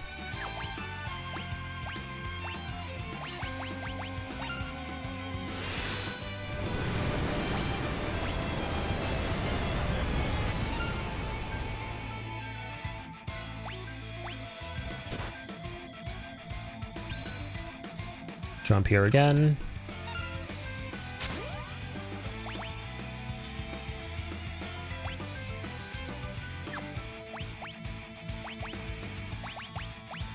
Let's cast that.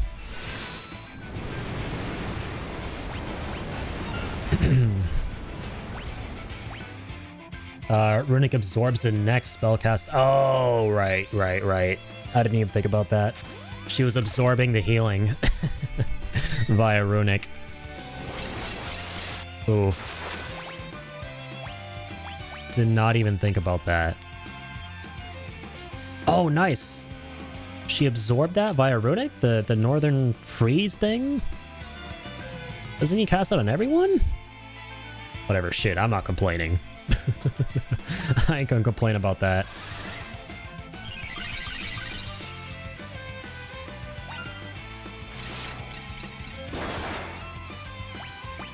Alright, Cesar, get up there.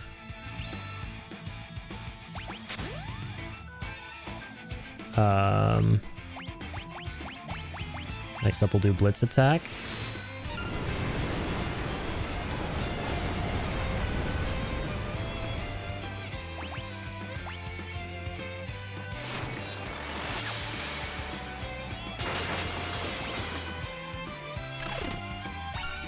Alright, Runic again.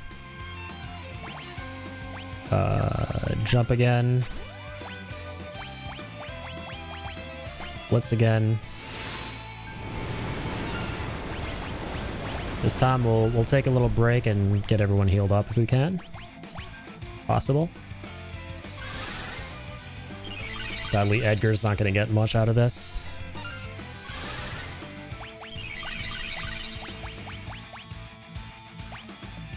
Well, I just realized there is one way they can heal everyone without using an actual spell, and it's via Chakra. So I can take a couple turns here where instead of using the Phoenix attack, I can go ahead and use Chakra with Sabin. So everyone gets healed that way, no one takes the back seat. Ooh, sadly we weren't on top of keeping Edgar alive.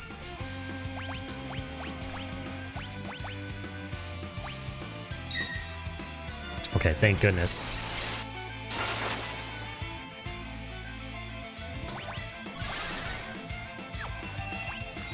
Go for Runic on the next one too. Good night, sir. Thank you for the stream. I go shower, then sleep. Have a wonderful night. You as well, Joker. Thanks for being here as always, man. And yeah, good work on the Rocket League stuff. Congrats. Some fire clips.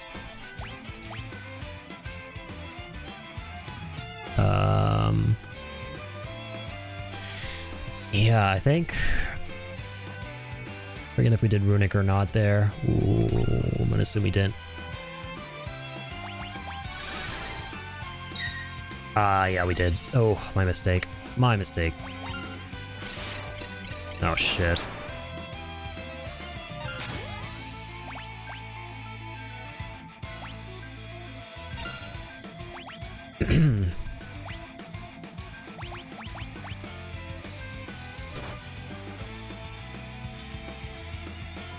Unfortunate.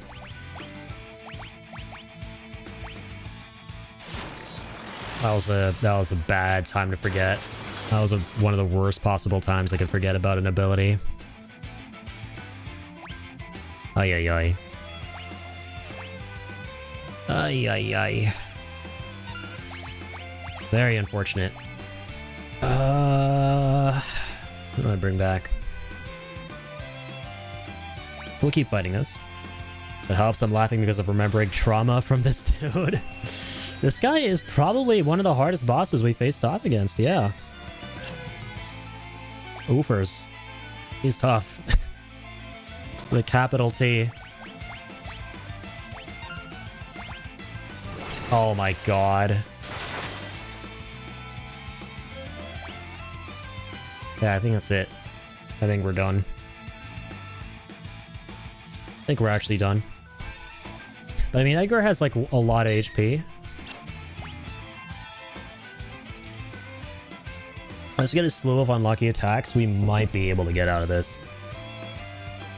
Might with a capital M. Come on. No, that's not what we want to see. Yeah, if you get absolute zero during that, you're kind of toast. Straight toast at that point. I don't know if the jumping strat was as impactful because we're not in the air for as long as I thought we would be. We're not jumping as early as I anticipated. But I mean, that makes sense. No, the big thing though, okay, we'll do this again. The big thing is knowing that I was absorbing a bunch of the healing via Runic, so there are certain turns where I think I should either cast as Celes to heal or simply use Chakra to bypass that, because I feel like I can. I'm gonna be able to say pretty confidently that you can.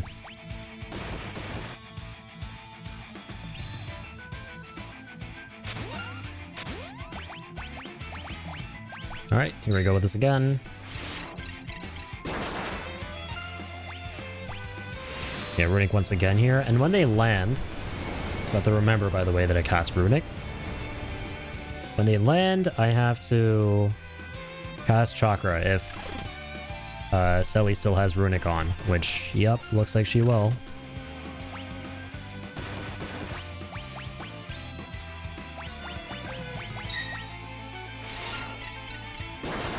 I could have actually healed right there. She just about ended that, but that's okay. It's a good bit of healing. He doesn't actually heal himself, unfortunately, but still helps. Runic up here.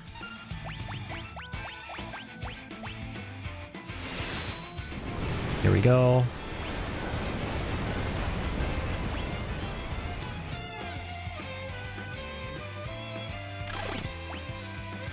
$2,000 that time. Wow.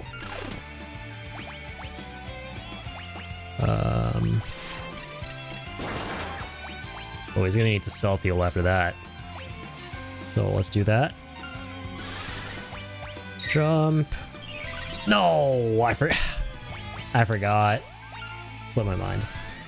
Because when I make that mistake, I normally make it when I'm casting on everyone, but... Oh, I lapsed there. Should give him like an X potion or something. Oh dear. Yeah, big Sag.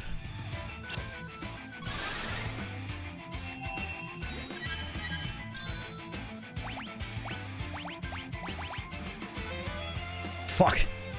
Okay, but do we just use Runic? Anyone who has more than one brain cell, unlike me, do we just use Runic? I forgot again. Did I just use Runic, or can I get away with this healing? Actually, wait. Yeah, no, I'll heal. I was gonna say I can just do Chakra. I don't remember if I just cast Runic or not. What's Mudaween? What did she do again? Okay. We should Tide of Anger.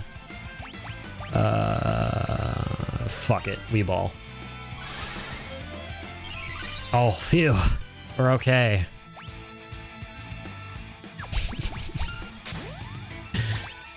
Oh my goodness.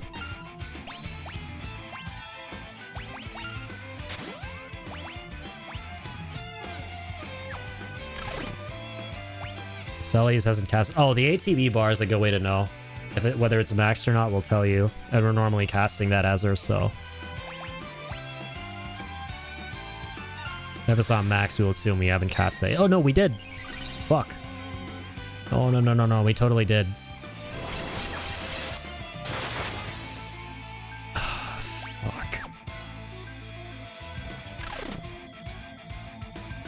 Yeah, it seemed like non-elemental from what I was reading. I feel way better about my childhood struggles. Yeah, you're not alone. This is a tough fight.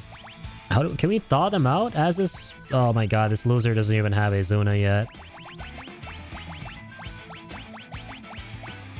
Setzer is absolute dead weight during this fight, unless you have like good spells, I feel like.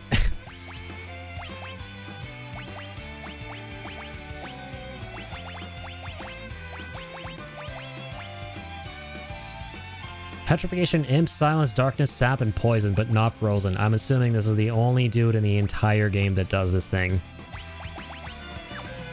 He's gotta be. There is an item that cures Frozen? Interesting.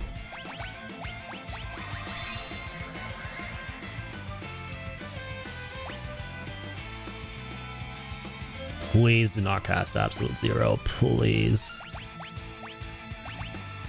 Do not do this pain unto us.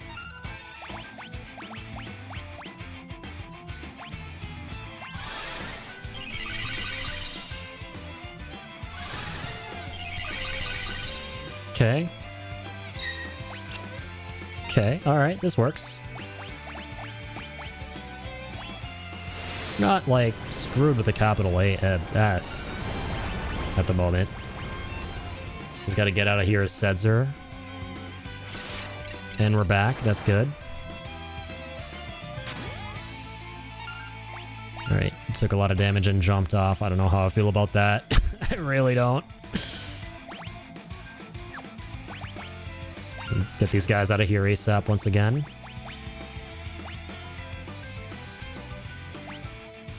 Yeah. Gotta start fighting back.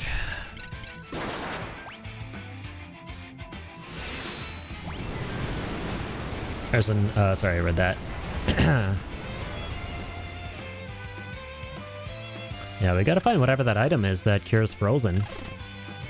Definitely don't have it yet, it doesn't seem like. You'd think the remedy of all things would, as it usually does, you know, cure everything including Frozen, but it's everything but Frozen seemingly.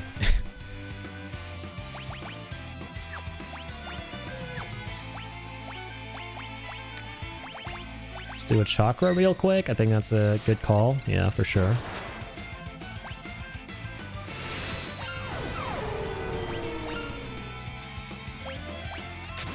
Nice.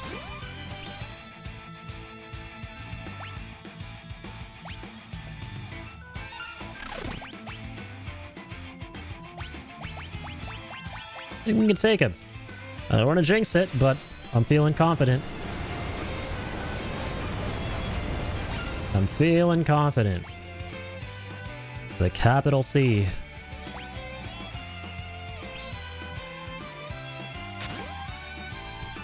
Where I should be right now remains to be seen, given... depending on the outcome.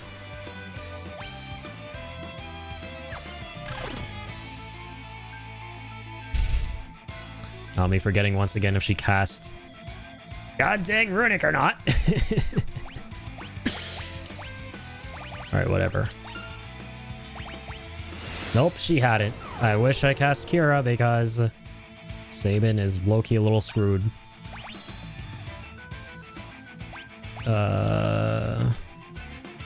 Not a curative item, but you can cure. Oh, you can cure it. Right. That makes sense. Interesting, though, that there isn't one. Right, like a consumable that cures it. Like Remedy. You would think Remedy would.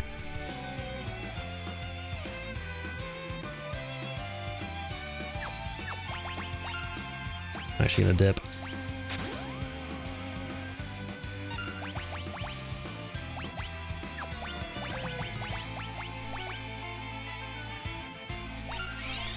To not remember if I used Runic or not. No, I did. Okay. Making a mental note. Now it's gone. It is gone, so I can indeed do this. Oh, I didn't want to do it as her. My bad. It's all good, though. I heard the block sound, though. Nice. What? Not nice. Fuck. No. Yeah, because every time she was blocking that, she was absorbing it for everyone, not just herself. Oh my god. Well, this is not terrible. It's not. Yeah, everyone's maxed out. Okay, yeah, we're okay. You just leave as Setzer. Let these guys tank a whole bunch. Okay, nice. Holy's not bad. Absolute Zero's not bad either. It actually is pretty bad. It's very bad. We stick around, heal them up. Okay. Nobody panic.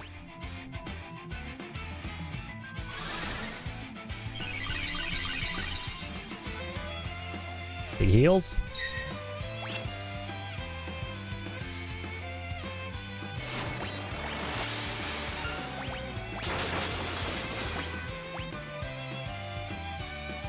Oh my god.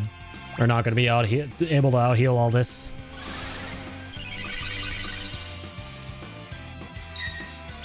Oh, thank goodness, we're back. Okay, we are so back. Runic. Jump. What's magic? Chakra. Jump. Actually, this is completely fucking useless. Because she doesn't need any heals and no one else got any heals. It just occurred to me. 2 others are gone.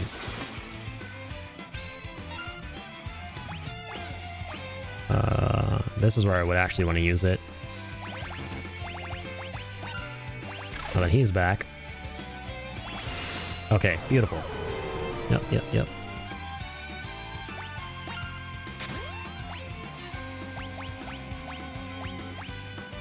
No, we always wanted to be using Runic, man. Be guarding the party from this bullshit at all times.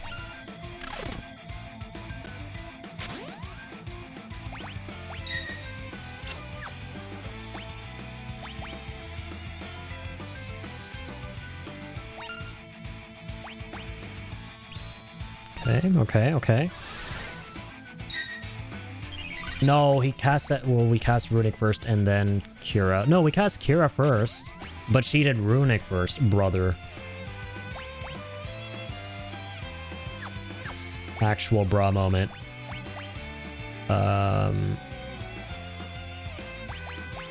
We'll give him Kira though. We won't do Runic this time. Oh, but they're back. I really should have done Runic now that everyone's back. Oh, it was just Morningstar. We're okay. Please don't cast again. We'll get the fuck out real quick. Everyone run away. Runic. Hurry up, Celes. Don't let him cast. Good girl.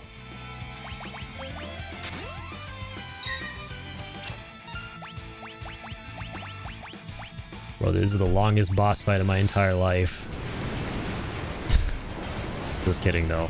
It's a gross understatement. Or overstatement, rather. That would be Minerva from CC Reunion. Perfect timing on me saying that, by the way. Like I said, gross overstatement. That wasn't long at all in hindsight. I mean, compared to like some of the other actual longest boss fights. There we go.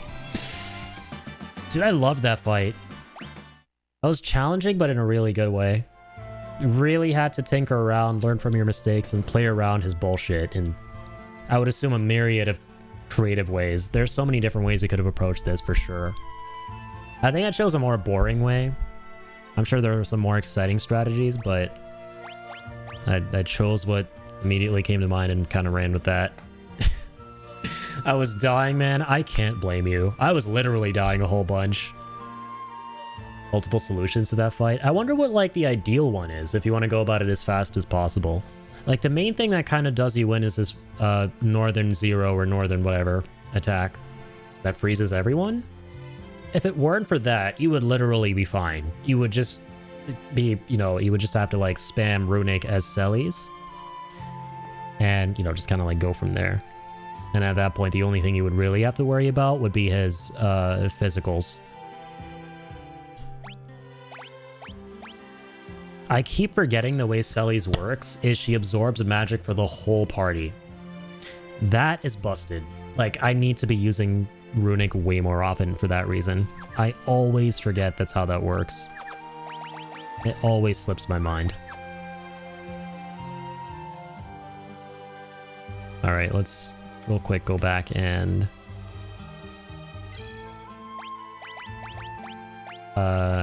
tent?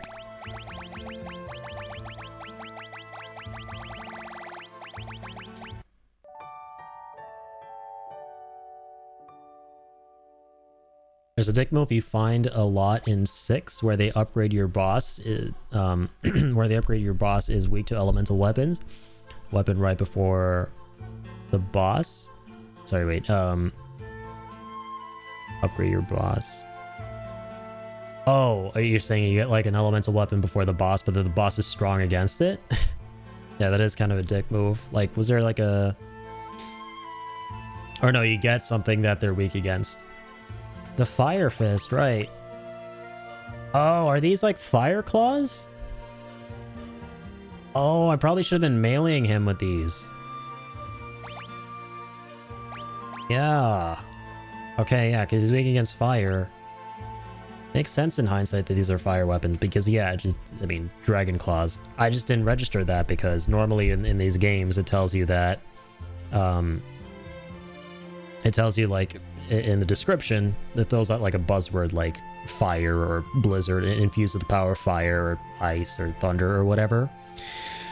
But in this, you kind of just have to infer. It just says sacred power.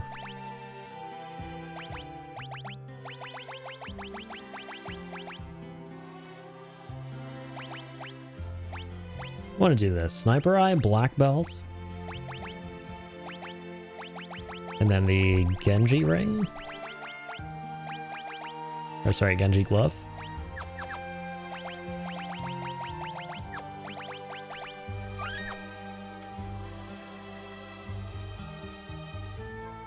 Upgraded the fire weapon you did have? Yeah, that makes sense because he's weak against fire, right? Weapon you had before those he was weak to. Dragon Claws.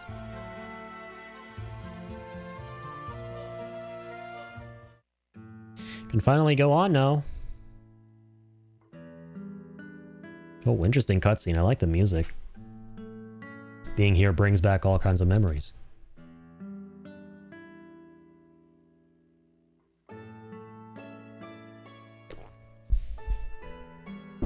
This next test flight could be dangerous. Oh, Daryl was his wife, or something. What are you trying to prove by pushing your ship to its limits? It's pointless. Kinda looks like Scarlet from FF7.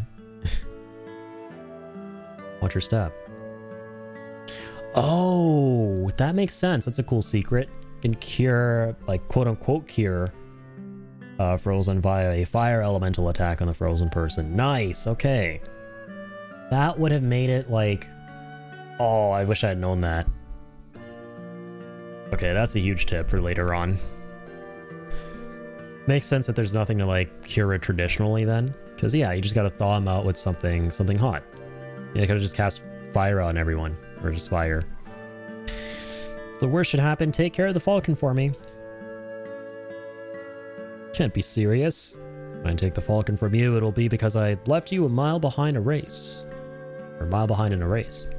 Until then, I'm not letting you out of my sight. Good luck with that.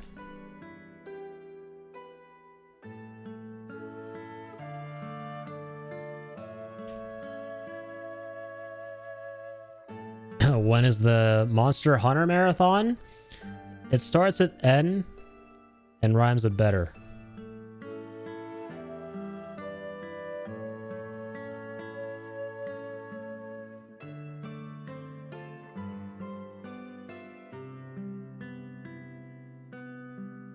I like how when the characters are moving around through the world, it just shows like a first-person POV. It's kind of interesting. It's supposed to like infer that it's from first person. Ah, there's nothing really. There's really nothing like flying. Indeed. How long you plan on hanging back there? Are you gonna try to pass me? Are you too entranced by my wiggling rudder? Like how they're racing up here. It's cool.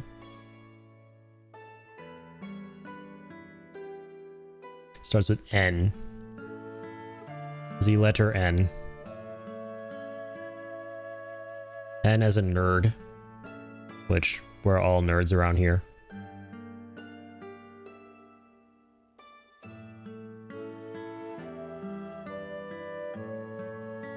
Incredible.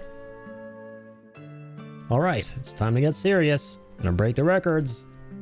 Fly above the clouds and see the stars closer than anyone ever has before. Be back by sunset. I'll be waiting for you on our hill. Oh no. Literally gonna fly too close to the sun.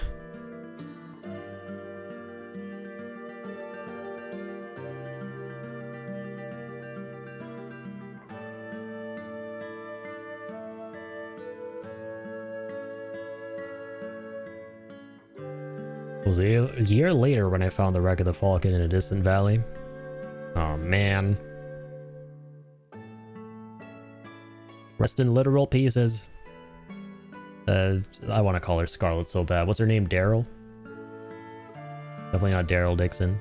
Let's say more like Darlie. Yeah, I don't know who Darlie is or if Darlie's even a name, but sure, let's go with Darlie. I restored the ship and then put it to rest down here. So, this is the Falcon.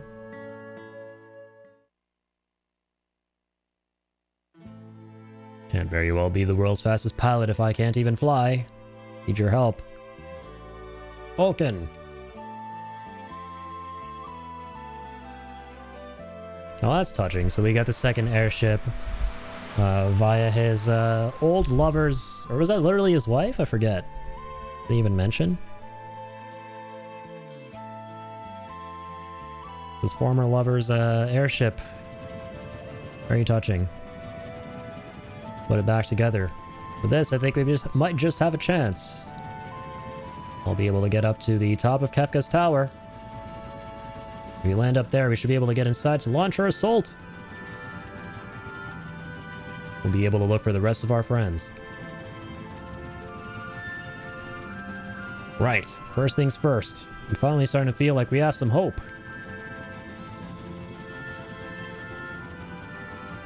A little bird. That bird, could it be?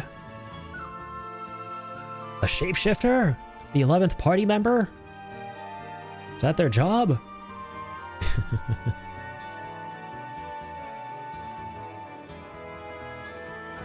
Where's he headed to? Setzer, follow that pigeon. Why?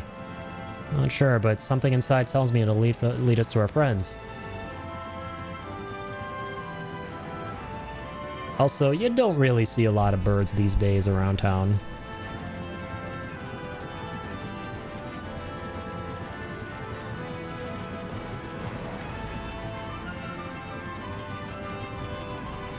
Oh, I like how the airship actually just took us straight there.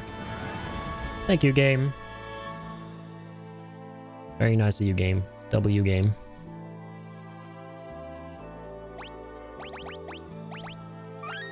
Okay. Finally, we're at Miranda. And this is where we're gonna get Cyan, right? $200 a night. I ain't paying nothing till I know if there's anything in here.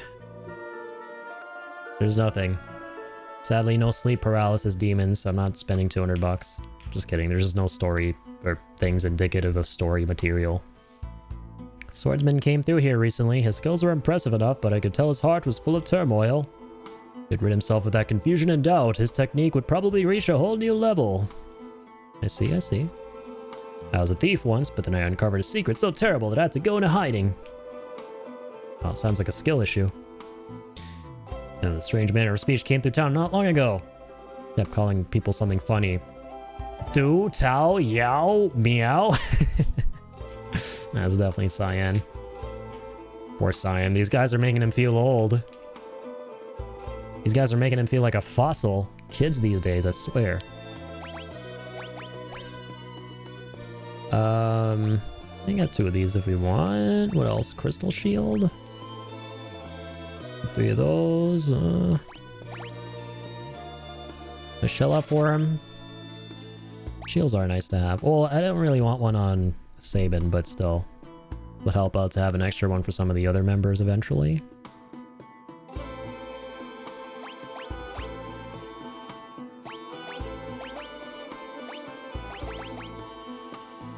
Oh wow. Crystal plate mail. Agility 6. We'll go with the crystal mail. I can't take 2, but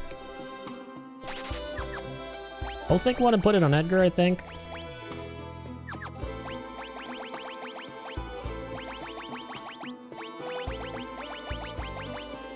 Where's the spear? I'm gonna put the spear back on. What's Setzer? Let's get rid of the boots.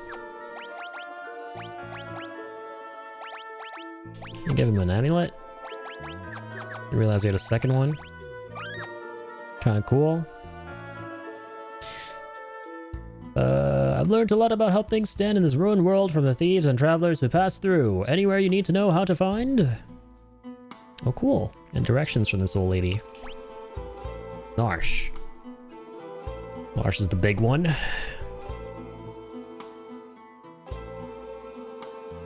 Okay. Oh, so I guess it just shows you areas on the map that aren't dotted. So you kind of got to get like a visual clue for where to go. At these like little caves. I see.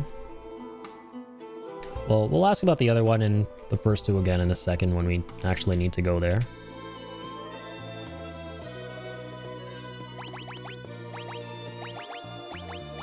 And got a bunch of things for Shadow. Some falchions here too.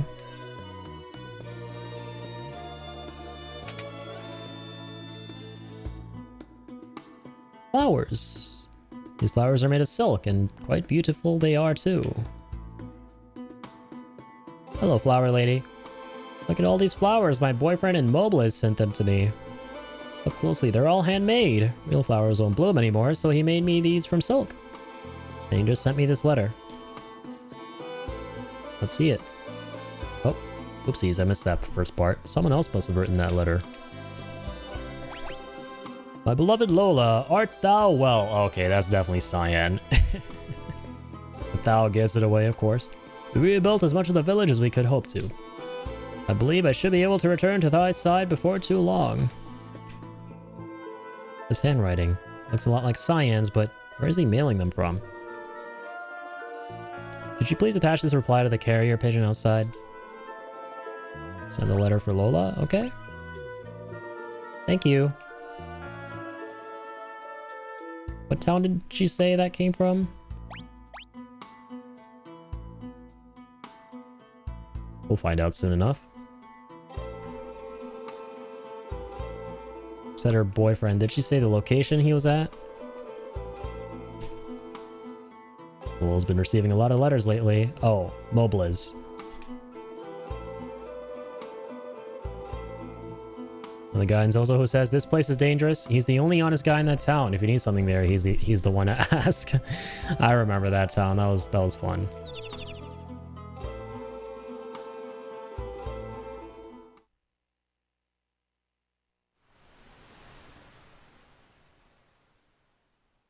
All right, little dude's off. This is so cool.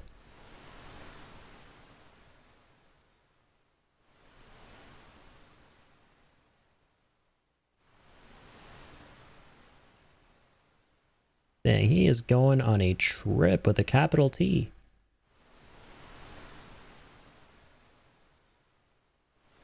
All the way to the other side. Gotcha, gotcha. It definitely do be a long distance relationship.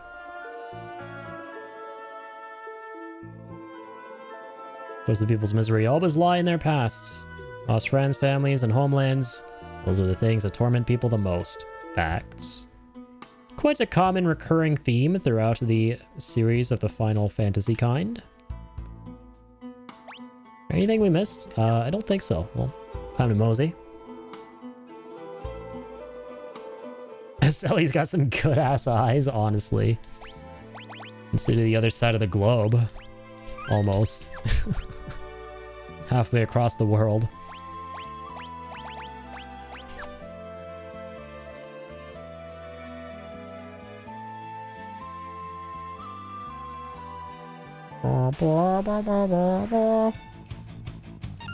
Alright, that's a cute-ass frog. I don't want to fight that. I really don't. Curse you, game. Why must we do this? Why must we engage in this senseless violence?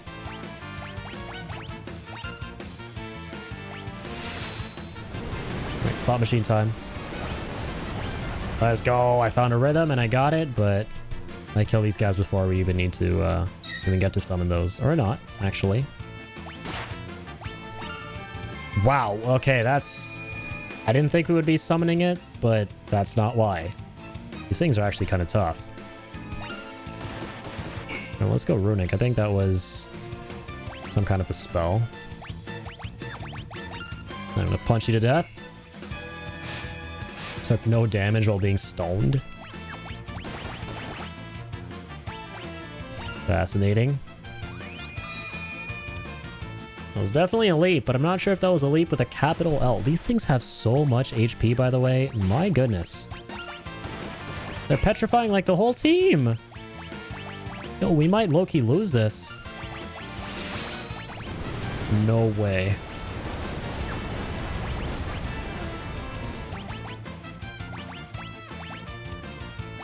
Gotta poison their asses or something.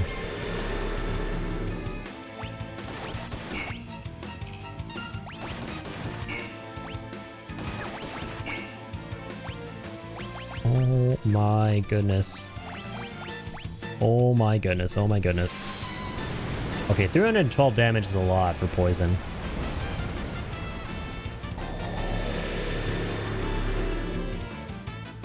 Oh my gosh. They're actually still vibing in town. There we go. I thought these things would never die. I was like, are these guys part of some kind of secret super boss squad?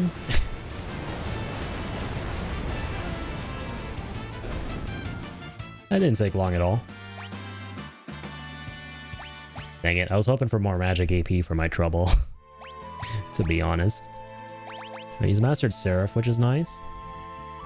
What's up, Heavenly? How's it going, man? Weak against ice? I gotcha. Yeah. I was planning on using Libra, but just didn't get around to it. Back, by the way. Welcome back. Alright, let's get rid of the... Well, obviously that's not gonna work. Boop, boop.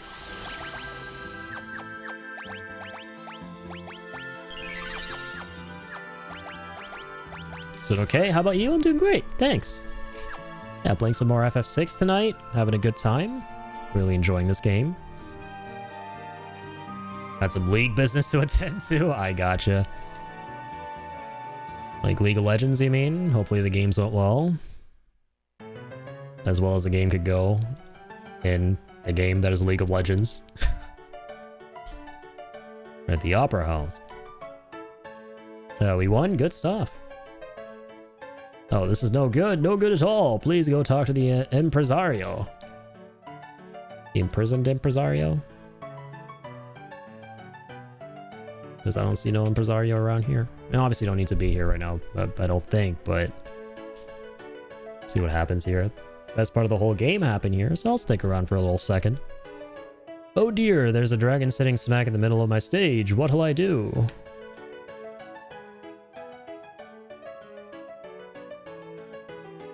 You know, kill that dragon who's definitely, you know, not a paid actor or anything.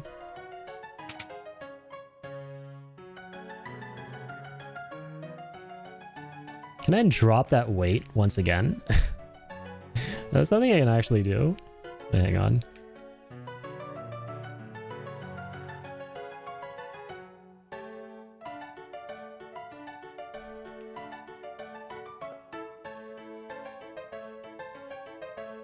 I cannot.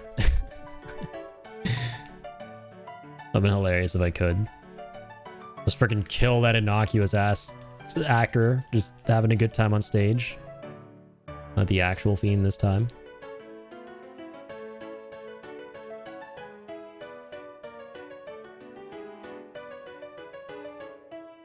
Don't touch the wrong switch or you'll be in for a nasty surprise. Remember this from last time. Okay. Maybe what you call nasty isn't so nasty.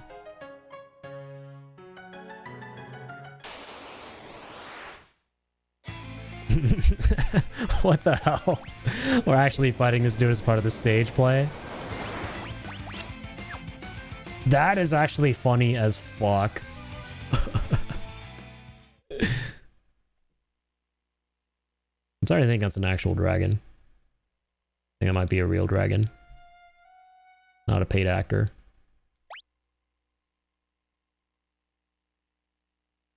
Might be an actual dragon. What about this one? Can I kill the dragon by flipping a different switch? Force the audience members to kill the dragon? Whatever that was. Oh, wolf button. Dog button.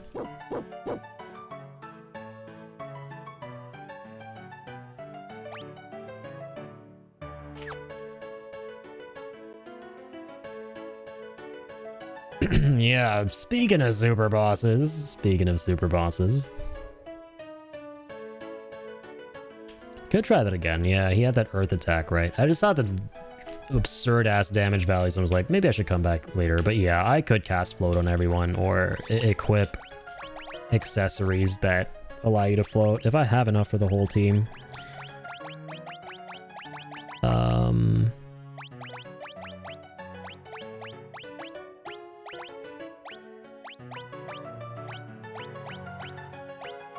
Regen, haste, float. I think maybe there's just one at the moment. Yeah, no one else have them equipped. Okay. Yeah, I'll come back later once we have enough of those. Because, yeah, I mean, I could cast at the beginning of the fight, but you can't target everyone. You'd have to do it one by one. It's the only thing.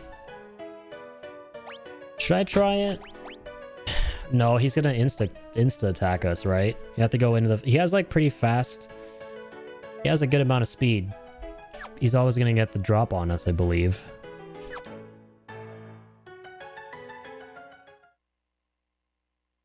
We'll come back later. Doop, doop, doop, doop, doop, doop.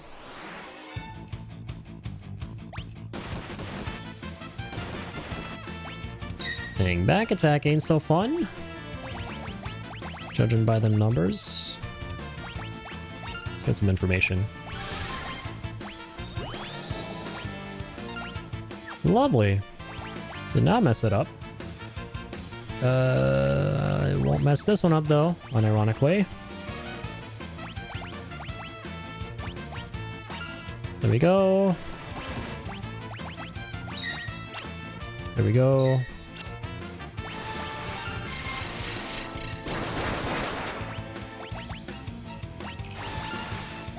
Very nice. There we go. Me like easy diamonds. And me likey killing things, so I guess I'll do that.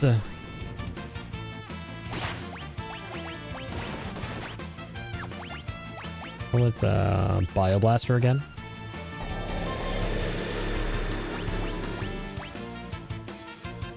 I'm gonna keep messing around with Blazara.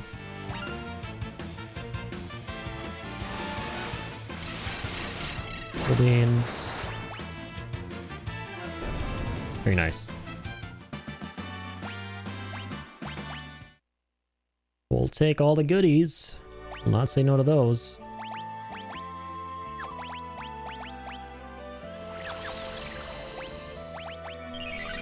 We'll do a bit of that too. Sweet.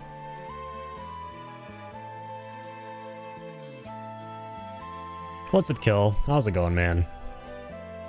You have no GP, you may be able to get some decent items at the auction house in Jadur if you didn't already do that in the World of Balance. Actually didn't, no. That's a good reminder.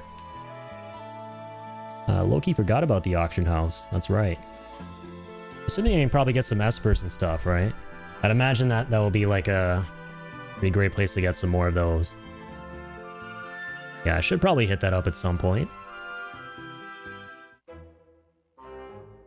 Alright, here we are in Jadur.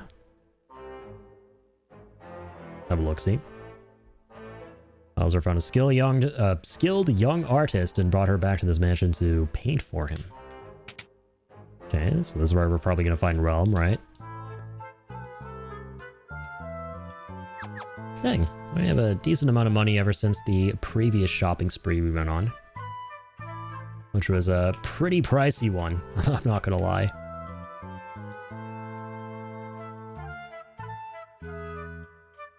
Okay.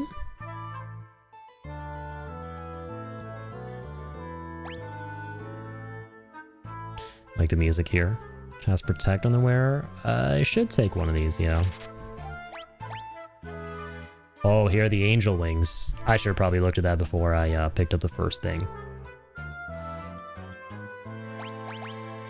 Could buy another one, grind a little bit, go back to the dragon and try and fight him.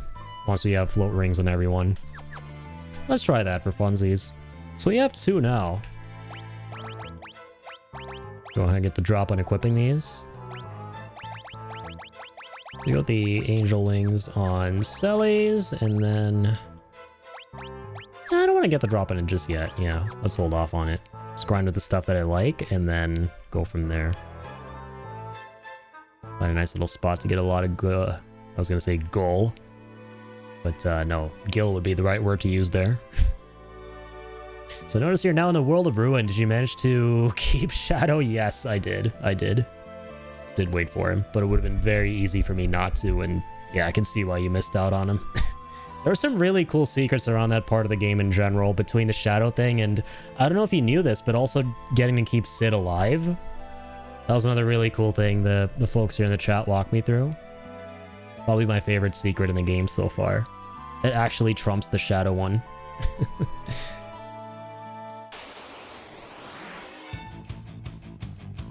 There's the Froggers again. Oh no.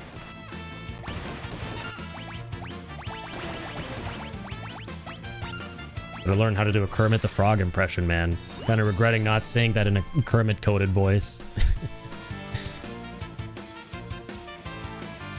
Vulnerable to ice. That can't be good.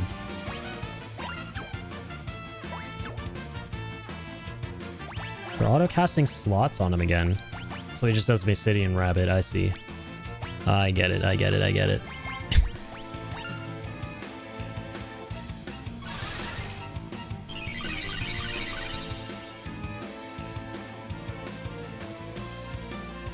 That's not bad. I love how there's like no sound effect. That the slam is just so low-key.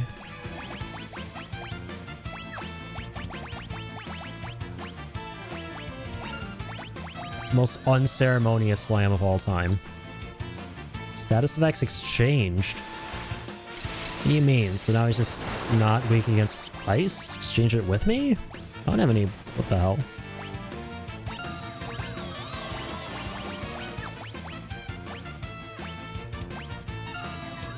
Why are these enemies so tough?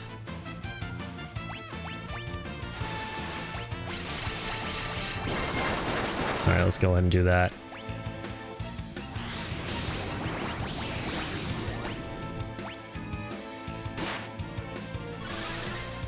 That didn't do anything, thankfully. I don't think it did, at least.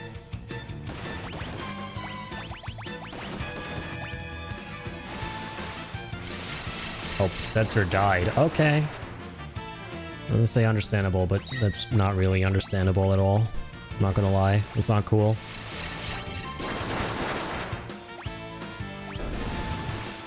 There we go. That did not take long at all. Let's get Setzer up so we get some XP. That'd be the gentlemanly thing to do.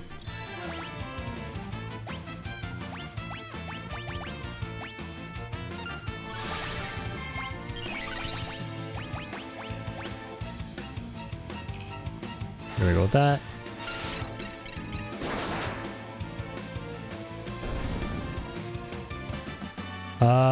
Okay, we did get 10 grand from that. Worth it. Worth it. Absolutely. That gives us just about enough to be able to afford 2 other pairs. So I will go ahead and snag them. Don't mind if I do. Oh, sorry, that is the armorer. I knew that.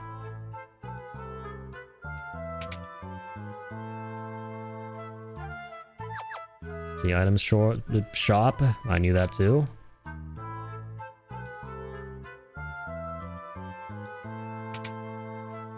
Hang on. There's the weaponsmith. I'll not make a fool of myself. There's usually a designated accessory store, right? Yes, there is. Almost forget. Get out of my way.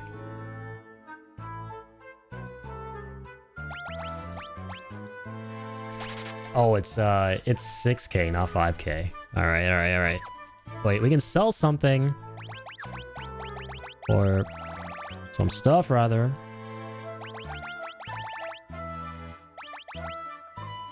Worth it, question mark? Flame tongue, we have 3 of those. Well, I mean, yeah, shit, I'll keep 3 of those.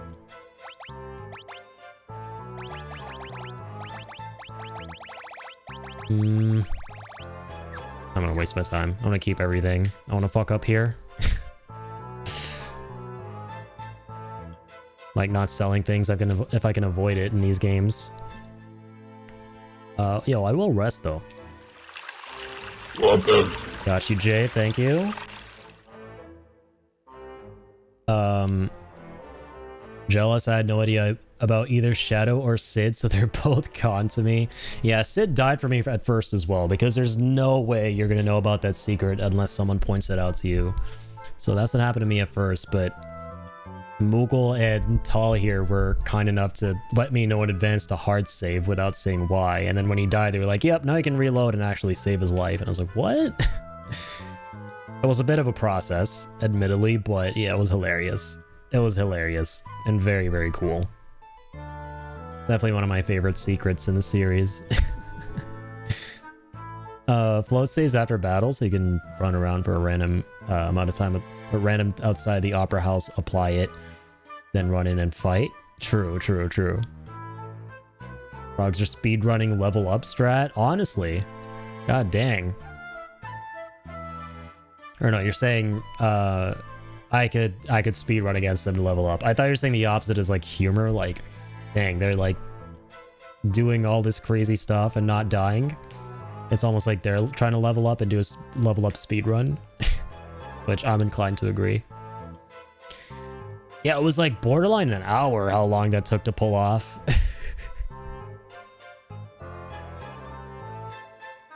Yeah, no, they do. Like, actually, they give so much gil. I didn't notice the XP, but that was a lot of gil that they dropped.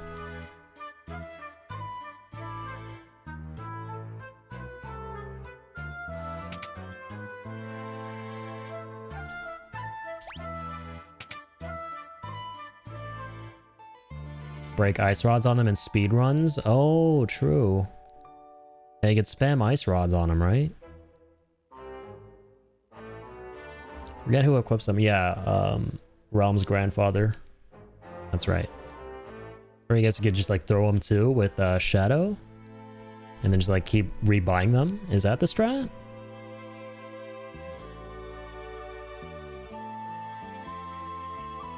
Anyone can break them as an item. Oh. I think I forgot about that. That's cool. Like anyone can like just throw them? Or like, how do you mean? Or just like, oh, you use it and it breaks. Yeah, I remember now. Facts.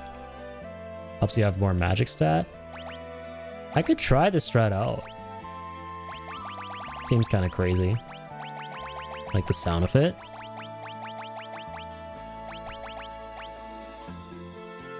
Yeah, we have one of those. Should probably buy more, but I don't think the shop in the nearest town has a lot of them. But willing to toss this one. Actually, I won't, because I'll forget to buy another one probably. So I'll keep it for now. Okay, these guys. What are we working with here?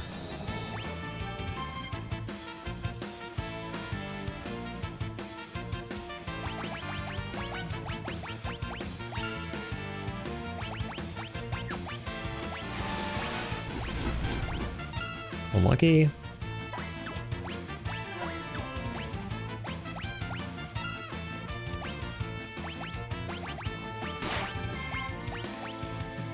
Wow.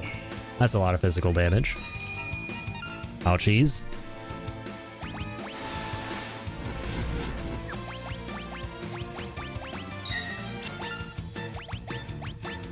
I want to do something about that. Give her a bit of a band-aid.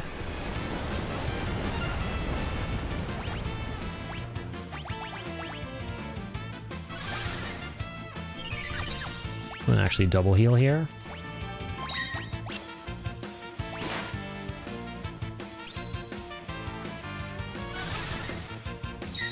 Oh, she didn't absorb that. My bad. Did I used Runic? I don't even remember using that. What? Interesting. The airship is gonna attack here now. That's kind of sick. Glad we lined those up. How much damage is that? Quite a bit. That's probably gonna kill me. Can I actually just like... Oh, no. Okay, it's my Mysidian Rabbit. I think it's just random each time. Longly took like 0 hits. Or 0 damage, rather, a couple times. Wonky stuff like that, using weapons as items and such, is one of my favorite moments in Final Fantasy VI. Absolutely, yeah. Quite a few of those. Ever seen the airship one? That was my first time too, yeah. That was very cool. Getting real lucky here with the slots on, what's his name? Setzer tonight? Alright, go again.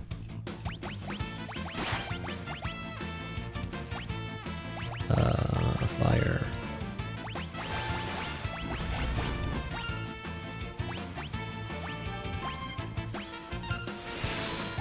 Sorry, was it not? Was it fire or ice? I already forgot. I think it was fire, right? That we were hitting these guys with? Yeah, I think so. Prismatic Flash. I like that one a lot.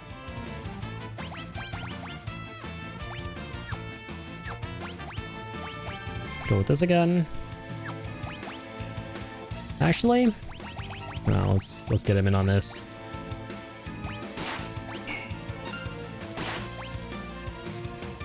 Okay, rip. Let's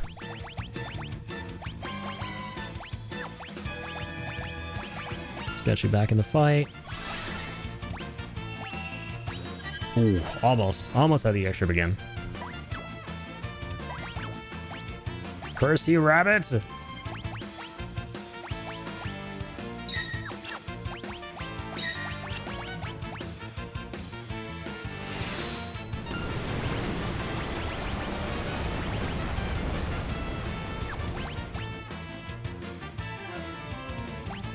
The basic attack.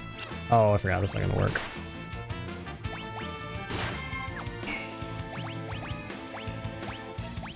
Here we go, Chocobo Stampede.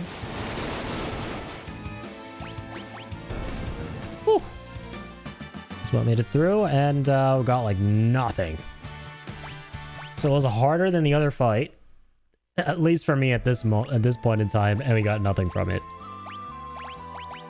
Boy, do I love that!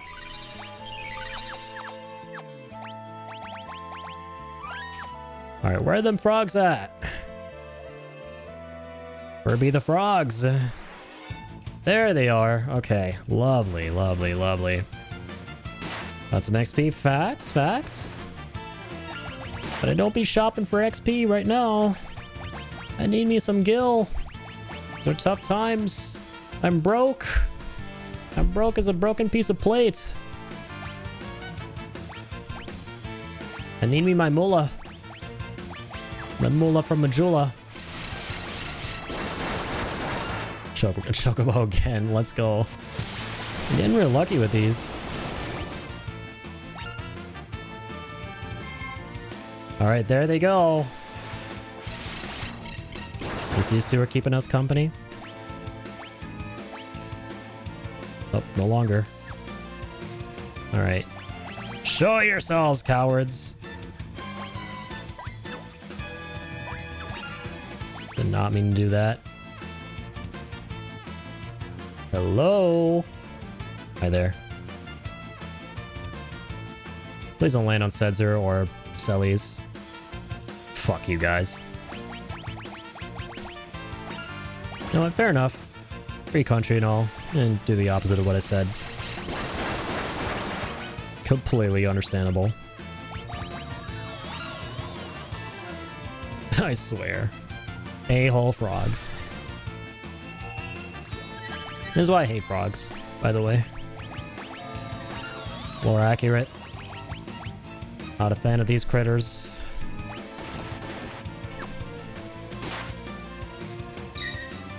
Dang it.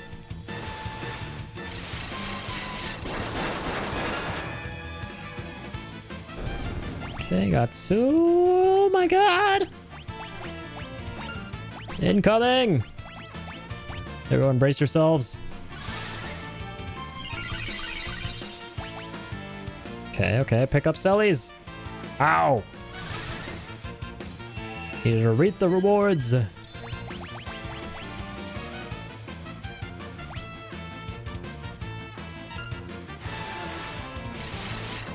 There you go, bozos. Preston Ice. Alright. Got to that dookie butter again. Let's go ahead and go get some things that aren't dookie butter.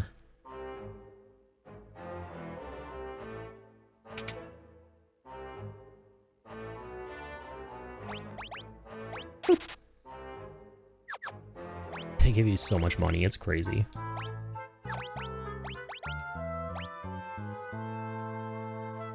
Yeah, let's go ahead and swap out those for the wings. Dragoon boots I'll keep. Hermes sandals, we'll lose those for now. Don't mind that.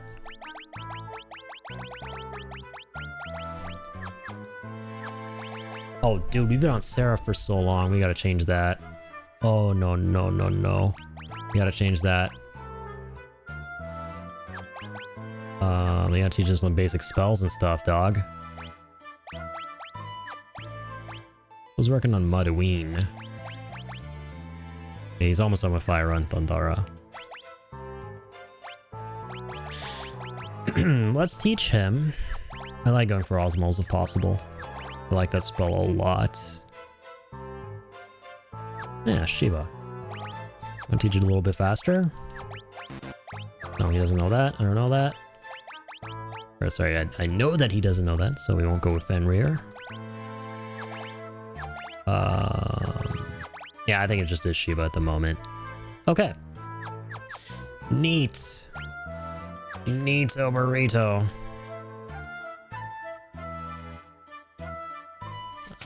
Let's rest up again. Alright.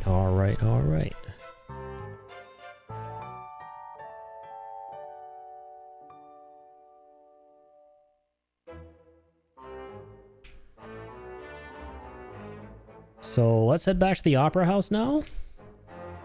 Try to take on that boss. Oh, everyone's got the angel rings on and stuff. So we got a shot at that.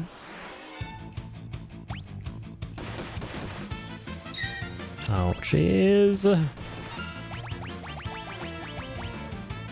at that. And that. Some of this. Oh my god, it looks like I'm cheating. Those things just like jolted into place. What is this crazy luck I'm getting with Chocobo Stampede?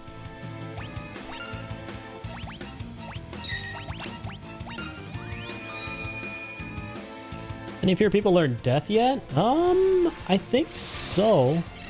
Yeah, I do think someone knows it. It might be Terra. Terra knows the most spells in the game. That I know for sure. So I think she does know it.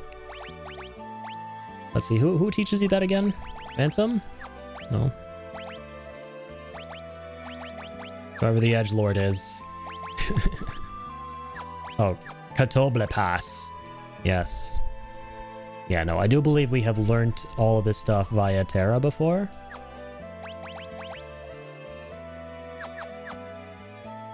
Hang on, let me go with Izuna and fix that up. I could have probably just done Poisona. Less MP as well. Literally just 3 MP.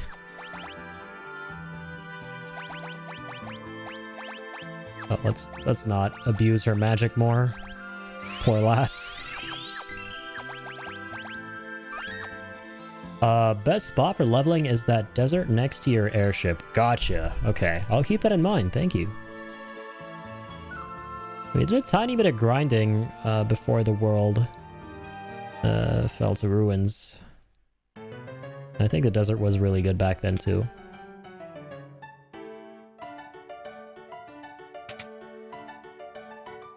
Oh, I see. You can spam death on the creature there. Cool. In case he wants to grind later on stream and not spend so much time doing it. Oh yeah, for sure. I think there will come a point in this game where we'll be doing a bunch of that, like in Final Fantasy V. So I will definitely remember that for next time. Huge shout. Okay, let's save. Okay, let's see what happens. See what happens. At least we can get past the first turn of this fight without being absolutely decimated with a capital D. That's for sure. Okay, that's not too bad. Let's go ahead and try Libra. Good luck, thank you. I will definitely need it. Oh, he's got 28k HP. Vulnerable to water, wind, and... Oh, okay. How do you do water and wind in this game? There's no Garuda, there's no wind spell, seemingly. 100%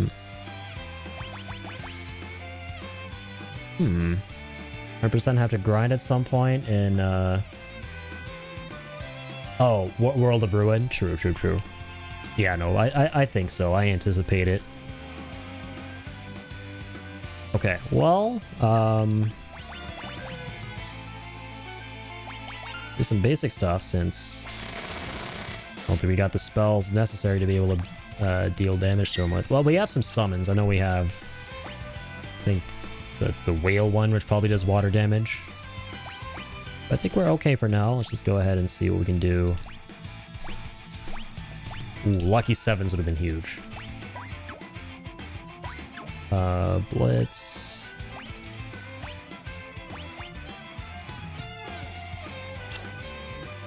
It's a good thing we dodged that. They suplex him. Should probably be spamming Runic here on Celes. Or as Celes, rather. Oh, that's definitely not a lot of damage. I think his basic physicals don't really do a whole bunch. Nice. Oh, she's gonna absorb it. My mistake.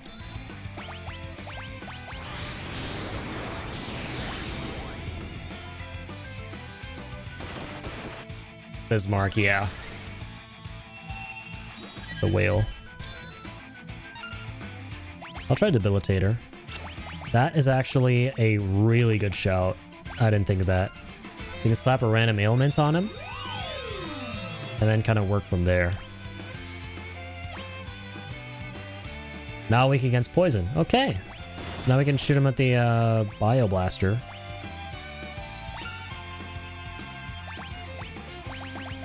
Or better yet... Oh, she doesn't have Bio yet. Okay. That's alright.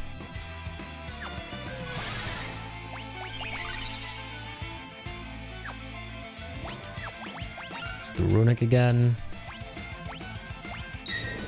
Nice. Gonna absorb that. Not that she needed to, because we had the... Oh my god, wow. Oh, Wait, what? So she absorbed it. But then it still killed Sabin. I get why he died to it, because he didn't have float on him anymore. But did she absorb it? Or did she not absorb the full amount?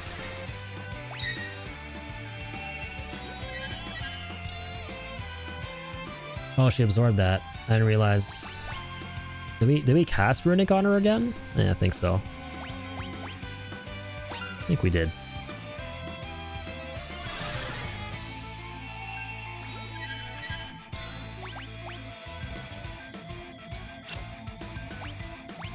Maybe dodge that.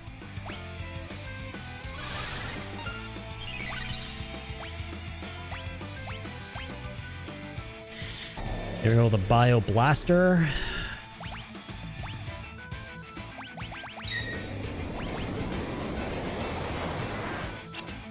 She absorbs it for everyone who's floating, I see. But not for anyone who's on the ground. None of those plebs. Dang, what is this? You think there's some kind of elitists? Kind of not cool.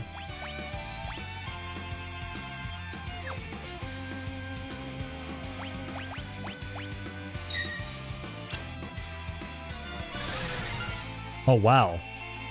Did you just return damage to him? I just noticed that. Oh, come on. Really, man? Are you not going to give me a chance to cast float on this little dude? Oh, no. The poison damaged him. I just realized. Yeah, wow. Okay. Poison was crazy. It just occurred to me. Yeah, he's poisoned from Edgar. Via the Bio Blaster. Welcome back, Jacob. How's it going? How's it going? How do it be going? Do we have float on her? I think we do. Ay. Okay. Well, no, this is fine. I do need to do Runic. And then I'm going to go ahead and cast Max Potion on him. Hopefully he doesn't do Magnitude 8. No, I probably shouldn't. My mistake. I messed up some things. I'm tired. I shouldn't have casted Runic, because now I can't get him up in the air via float. That's fine. Yeah, that's okay. That's okay. I feel like we're just going to win the fight anyway, because Bio Blaster is so strong against him at the moment. The poison from that.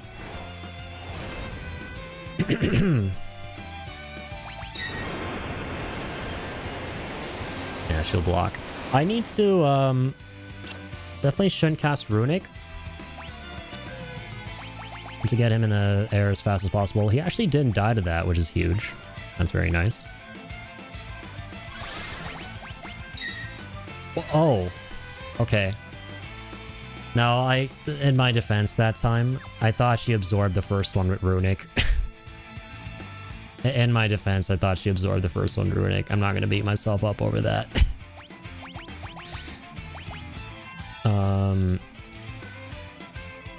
Yeah, I was like, okay, we no longer have Runic. We can probably put him in the air. That's not. Yeah, that's okay. That's gonna miss no matter what. So, honestly, yeah, no, don't cast Runic. You don't need to absorb anything with it, really. Maybe some other attacks I'm not aware of. That's why I cast it just in case. Otherwise, we're like pretty much okay. I'm gonna go ahead and try the slots. A Chocobo Stampede. Cast float on self. Finally got this guy back midair if possible. Oh my god. That did not take us long at all. Alright. Watching with audio, my badge lies. Curse the badge. Cursed lies.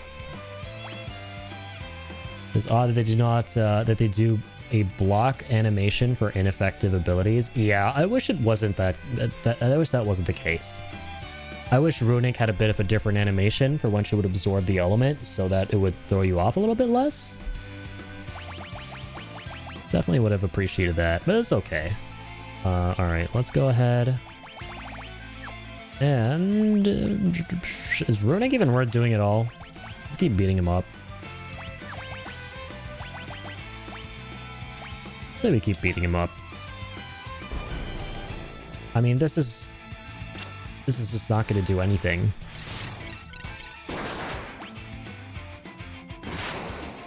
Oh, he's already dead. Yeah, the Bio Blaster annihilated this guy. The poison annihilated this guy. Wasn't hard at all. Nice. And the trick is to have float boots the whole time. And you're good. Alright, 10 magic AP, that's a lot. I like that we learned a lot of things as well. Definitely a lot easier than the actual main story boss. Oh, okay. Maybe not for long, because that was just one of 7 dragons, apparently. Looks like you saved the day for us once again. You're welcome. Now can I go enjoy my show? You got the Magus Rod, right? Rod that boosts its wielder's magic. Interesting. Yeah, I've seen that one before. 10 AP is a hell of a lot too. Looks like we mastered Madaween as a result of that. Yeah, okay, nice. What else? What should we work with now?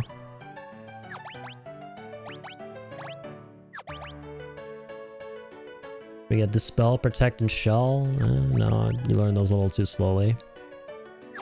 We have Basic Poison if we want. I say we go with Catoblepas. I like those.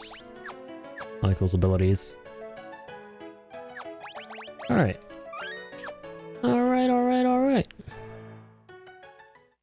Nice little detour. Alright, let's go ahead and get rid of the boots. Won't be needing those. What were we working with before? The amulet?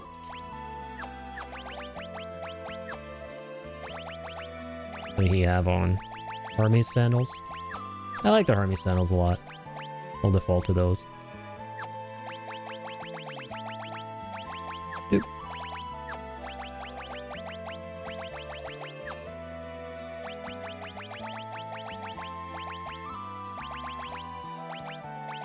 Hang on. Genji glove and...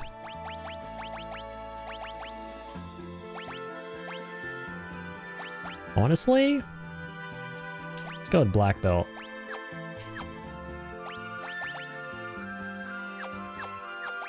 Okay.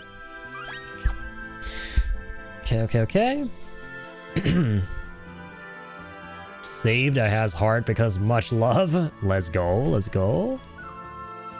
What is that badge? How do you get that? This lovely badge is earned by users who shared their favorite Twitch clips in 2025. Hey! Very nice. Appreciate the love. Literally. Genji? Yeah, literally. This is definitely an Overwatch reference from, back in 1995. Because Overwatch predates that, right?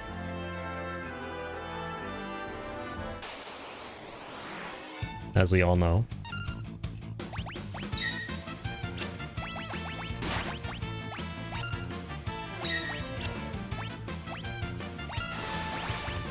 I know I went for the Bioblaster again. I became a simp for it after that last fight.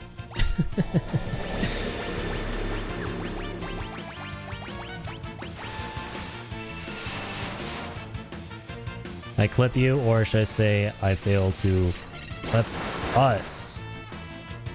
US, you said S word? Shit, what did I say? I don't even remember what I did 5 seconds ago. I'm not gonna lie, I'm kind of cooked at this point. I'm super cooked.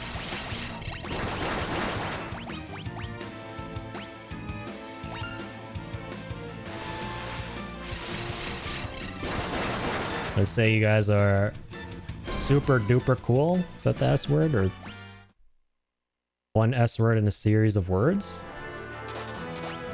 Yeah, that's definitely against TOS. Shouldn't have said that.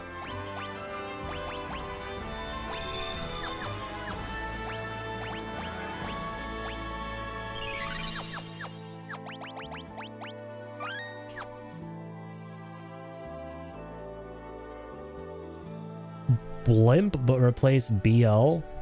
Oh, BL with S. Oh, true, I said simp. RIP. Going to Twitch jail now. Yeah, they did that. They did ban that in their vocabulary like 5 years ago. Does it even work if you write that in chat? Hang on. Oh, it does. Huge. I remember I was so scared of that word when I found out that they blocked it from their vocab. I high-key stopped saying it myself. And then at one point I just didn't give a shit anymore. Because it's clear that, I saw people saying way worse. I'm like, well, there's no way you're not allowed to say simp on Twitch. And I mean, I'm yet to, Get a slap in the face from Dan Clancy, so, you know, I think we're good. Simpy simp simpletons. I don't care. Make a tongue twister out of it like that. There's no way simp is auto-blocked. It actually was. Like, literally, they removed it from, like, the list of words you're allowed to say. I guess they put it back in. I don't know. Maybe after Dan Clancy took over and Dan was like, no, that's not cool. You know what we should do? We should allow people to say simp again. But, you know what? Delete everyone's VODs. Because fuck you for using our VOD system. And, you know, turning your highlights into, you know, stored broadcasts. Yeah, I'm totally not projecting my anger over that whole situation. So we're back in Zozo now. This has been a minute since we were here.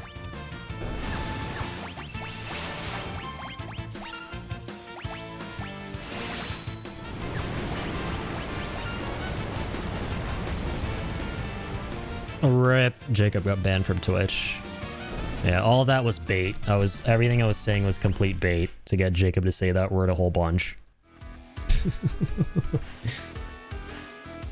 Zozo music is so good. Saw an awesome guitar cover on YouTube. It really does slap. Slaps a little too hard, in fact. I was here for a long ass time the first time we got here. And I started simping over the music at first. But then after a long ass time, I had forgotten there was even music playing and, you know, that it wasn't actually white noise because I was stuck on this puzzle for so long before I had to use every ounce of my remaining brain cells, and there weren't a whole lot to figure out how to finish it. And I needed like a clue or two. But we finally did it, and I was like, I'm finally free of this curse, Zozo, curse you. Making me think the music is white noise here because I've been here so long trying to solve your stupid clock puzzle.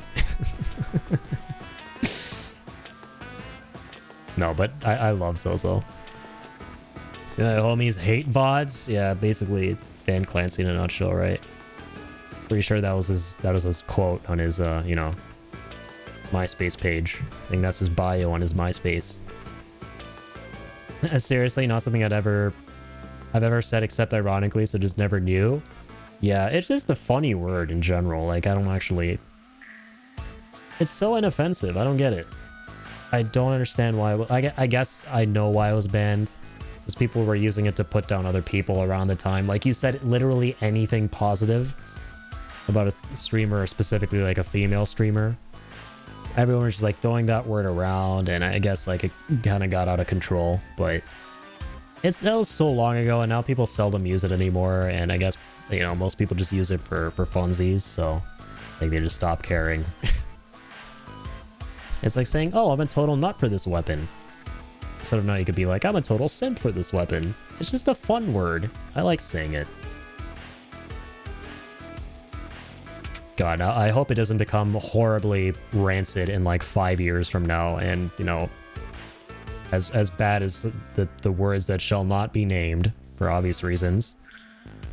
And if this clip still exists in the ether out there, this VOD, and, you know, someone pulls it up when I have like, you know, like 70 million subscribers on YouTube and, you know, 2 million followers on Twitch, and people use it to cancel me on Zitter in the future. Unearth this like old ass clip of me like saying it a whole bunch here. Here to provide tangents to distract from gameplay. You are welcome. Wow, thanks, I guess. Because I really needed that. Yeah, you guys being really awesome and keeping me company and distracting me in the best way possible from what I'm doing here, which is, you know, to definitely value more than you guys. How uncool, man. Or rather, how cool. That's too cool of you. Could not be more unashamed of you. Stop being so cool. I'm very unashamed. Actually, don't do those things. Keep being cool and keep making me not feel ashamed of you. Do I need to be in Zozo right now? I forget. I think so. I think there's some new shit around here. I think there's new shit everywhere in the world, right? Obviously. Someone mentioned something about this town not long ago. But there's one honest guy who will tell you not to be here. I can't believe I remembered that. Maybe the mobs are still really easy, or they were, I say still. They were not easy when I first came here. I was hard stuck trying to leave this place. Oh, Mount Zozo. Okay, this is new shit. This wasn't a thing before. You climb to the top of the building with a pub sign, you'll find a path leading to Mount Zozo. The monsters up there quick. If you go, you better have a way of making sure you're able to hit them. Like one of those, you know, the spider whatchamacallits. Those rusted will let you open that door up there. Here's for 1,000 gil. I'll take it. Chump change. Oh, Rust Rid. I read that as Rust Aid. Ugh. Okay. Yeah, I remember now. This is coming back to me. There was a point in one of the really tall buildings here. Yeah, the one all the way down there where we weren't able to, like, go higher up. So I guess that's going to be different now. What's up, Hillgigas? Been a minute, Mang. All right. Let's take you up. Whoop, and bring you down. Insta-killed. My god. Serves you right. This man was not letting me leave this town. I was literally stuck up here. And I was trying to leave with everyone in my party dead. And I couldn't do it without turning off encounters. But I ended up doing it without turning them off because I would be cheating. I was literally perma-stuck there. And just running into him in a random encounter every time. Or some other asshole who would keep killing us. Good times. Times have changed though now. We're the ones doing the one-shotting. Shit. Alright, let's go with the good old-fashioned auto crossbow. It's been a minute.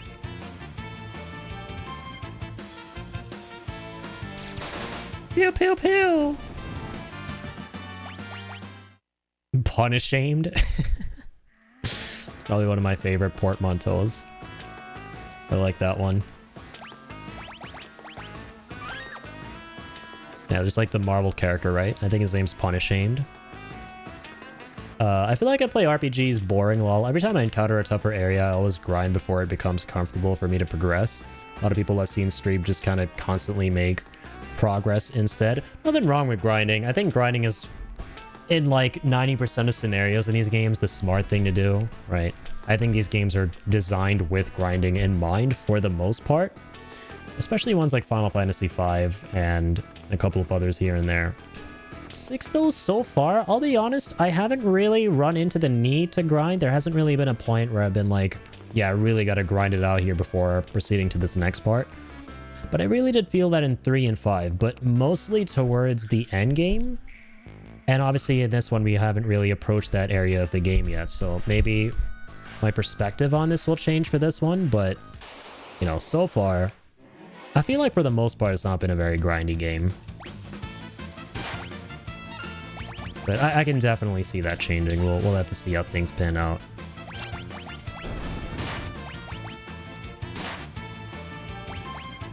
Let's do that. We'll do basic attacks, man. Drill through this asshole and, you know, throw a couple cards. Haste and bio. All right, let's go. I just realized, Sedzer's like mother flipping Gambit from X-Men. He's just like tossing out cards, right? All right, let's keep going. Especially the raft and card sections. Oh my god, yeah, I didn't grind, but those kind of gave me a run for my money. Maybe not so much the raft section, but the card section, man. I was pretty zapped in general around that portion of the game. I think you guys were there too while I was doing that. I was like, I'm so ready to be out of this place. Those are some really cool set pieces though in the game for sure, right? Where you basically got these gauntlets, because that's what they are, right? They're basically these glorified gauntlets where you're fighting enemies back to back to back while, you know, going through a really cool section like on a raft or a cart or something.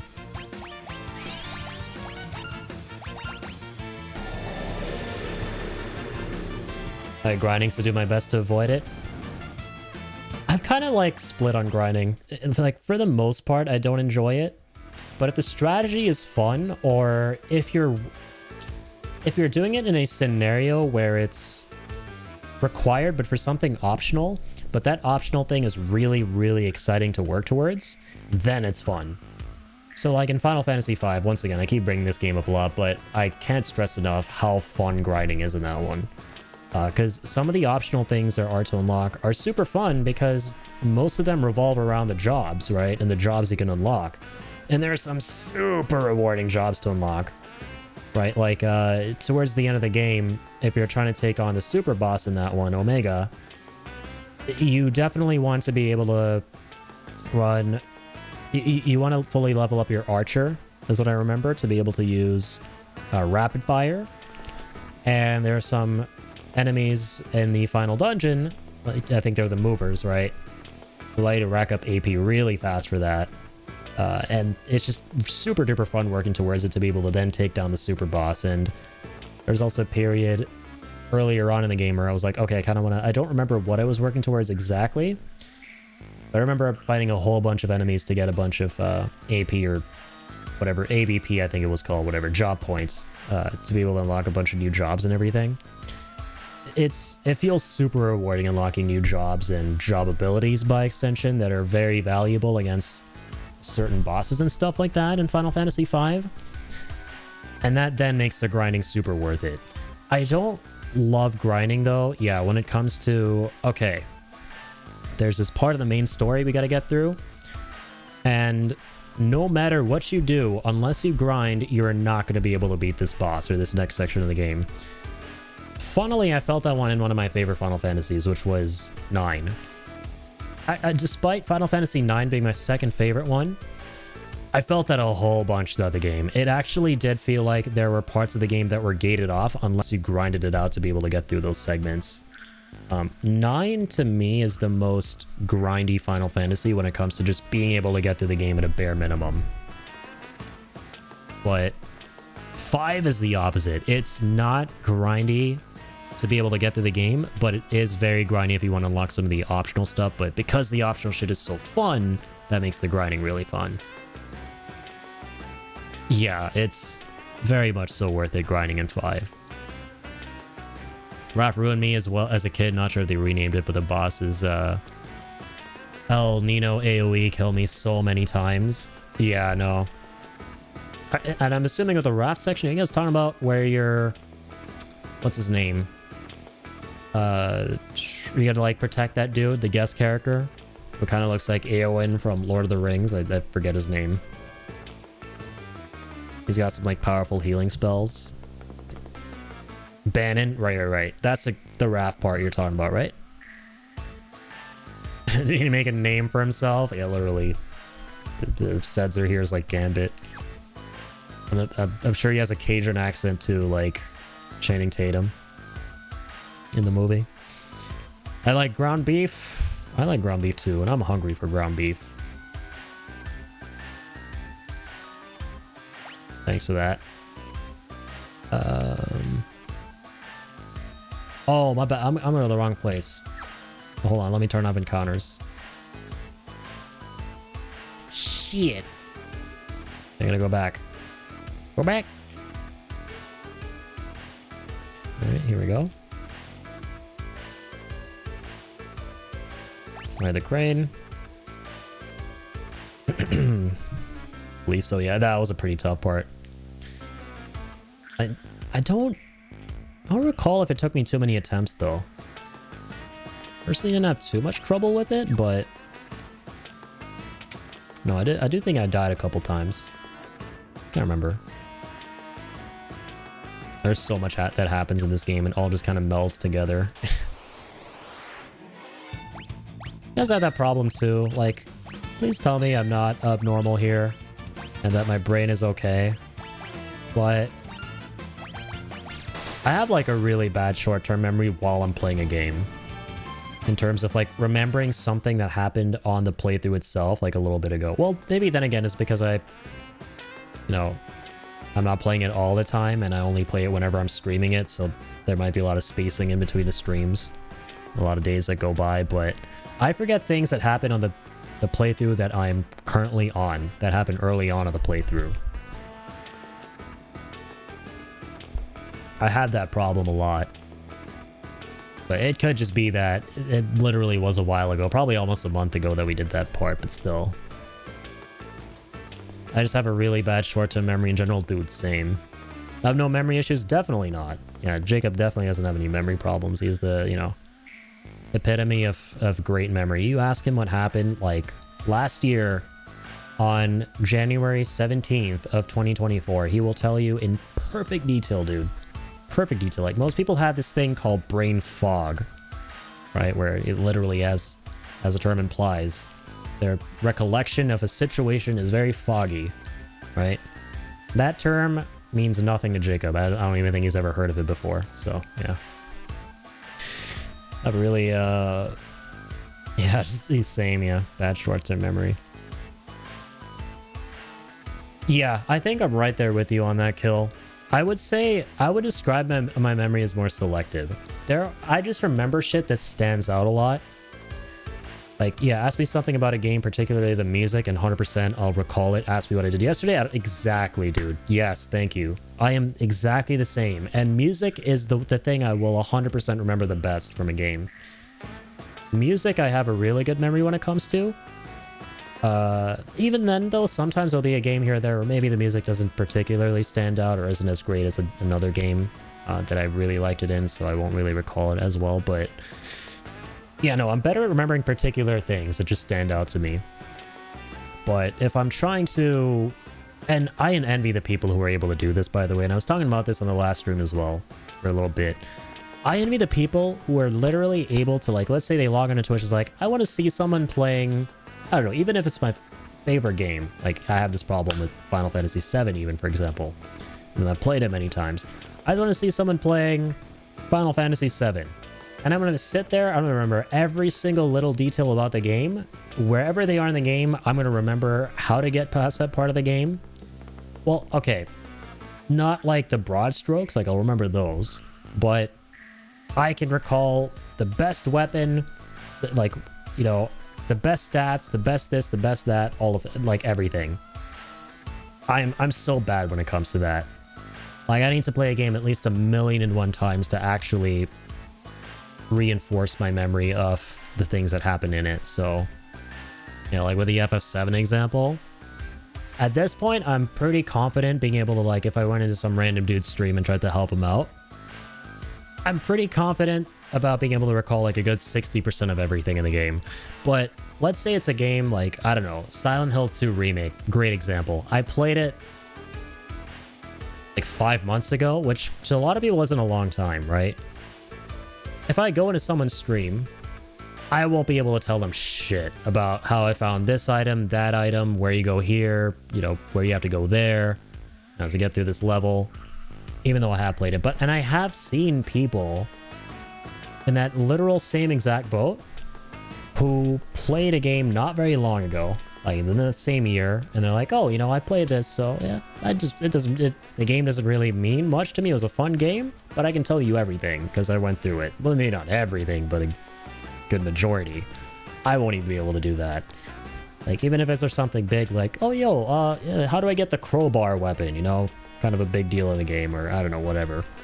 I wouldn't be able to tell them how to do that, even though it's a big deal in the game, probably. So I don't even see, there you go. I don't know if that's a big deal. Do you even have a crowbar? I think you do. I don't know.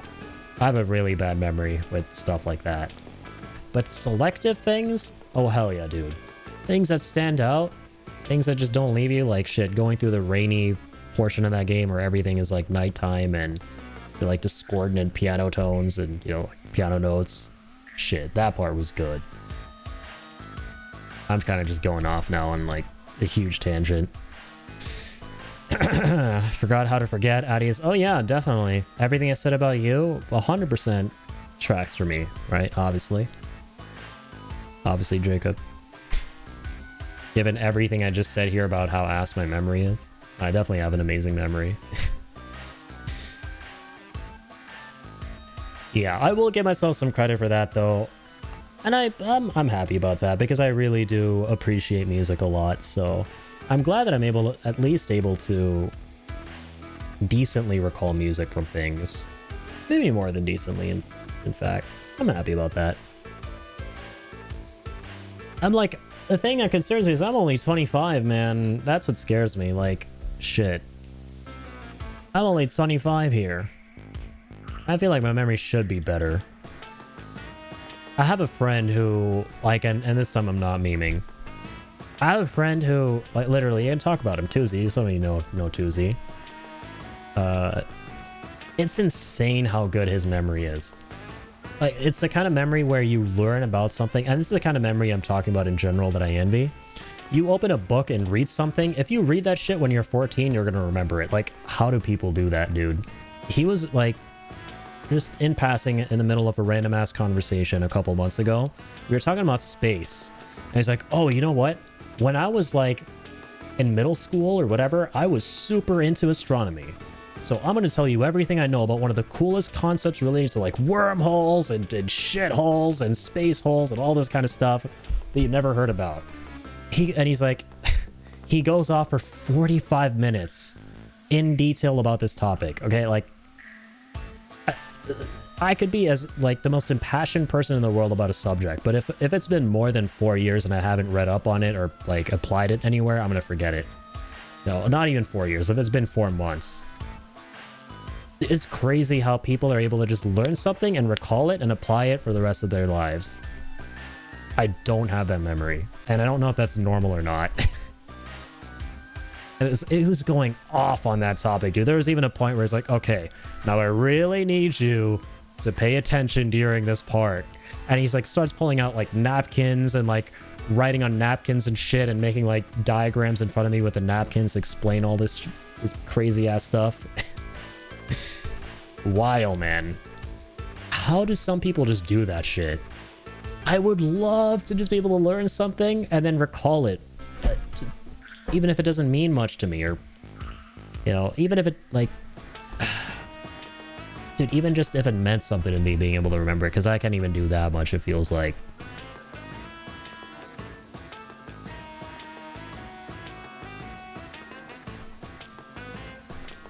Great auditory memory. Yeah, I think it's just because of, yeah, I don't know how much I like music, and no, just generally I would say my auditory memory is way better than my memory when it comes to other stuff. I would 100, no, I don't know if I'd trade those two different kinds of memories, but I really did wish it in general my other types of, you know, memory or what have you were way better and maybe as good as my auditory. Memory is a reconstructive process, and if we're running low on sleep or stress, we're not going to remember shit. That's true, man. And I am definitely not the pinnacle of what good health and healthy habits looks like. We're probably correlated. Really tied to your current mental capacity and state. Yeah, very, very true. He says I can read the same page 3 times before even realizing I'm doing it. Bro, like, that is so real. That is so real. And Jacob and I were talking about this not long ago. Like, how you read a page, and what happens to me is I'm stuck in this, like, cursed loop where it's like, I'm so self-conscious about, am I absorbing what I'm reading? And because I'm so focused on thinking about, am I absorbing what I'm reading? I'm not absorbing what I'm reading. It's like you're trying so hard that you don't end up getting anything. And you're stuck in the page for so long because of that. That's why I like graphic novels a lot. Because with graphic novels, it's so much easier because they're like pictures, right? I know I'm sounding like a 5-year-old now. Like, oh, I need pictures to be able to read. Yeah. I literally am 5 years old mentally. That's not really a surprise. I want to know what the capacity of our memory is. Like, I could replay the music from most games I played in my head, beat for beat, same, as I'm listening to it. Surely that's at least, like, a terabyte. What if I run out of space? Oh, dear. The scary thought. I like how, was it Akira Toriyama who said this, the creator of Dragon Ball? Or maybe it was, like, a joke someone made. I don't know. Maybe he did say this. I don't know if he was probably joking. He was like, I forget things to make room for new things, because he's known to be very forgetful about characters he would make and stuff, and some really important characters too. Like, I think in an interview they straight up asked him like, oh, you know, it's like, I forgot what character, see, I forget what character they were talking about from Dragon Ball, but they brought it up during an interview, and he was like, oh, which one was that again? Yeah, I don't remember that one. I don't even remember ever making that character. It talks about how memory is shit, pulls quote from obscure interview. Yeah, it was a great idea in hindsight. And yeah, and he's like, I just forget things because that way I can make memory, like, make space for new things. Such a funny answer. Can't compare yourself to the 1% either. Yeah, true. At least I feel better about myself when it comes to, like, when I'm talking to people, like, but then again, it's like my dad is like in his 60s, so maybe, like, I mean, your memory will get worse as you age, right? But I still on some level feel a little bit less bad about it. Maybe that's just not tied to his age, but just his memory in general and the kind of memory he has. But he has this thing where it's like literally a couple days after watching a movie, he will forget the entire plot. At least I can remember the plot of, like, shit after I watched the films, like, even if it's been days or weeks and stuff. I obviously cannot tell you beat for beat what happens, but the thing is, I remember being young and being able to do so. There was a time when I was young, and if I would leave the theater, or even in the middle of the movie itself, I could tell you, like, scene for scene, beat for beat, what happened between the beginning of the movie and where we're at in the movie, or the end of the movie if I was done watching it. I can't even do that now, so I definitely know it's getting worse over time, but I'm just scared that, dang, is it getting worse at a rate that's not normal? You know what I mean? It is probably just tied to overall health, yeah. Like your diet, your sleep, the quality of your sleep. There's so much stress, like all of that. I'm distracted, stressed, or tired, or way more often than Kid Otal was. Yeah, that's a part of growing up and being an adult. I'm gonna say so-called adult, but I could have come across as I was calling all of you guys so-called adults. You guys are way more actual adulty than I am. I'm a so-called adult. I don't feel like an adult. I'm definitely not an adult. I'm an imposter. I'm a so-called. Yeah, Jacob and I both really feel that.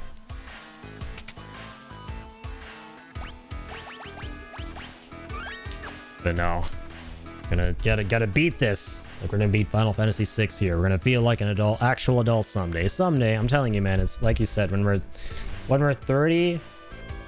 Okay, maybe not fully.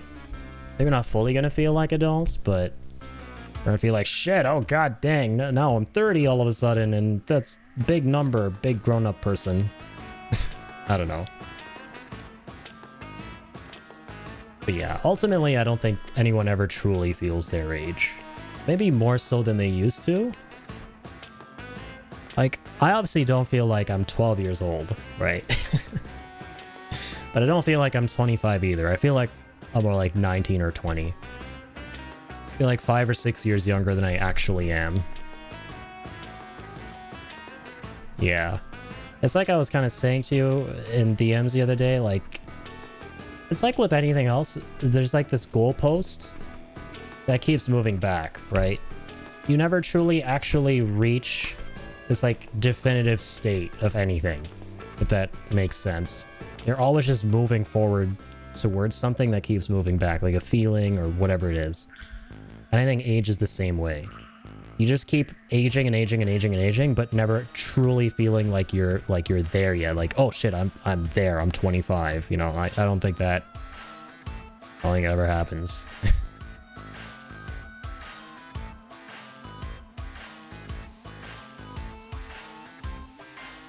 There you go. The rust dissolves. Turned 40 this December. Still trips me up to think about. So I was 32 a week ago. Dang, yeah. I feel like you're always just gonna feel at least like 5 to 6 years younger than you actually are. Which is, yeah, that's exactly me right now. I don't even feel like I'm like 20 yet. Like maybe.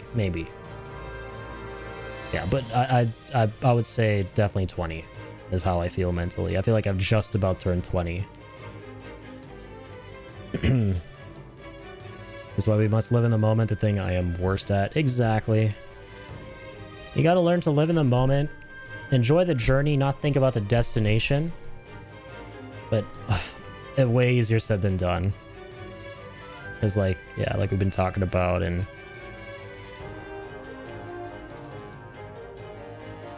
always easier said than done. Mugbear. Just kidding, it's pronounced Mugbear. You guys actually thought I thought it was Mugbear, huh? Don't worry, my brain isn't that cooked. He lives up to his name. He actually tried to steal from us. That's funny. Am I correct in assuming he's weak against fire? Okay, let's see. Just because he's big and hairy, and you know, lots of hair means lots of flames. I was right! I called it. And he ran away. Bitch! As soon as he found out he's weak against fire. God dang it. If only that happened in the movie The Revenant. Then we wouldn't have a movie, and that was a good movie. If I didn't get an ice shield, by the way. Shield that absorbs ice attacks. Yeah, cast Blizzaga when used as an item and then breaks. Yeah, true, we can use anything as an item.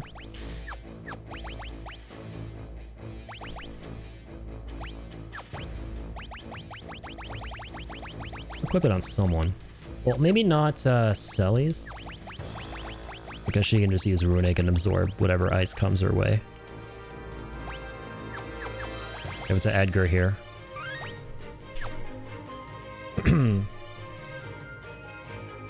Enjoyed this FF journey? I definitely am. Thankfully, that is something I'm absolutely enjoying every moment of. Yeah, this is supposed to be one of the best Final Fantasies for context, Jacob. Some even say, even after playing all 16 mainline Final Fantasies, that 6 is the greatest of all time. And I'm definitely seeing why a lot of people think that. Yeah, 6, 7, 10, and I would say 9 are generally considered the best ones. But no, 7 be the one that is my favorite. Oh, this is the GOAT. Why the fuck you like 7? There you go. That's how you know your brain's working normally, man. Don't worry. We've been talking about how unsure of our memories and brains and stuff. Putting two to get together, man. Like logical deductions and shit.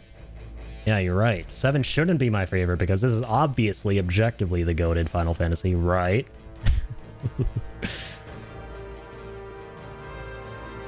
Definitely an in-the-moment guy that I had to move to rural, or is that Arkansas? The moments were, less great. Oh no. But I'm not getting your laundry even if you're not here. Yes, please don't.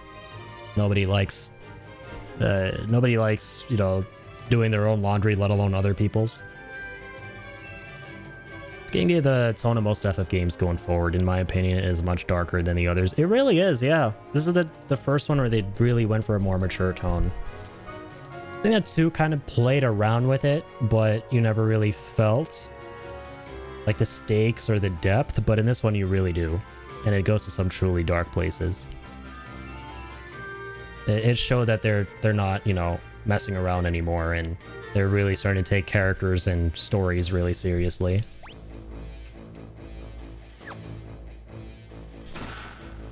Red cap. Plain old red cap.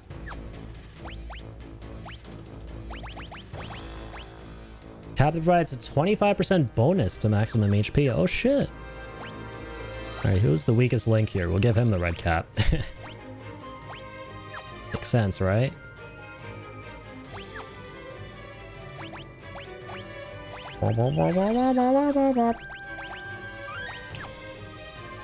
Like Gambit from 12 because I'm lazy, but 6 is definitely my favorite overall. True. Yeah, I heard the combat system with the Gambit stuff was very interesting from 12. OG hand-drawn FF6 art is freaking amazing. I love all of the OG art for sure. Especially all the promo art and stuff. Funnily, they used to kind of creep me out as a kid, seeing all these like characters, like the pencil art of all the different characters and the logos and stuff like that, and Just how imposing they looked, right? I was kind of low-key scared to play these games. But no, in hindsight, it's all super duper beautiful.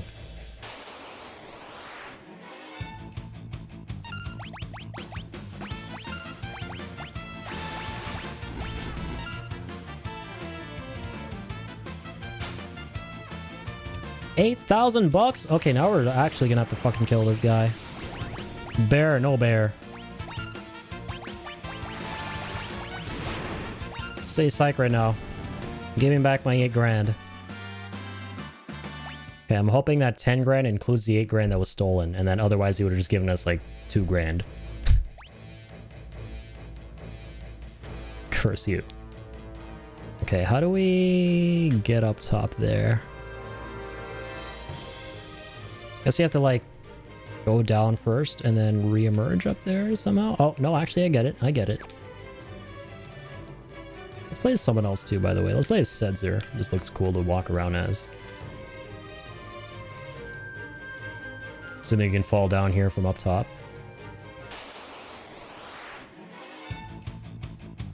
Punisher? What? That doesn't look like John Bernthal. Poser. We missed.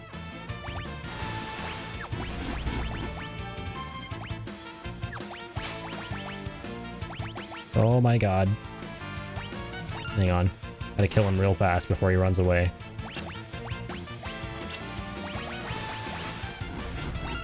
Focus him first. No, shit! My 8 grand! Ah!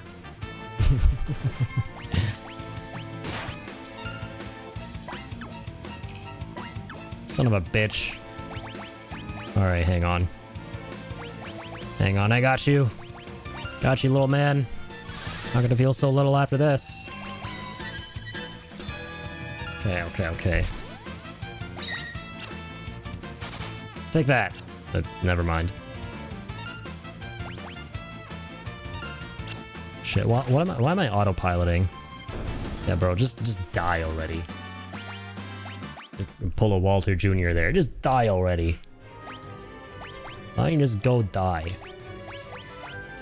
Oh, sorry, that was kind of mean. Well, he deserved the meanness. Thunder Shield. Thunder Shield now. Let's go. Well, I won't equip it right away. We'll keep a mental note of it. We'll make a mental note of it, rather. Who? I don't know, man. Just some name I thought of. Alongside that, I kind of just had this flash of an idea, too, about, you know, possible premise of a story where there's, you know, maybe the dad for this character, and, you know, maybe he, like, decides to, you know, break bad and, you know, cook crystal meth after being a high school chemistry teacher. That would be kind of a cool idea. I don't know, though. Sounds kind of stupid. I doubt myself a lot. I think it's really smart to doubt yourself, because that's a really stupid idea that wouldn't really go anywhere, clearly. Alright. Go ahead and do this.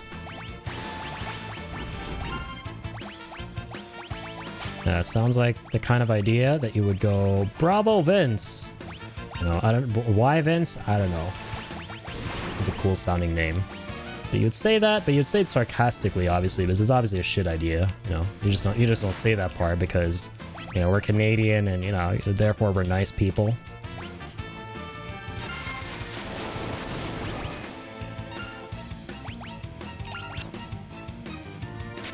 Basic attacks. Yeah, never mind. Shit. It's clobbering time, he says. You see that? He tried to use the clobber attack on me. Is that gonna work? Not that, but the, yeah, never mind. So he's learned Shell and Teleport. Teleportation. Finally, we finished Carbuncle. Uncle Carbuncle.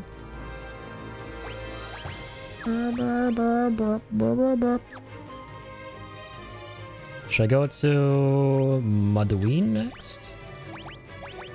I will go to Maduin next. Oh, we finished Shiva on Setzer. Shiva is done. I repeat, Shiva is done. What else? Fire, Thunder, Bismarck. Siren. You teach him Libra and shit? What do we not have on him? I only got Osmos. Or,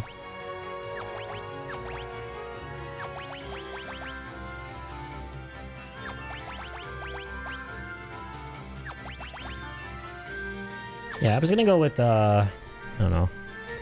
Almost done with this one, so we'll go with this. Uncle Shiva? Yeah, it's definitely the, well, I'm gonna say this sarcastically, but I'm not really being sarcastic. There's no sarcasm here, but that is pretty cool, yeah. The summons are named after different beings in different mythologies, so there's a lot of Hindu mythology in this one. It's kind of cool. In the Final Fantasy series. Although, it's a name only, because Shiva is a really hot ice queen lady in all the games. Unlike the actual Shiva the Destroyer in Hindu mythology.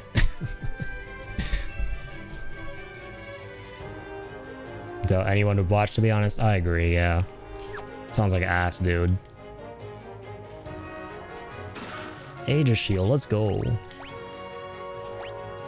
Rather watch some shit like, I don't know, 90 Day Fiancé on TLC.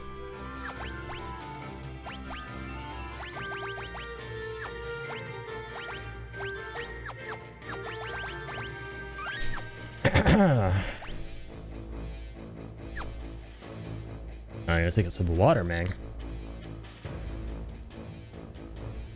Mount Zozo. I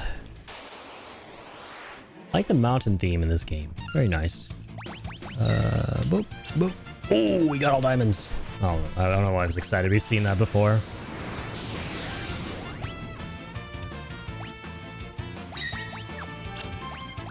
Doesn't make it any less cool. Mario, hang on. Gotta find out information.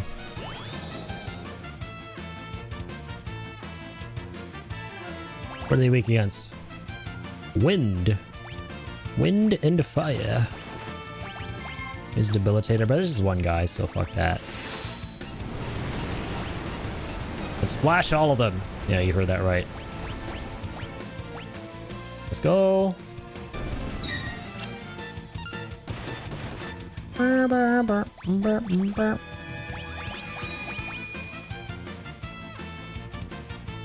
They got flashed.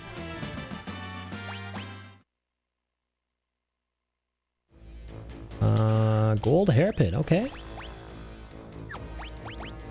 Remember that from the other games. I forget what it does though. Oh, this one's nice. Yes, yes, yes, yes. This was huge for the I think we had this on the Summoner in FF5 because those things took a bunch of MP. Yes, I like this a lot. As the MP cost of all magic. Everyone kind of casts though. I do have Osmos as well. I've never really been in a situation where I'm like, I don't want to cast, you know. Everything's too expensive, so we'll hold on to it for now. Flash. Emphasis on SH. Everyone else will totally get that inside joke. Everyone else understood that and then, you know, they're laughing their asses off.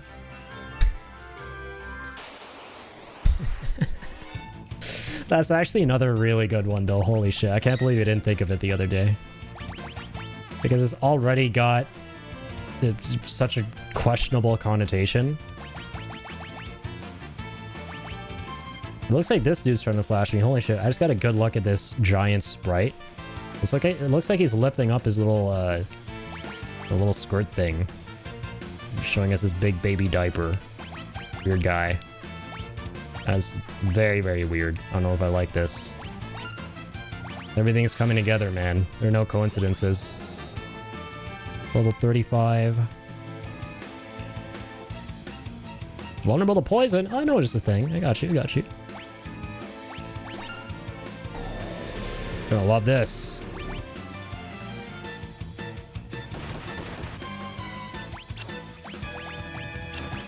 Gonna love this too.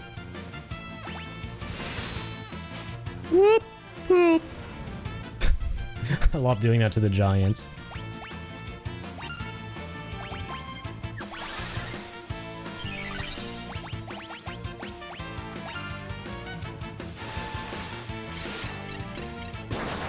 Burp.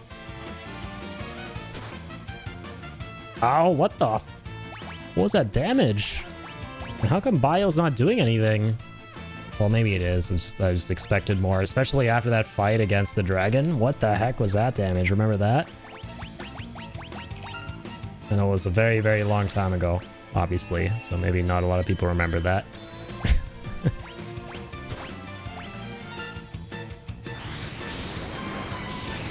I was getting this diamond, man. I won't say no. Will not say no to that. Alright. Who needs healing? Everybody. Alright, we're entering the cave. 2F. That one's also 2F.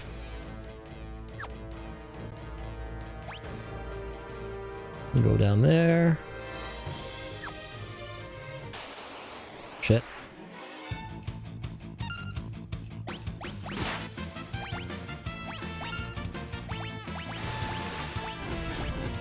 Dude, we're getting those every single fight. I'm honestly just getting lucky, right? I feel like I have no control over that slot machine.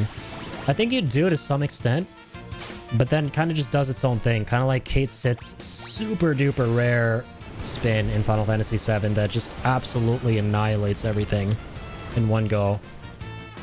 Which like 0.01% of players are gonna get, from what I understand. And he stole my 8 grand and fucking ran away again. Great. I'm gonna drill this guy to death and take my frustration out on this guy. Bye-bye.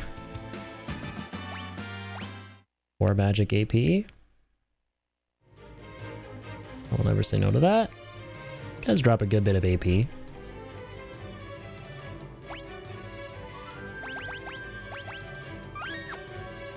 Oh, what's all this?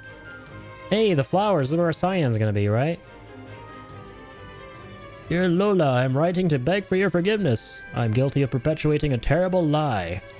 I've only now realized the error of my ways and taken up this quill in hopes of correcting a great wrong. Your boyfriend, whom you believe to be in Mobliz, passed away some time ago. I've been writing to you and instead... What an asshole. This whole time he thought Cyan finally got some game. And he got a girl, but nope. The humans have a tendency to become trapped in the past and refuse to move on. I implore you not to let this happen. Now is the time for you to look forward and rediscover love and all of the other joys of life. Signed, Cyan.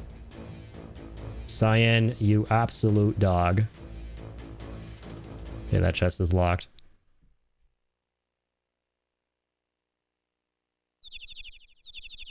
Look how he was gonna backhand that pigeon.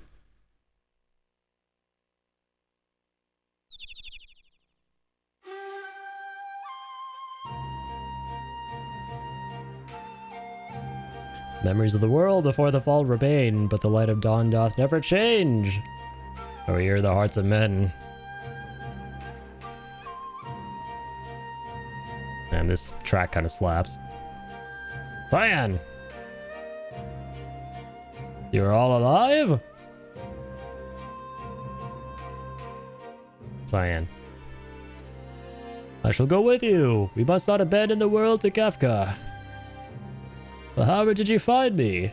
Wait! Tell me, did you not read my letter? Tell me you did not read my letters, please. Oh shit! Oh god! This is indeed a moment of extreme humiliation. Oh fuck! And more flowers. Leaving chests behind? I think there were a couple we missed, but we can always get them later. I think that's most of them for the most part. These are, there's a sort of minor diversion of mine. Fine, these flowers are gorgeous.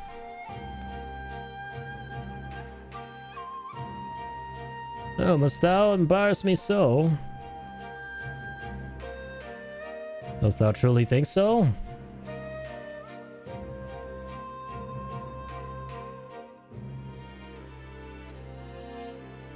Wonder what had become of that poor girl. I was waiting for word of her beloved.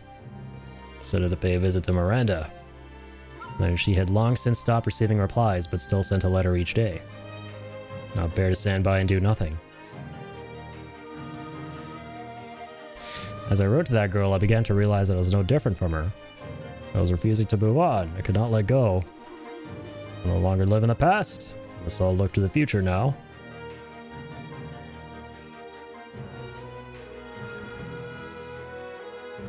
By the way, I encountered Sir Gao in Miranda. He said he would get strong, smash Kefka. Sounds hot. Yeah, that means he intends to hone his skills in order to challenge the Lord of the Tower. Knowing Sir Gao, he's probably headed for the belt. Okay. What else we got out here? Obtain the key to Science treasure chest. Nice. Open this chest up, that's for sure. What are these? Machinery for dunces. A pictorial guide to machines. Everything about machines. Machines for the mechanically disinclined. And Bushido in the bedroom? What the fuck? Sort of, graphy porno material is this?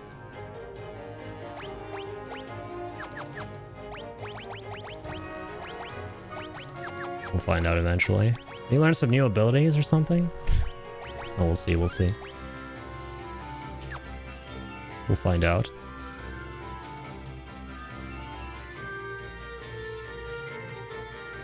Encounter's on, right? Alright, good shit. Let's mosey. Oh dear. Off to a great start.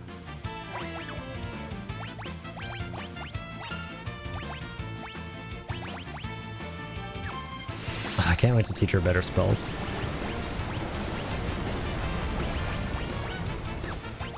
I need Fire ASAP. We'll get there eventually.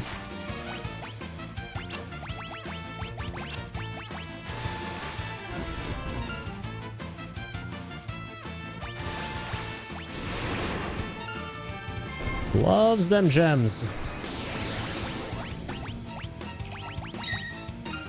A bit of that.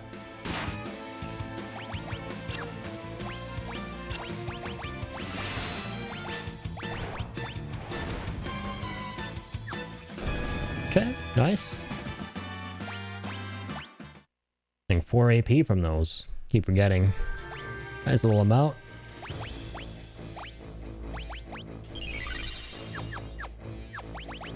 Quick save this.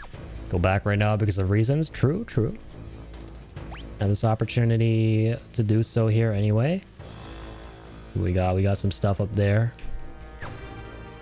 There's a little spotlight. We came through here before.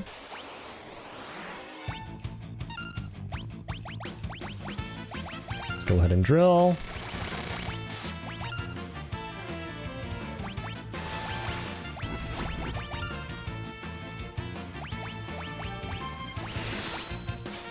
Yeah, the third one kind of just like forces itself onto the diamond.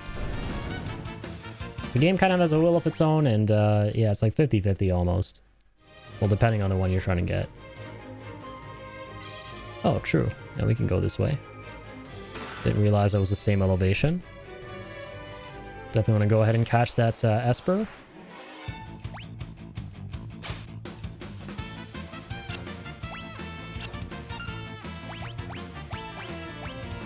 Yeah, it forces itself into those slots.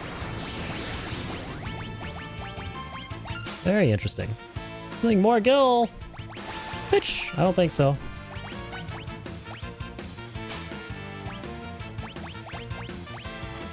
Oh my god, he just stole so much and ran away. Oh my god. Okay, whatever. We have like 50 grand. It's cool. It's cool. Weeps in millionaire dollar bills. Hang on. Gotta do this real quick.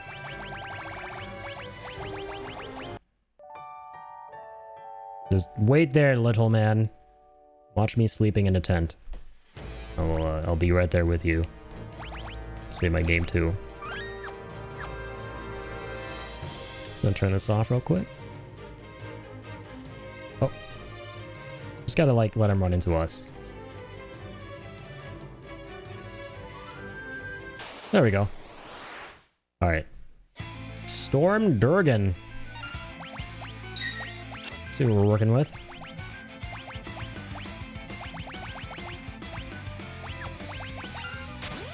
Let's jump this.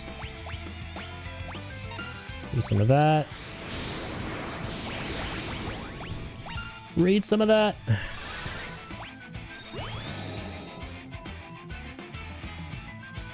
$40k HP, alright. Vulnerable to lightning. I kind of had a feeling. Oh no, I thought he would be casting the lightning, my bad. Ooh, here comes the Wind Slash.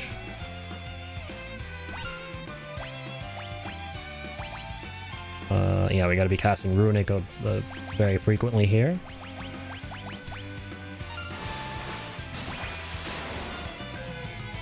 Huge. I want to pick him up. Runic this out. Oh, sure, it's non-elemental, right? So I don't think we can actually absorb that. I can't absorb it. Yeah, it's an ability.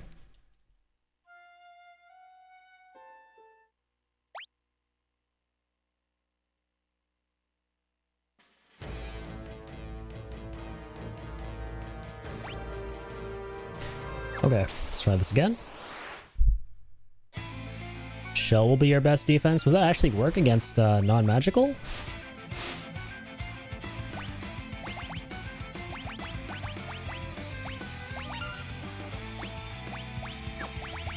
I can cast it.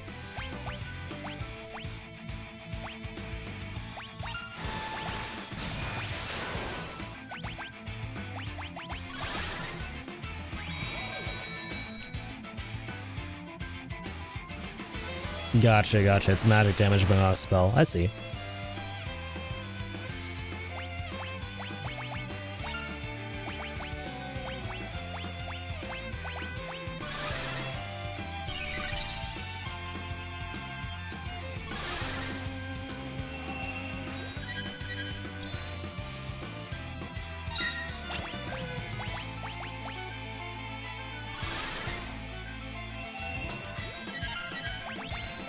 Alright.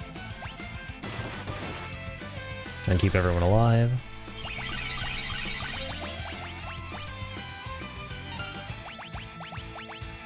Oh, my bad. Got to cast Shell with him.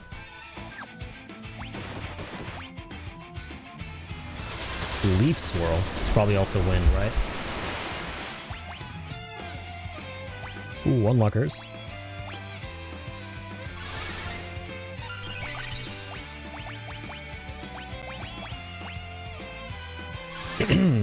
Worded that poorly? It's not a spell magic for the purposes of Runic. No, that makes sense. Yeah, because it's not actually a magic attack, but it does have a elemental property attached to it. Right? So, makes sense that you'll be able to use Shell, I guess. Good sleep, good night, Addy, and chat. Have a good rest of the stream. Have a good night, Jacob. Thanks for being here, Mang, as always.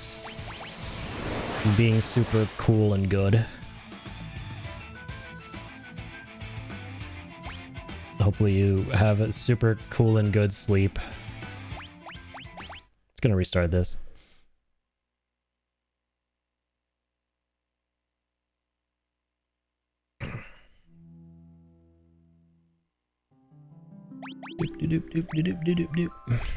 Okay, we'll get this, we'll get this.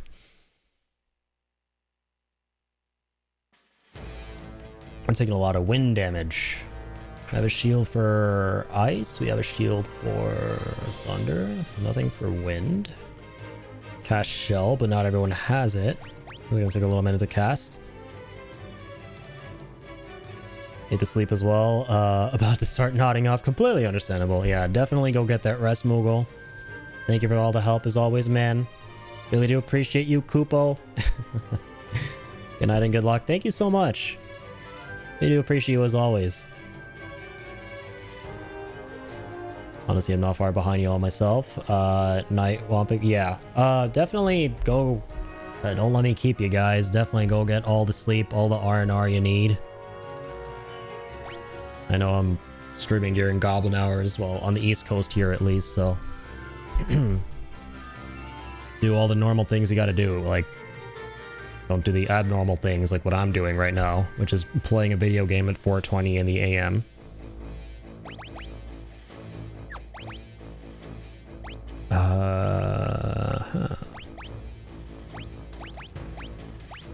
I'm feeling pretty sleepy myself too, though, I'm not gonna lie. Probably have noticed that I'm I think I expended a bunch of my energy early on in the stream because we were having these like really long, awesome discussions about stuff, particularly food stuff and pets, the best kind of discussions there are to have. But, you know, worth getting tired over that kind of stuff for sure. So now on this stream. Welcome. Got you, Jay. Thank you. That helps. This stream, it's like I'm approaching my usual 7 to 8 hours, but feeling more zapped than usual. But I'm trying.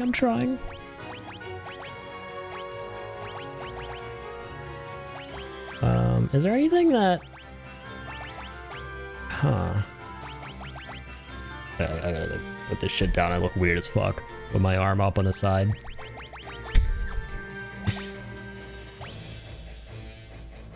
I'm the odd one out. It's 8:20 a.m. here. Oh, damn. True. We're in the UK. Right. Like, I keep forgetting. It's like a 4 to 5 hour difference. Yeah. Yeah.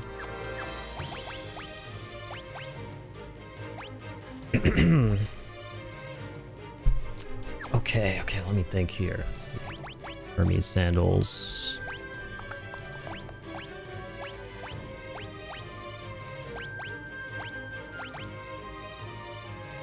Cast shell when critically wounded.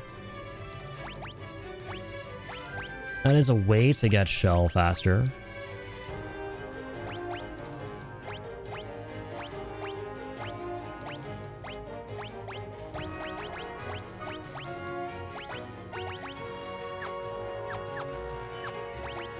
I just want to like check in on something. Who is the summon? Siren. Okay. Wait, she knows Shell? What have I been doing? How did I not realize that? What? I was operating off the assumption that Edgar was the only one who knew that, but no. Wait, no. What? My bad. No. It's always been Selly's.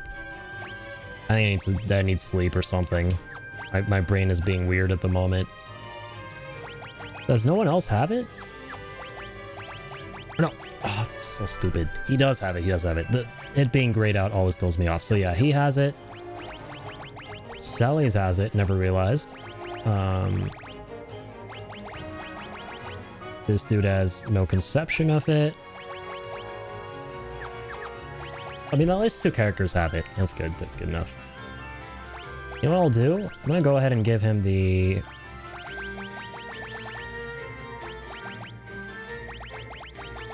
Dragoon boots again.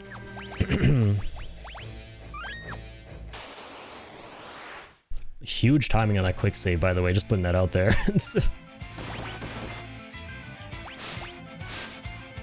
Oh, huge counterattack. Alright, let's give him some of the heals. Jump.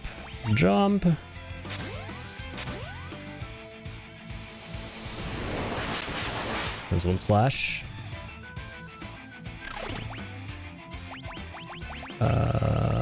Where be Shell? Fire, Lazar, Thundara, Float, Confuse. What?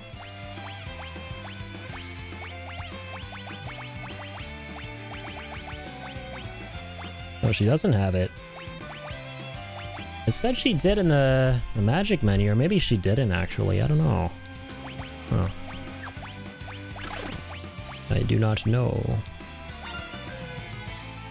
Oh, fuck. I was on the wrong character. My mistake. I actually meant to... Look now. Yeah, there we go. Yeah, I think I was on Sabin. Okay.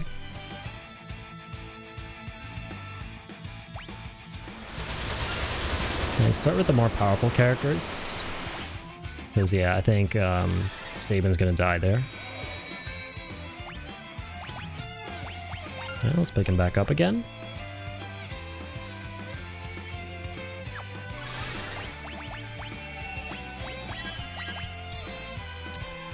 Let's go ahead and... Alright, actually he's probably gonna die here again. This guy attacks very fast.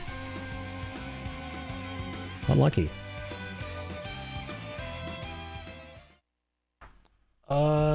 Yeah, let me give everyone the Hermes sandals. I wonder if there's like a way to slow this guy down if he's vulnerable to slow. That would really help.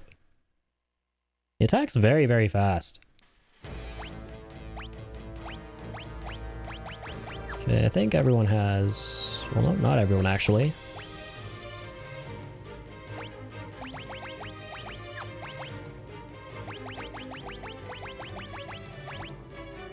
Both Hermes sandals.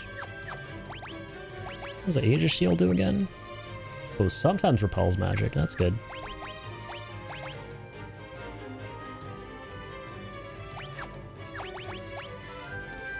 Yeah, Dragoon Boots on these two is just really good to have. Meduine is what we're on at the moment.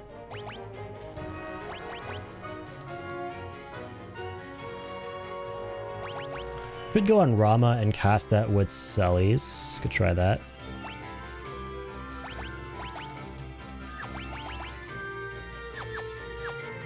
Since she doesn't have... Well, no, she doesn't have Thundara.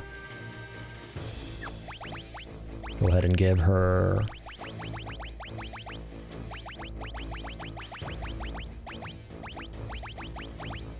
Yeah, the gold hairpin. Save the game, and... Let me think. Is there something I'm missing? Oh, yo! Soul! Thank you so much for the raid, dude! Hope you had a great stream. Thank you, man. Still on FF6. What'd you play? Saw you playing a bit of Zelda yesterday, right? I tuned in for a bit of your Wind Waker stream. It was kind of fun. Did you play more of that today? We're gonna assume you did because of the Triforce in the chat. Or be those Triforce pieces.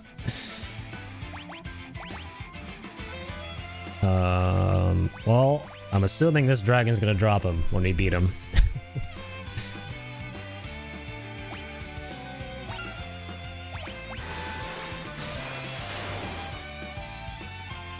Alright, let's go.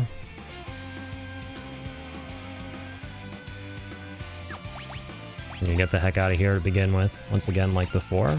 Oh, no, I should have... Oh, well, actually, we're still on hers, so... Let's hurry and cast Shell on self.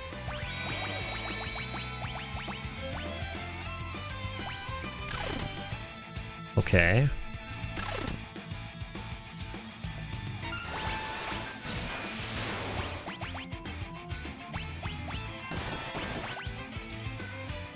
That's fine. Shell there. Jump once again. Try and get out of here. Oh, there comes the Wind Slash. Two up there will be protected. He is deader than dead. We gotta, like, castles very fast. So you probably shouldn't jump to begin with.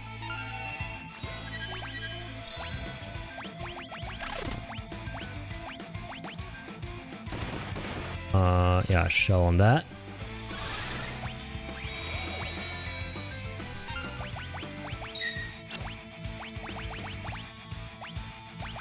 Oh, sorry, this is Sabin. I keep making this mistake.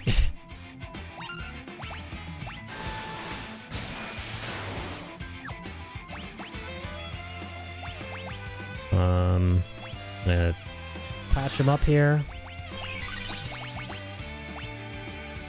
Oh, he's got shell on himself. Oh, huge. Now it's just Setzer.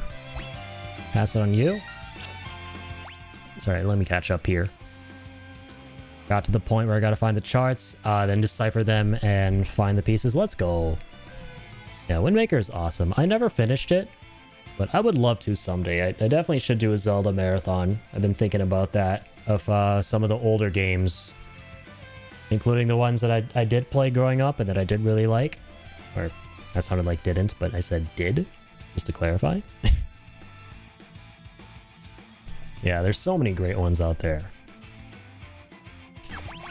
Still gotta play, and you guys are gonna find this blasphemous. Ocarina of Time is one of my top 5 games ever.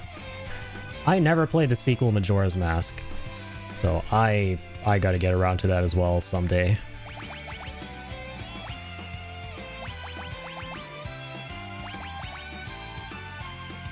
Okay, cool. So, let's go ahead and summon Rama for this.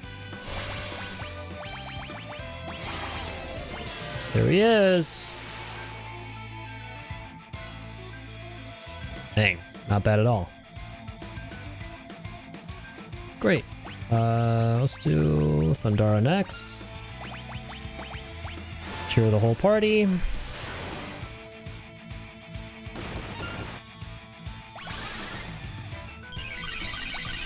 What's our HP like? Not bad, not bad.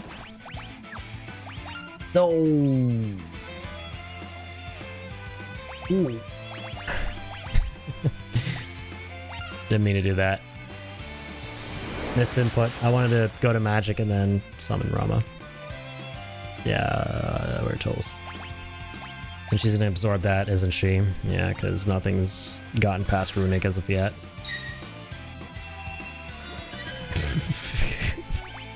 That's funny. Misinputs cost you so much, at least at this point in the game.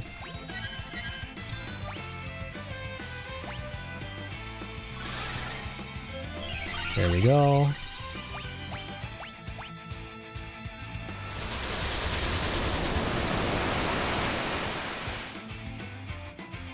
Ow. Ow, ow, ow.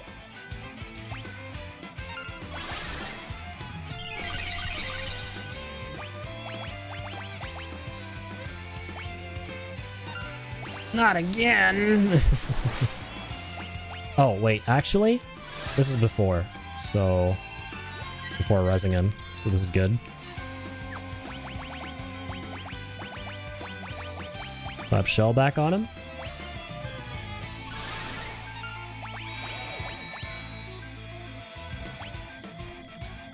Come on, let's go, let's go, let's go.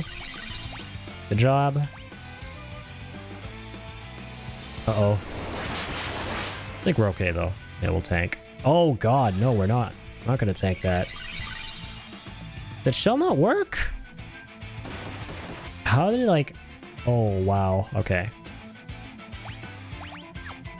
Well, I'm just gonna do this. Oh, I don't have enough MP at this point. Well, no. Oh, you can't summon over and over in this one. I see. There's a limit. Like an FF7 and beyond. It's not like 5. That's another thing that, funnily, now I'm just now realizing it. I never appreciated that about 5. I never realized once while I was playing that, like, shit, the thing that really separates summons in this one is that you can summon them over and over and over and over again. I think, right? Yeah, you could. I know we were able to obviously do that via miming. And in the future ones you can as well, but I think in general, if you wanted to, you could just keep summoning over and over. After I beat Wind Waker, I move on to Minish Cap and Twilight Princess for the final game. Let's go!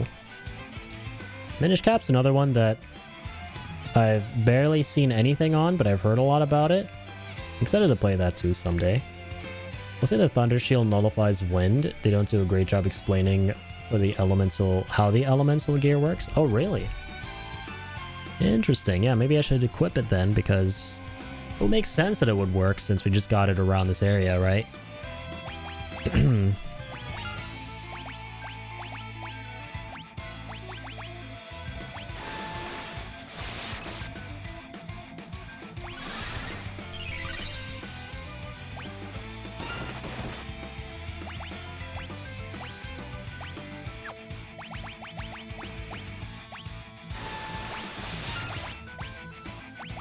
Yeah, basic thunder is not enough, it seems like.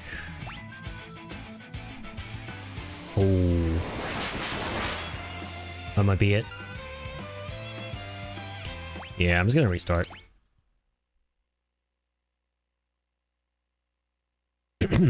Yeah, we'll look into the Thunder Shield for sure.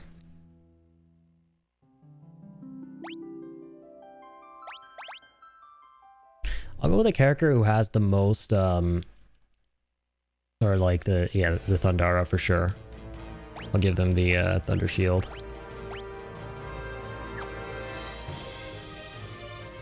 Let's say maybe, no, let's go with Edgar. Hit that dude with like non-Thundara things, or yeah, actually wait. Yeah, pretty reliably. Not having to worry about healing up and stuff. Let's try like drill over and over. Absorbs lightning attacks. That thing, I don't actually know if this is gonna work. Does it actually nullify wind? That would be crazy. Oh, I will try it out. Did it say absorbs lightning attacks, so that thing just hits you clearly with wind, right? What else can I change? Let me see. Let me think. I'm just thinking. I want to jump right off the bat. Runic doesn't do much. Do not need Soul Saber. Thunderblade is kind of good.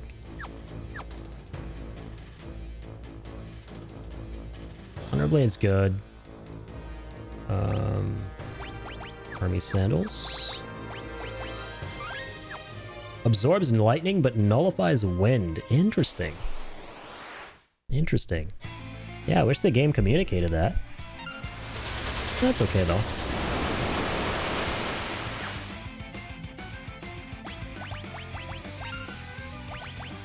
Okay, boop.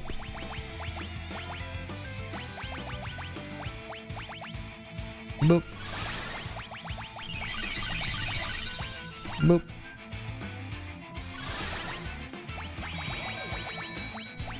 Boop.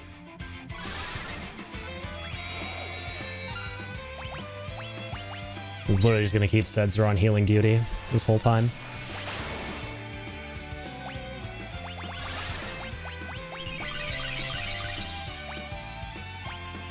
Give that to Sabin.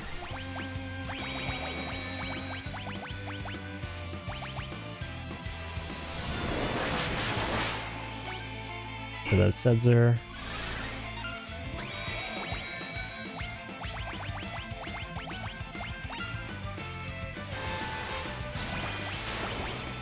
Keep healing.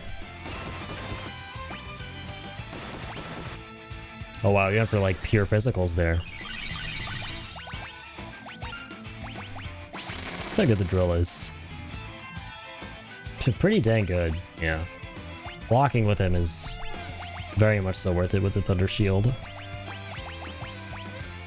So yeah, it nullifies it, doesn't absorb it obviously, but that's huge. Well, let's go ahead with this. Elemental shields all have an absorb, nullify, and weakness they add. I see, yeah. That's kind of cool. So yeah, it absorbs thunder but nullifies wind. What's up, Brent? How's the stream going? It's going. A hell of a fun one. Been playing some more Final Fantasy VI today. After a couple days of not playing the game. And yeah, really been enjoying it.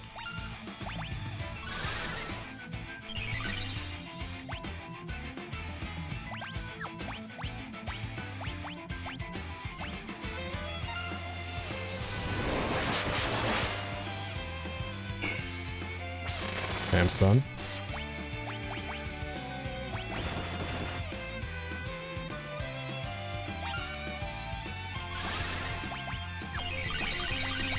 Honestly, everyone heal up. And, oh true, Sabin doesn't have shell.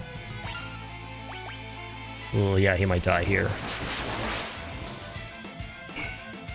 Oh, nope, he's okay. Actually, Setzer's the one who fell despite having shell on. Fascinating.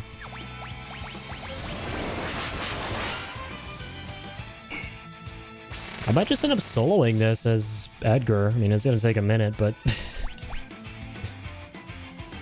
I do what you gotta do. The only things that I do anticipate being kind of tricky are the physical attacks, right? Like those ones.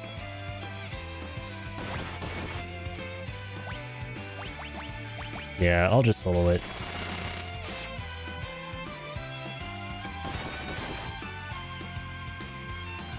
Am I reading my badges correctly? You got the same badges as usual, right? The one that like stands... Oh wait, is there something different? Yeah, the 31-month subscriber badge, 2.5 years. You finally got the new 2.5-year badge? I've not seen that one before on you. I like that one a lot.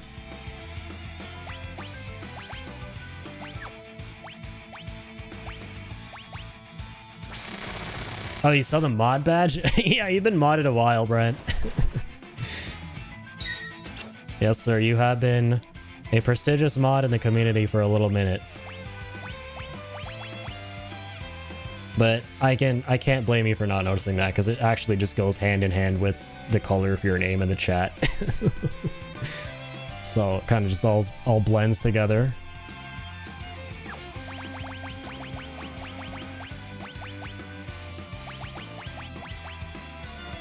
Holy crap, my bad. No, you're good, man. That is completely okay. Because of the aforementioned reasoning.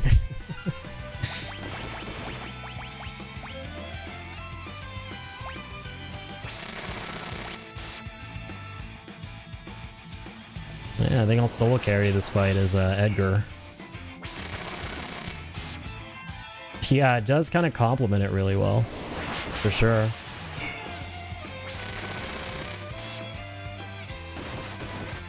I'll just drill this guy to death. And then, you know, heal myself from time to time. Can get away with the basic cure as well if I wanted.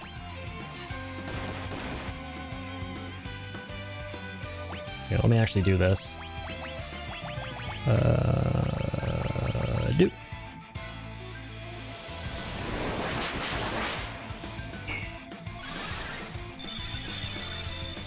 Alright, good shit.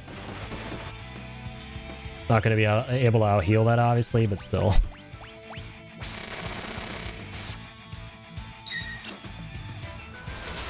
Should probably also cast Protect. That would be huge. Yeah, because he's kind of putting a dent in my HP. So regen, a little bit of healing, and a lot of physical attacks. Protect is good.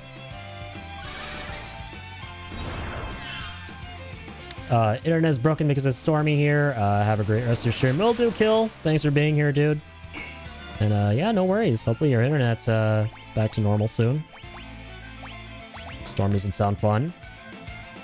And thanks for the 10 bits as well. Very kind of you.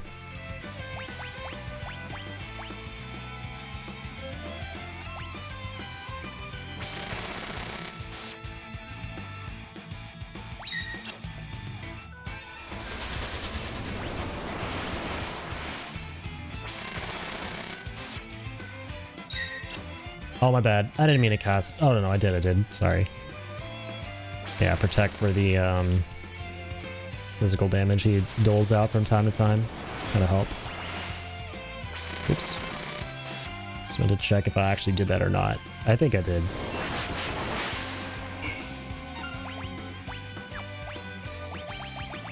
I did, right? I did. Okay, yeah. He's just really strong. He's able to cut through it from time to time.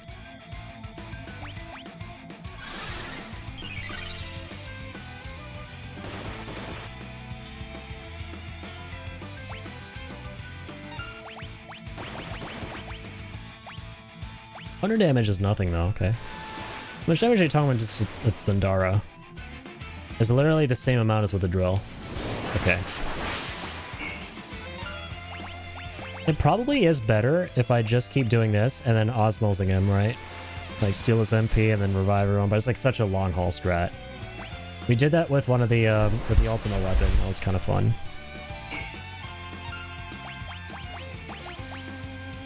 I'll just drill him to death.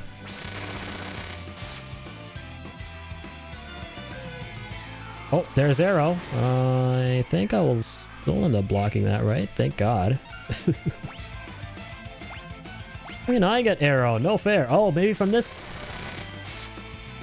That's a Seraph, isn't it? Or not Seraph. I'm stupid. Esper. Okay, that one's not getting blocked. That is not getting blocked. I repeat. That one is not being blockaged.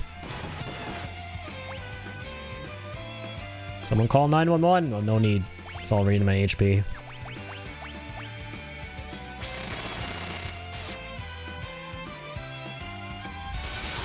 Okay, yeah, I think we're dead. Oh, wow. Okay. Just about lived through that. I had no right living through that. I was completely gonzo there. Holy moly. Can you stop at the physicals, please? So I'm gonna cast one of these. And an Osmos to like steal some MP.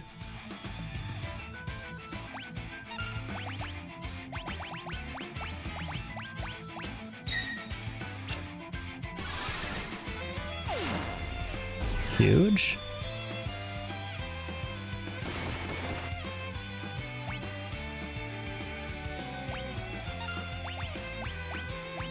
We go with this. Let's do directly to critical, but won't one shot. Okay, phew. So that's why it was way less damage the second time around. We didn't get lucky. We were just, you know, being put close to death. Takes off a, I guess it's just percentage based. It takes off a chunk of your health percentage.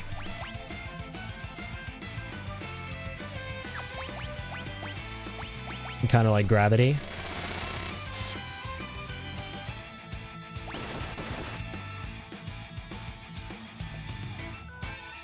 That is a big relief.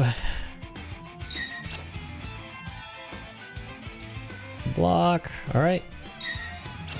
Oh, block that one too. The mad lad. Yeah, literally a super grav. That thing chunked. Like a solid 90% of your HP there. That's how much that one takes.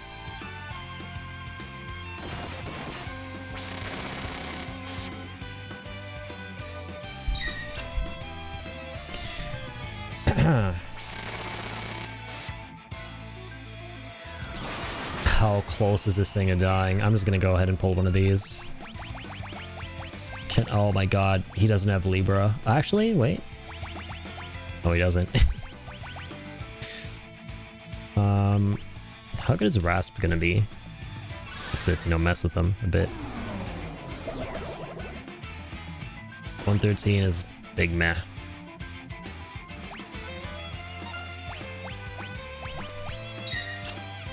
It's basically, it's effectively the same as a, oh, there we go. No need for Libra. Got through that. Would have been really nice if everyone else survived with me to get the reap the rewards, but it is what it is. You know, I'll take the W. It's the most important thing. But it's 10. It's 10 magic AP. That's fine. Whatever. Like I said, we take the win. We take the win.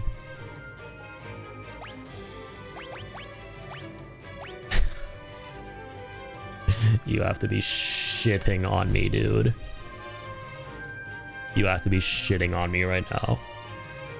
He was just one of those dragons, which, I mean, cool, we beat him.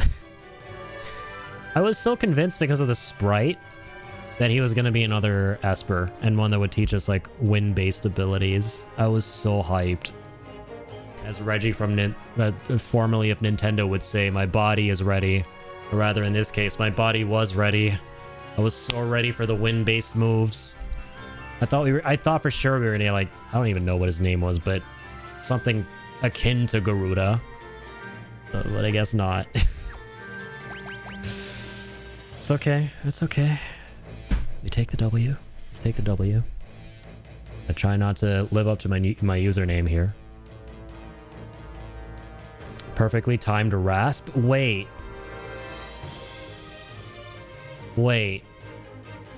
No. I was gonna say, was it the Rasp? That was not the Rasp that did it. But was that another case of like, if we sapped all of his magic, would that have killed him? 100% get that. Hated they used a few generic sprites for espers and other stuff. Yeah, it was the sprites that kind of like made this whole thing a red herring. Because we saw some espers with the same dragon sprite, so I was like, oh, that's an esper. Literally. It's some Golden Sun shit. Like we're seeing, like if you play Golden Sun, you know, see the djinns out and about in the world and, you know, specifically in caves. I was like, we're in a cave right now. There's a little thing flying around. That's totally an esper. We're collecting it. But nope. Oh.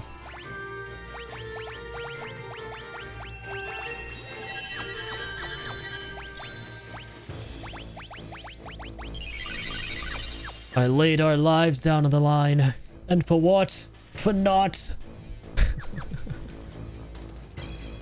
No, it's so cool though that we beat him.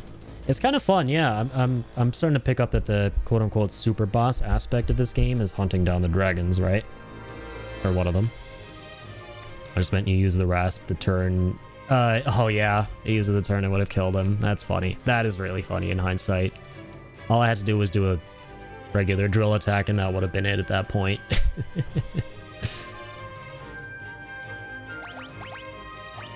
Oh wait, this is huge though. We had him on Ifrit. Yeah, I did say he mastered Drain. Drain is very, very, very, very nice to have in this game.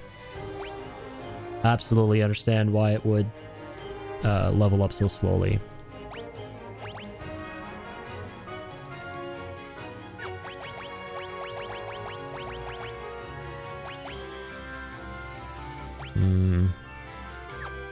Vanish and stop. And put him on silence, or I'm sorry, Siren. Could get him on Unicorn too to learn Dispel. Kind of a nice thing to have in our back pocket. Another hard save here. Okay, so we're done. Beautiful. Make sure encounters are on. I think they were. Oh, true, he dropped some armor. Force armor. Oh, wow. It has damage from multiple elements. Yeah, that's... Holy shit. That is really nice to have. We can't give it to Sabin. Can give it to this dude. Gotta remind myself to take this off, though, once we're able to customize the whole party, because I'm probably not going to be playing as him. Or rather, I won't have him in the party.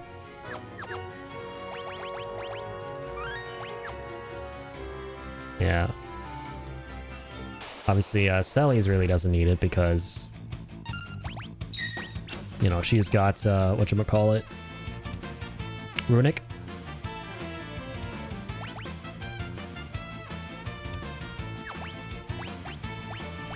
Let's do this again.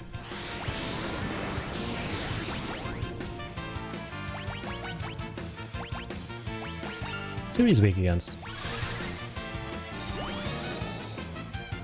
I forget. I think it was fire, right? Oh, poison. True. We hit him with a Bioblaster that one time. Yeah.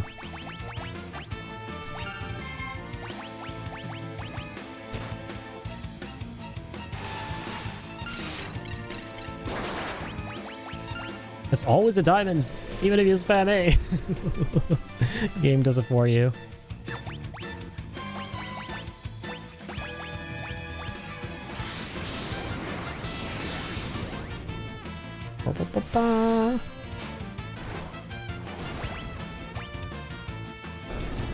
Easy peasy.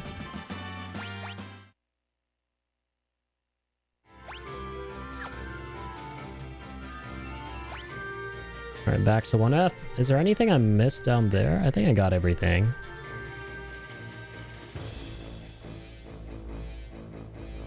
What's the spotlight? Yo, hold up. Did I mess up somewhere? Was there a shortcut?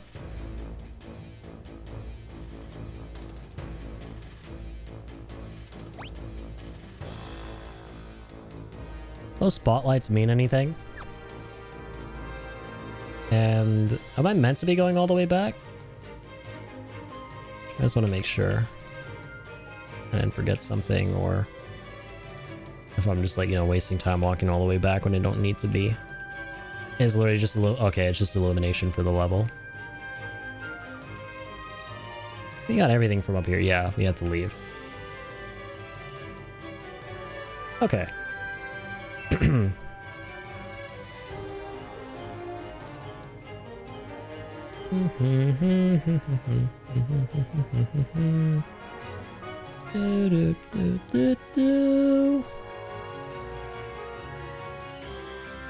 Alright, turn them back on.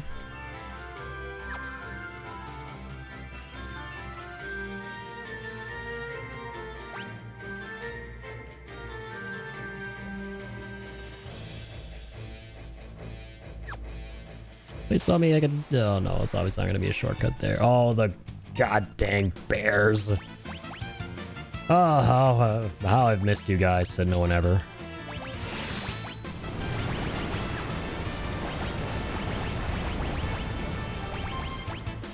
Oof.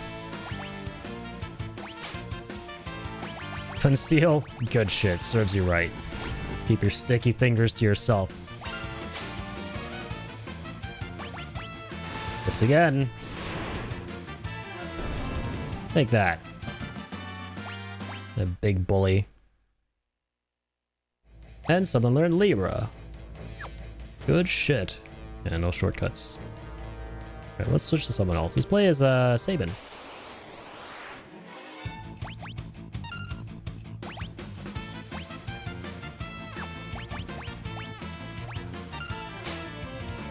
Oh, he took it this time. Now it's on.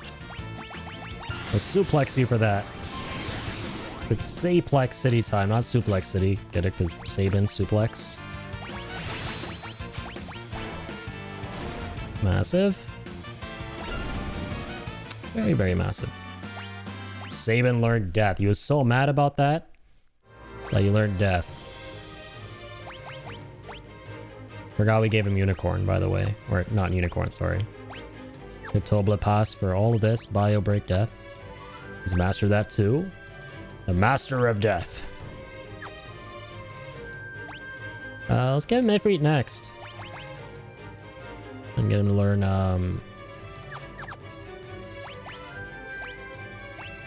learn Drain.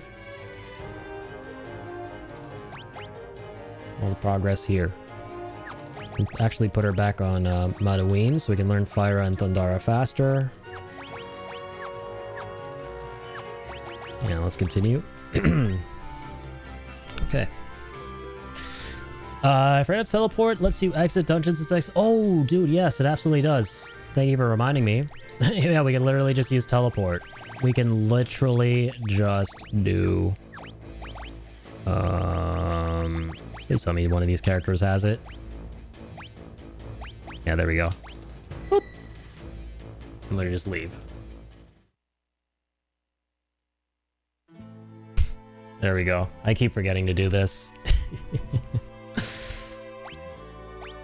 I think the game literally expects you to. Because of how much you have to walk back.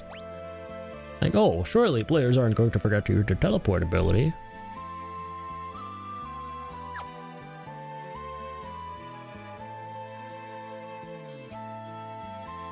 Okay.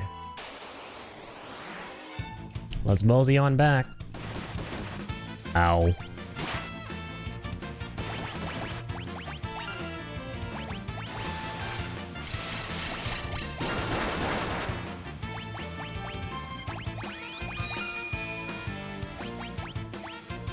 No, almost got that.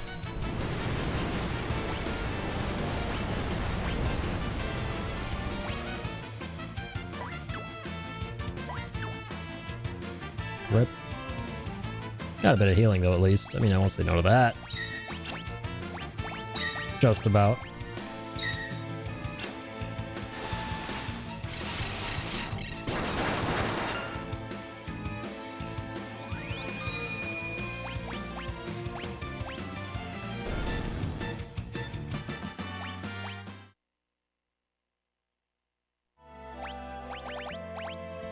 Okay. Okay. Want to know a regret that's not particularly relevant at the moment, but kind of an FYI, I think, about certain shields? Ooh. Oh, not a, okay, I got a little confused there. That makes more sense. A secret. I don't mind. Yeah, clearly there's like a lot of interesting gimmicks of the shields with how they block weaknesses and nullify, and also do like, yeah, they do those two things at the same time for different elements and stuff. Kind of interesting about the game, so yeah, I don't mind knowing more stuff. I have a question for you, Addy, and it's okay if you can't or don't want to talk about it. Yeah, you can go for it. I'll let you know, depending on what the question is.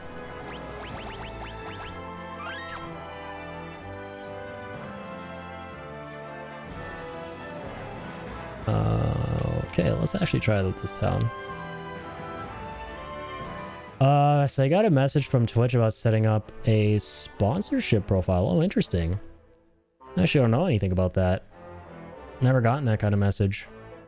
I know Stream Elements sometimes sends me emails and messages and stuff, but not Twitch.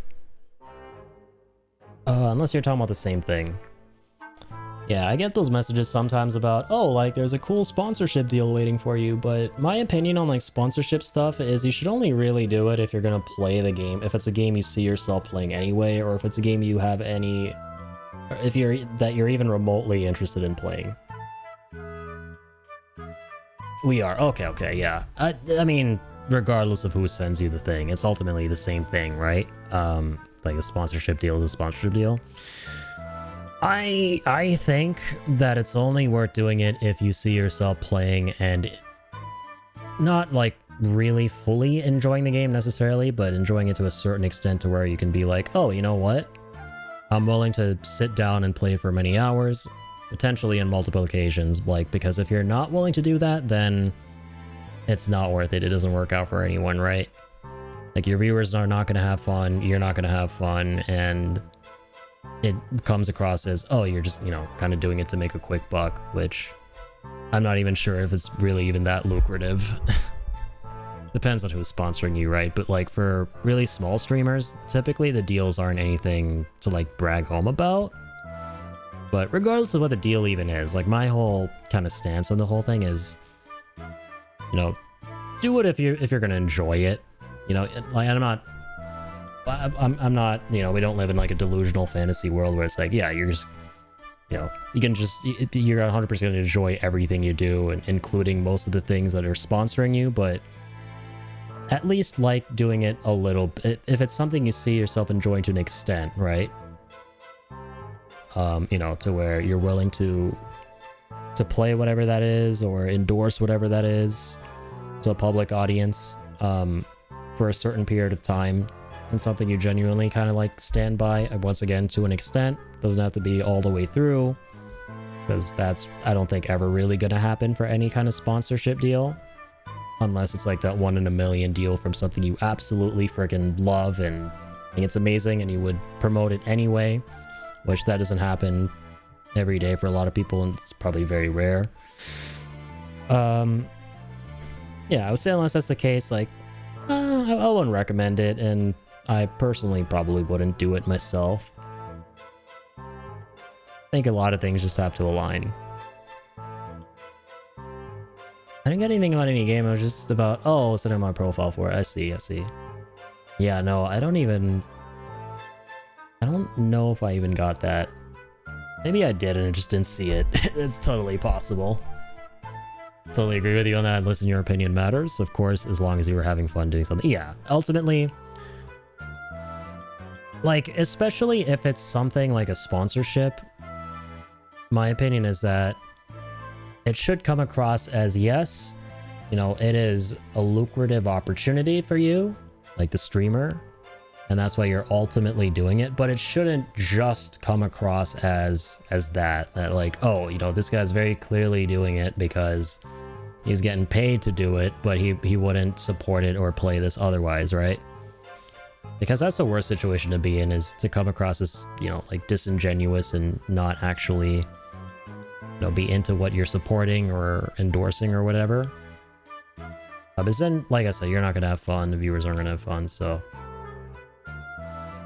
yeah, sorry, that's just, I I went on a tangent there. This is my opinion on sponsorships in general, but yeah, no, I don't know about the profile thing. We'll see what happens, lol. And definitely, like, look into it, see if it's all really down to you, yeah? Like, see what you think, if it jives with you or not, and go from there. Something new for me, I've never got that message before. Yeah, I'll have to check, like, did you get it via, like, Gmail from Twitch? Like, or was it in your, like, creator dashboard or something?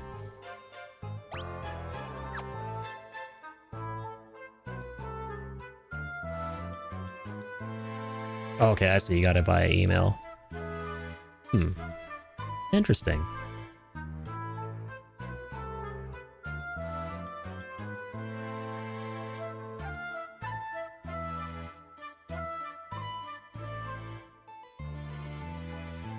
Viewer and someone who knows a number of streamers that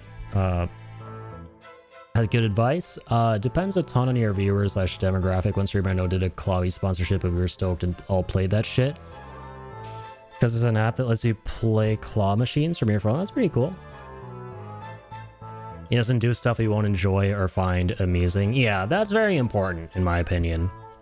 That is very, very important. That when you're streaming something, it should be something not necessarily that you are going, like, because you'll never know if you like it or not until you try it, right? But it should be something that you are willing to try and enjoy, or you think you're going to enjoy, right? If you know for a fact that this is not something that jives with you and you normally wouldn't do it or wouldn't try it, don't do it. That's just the simple philosophy I like to go by is, you know, is that one. Like, if it doesn't really jive with you, you don't see yourself jiving with it, don't do it unless you're willing to, like, see if you will end up liking it. If you're just doing something for the sake of it, like, no one's gonna enjoy it. You're not gonna enjoy it, viewers not gonna enjoy it. It's kind of a lose-lose for everyone.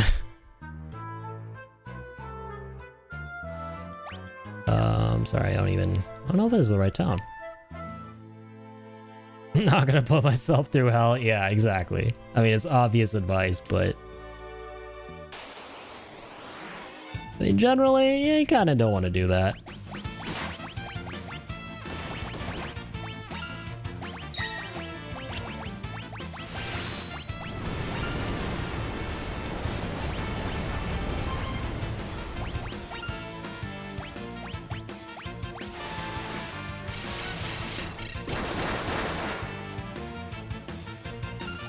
Very, very rarely there's super lucrative sponsorships worth it, but always look at them with reserved expectations. Yeah, like, do your homework.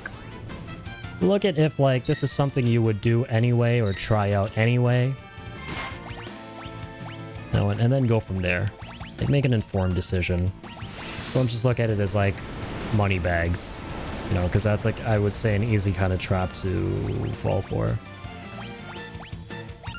I've been sending, like, a lot of these Stream Elements emails saying, oh, like, got a really cool opportunity waiting for you and your viewers if you play this game and, you know, earn some money from doing it.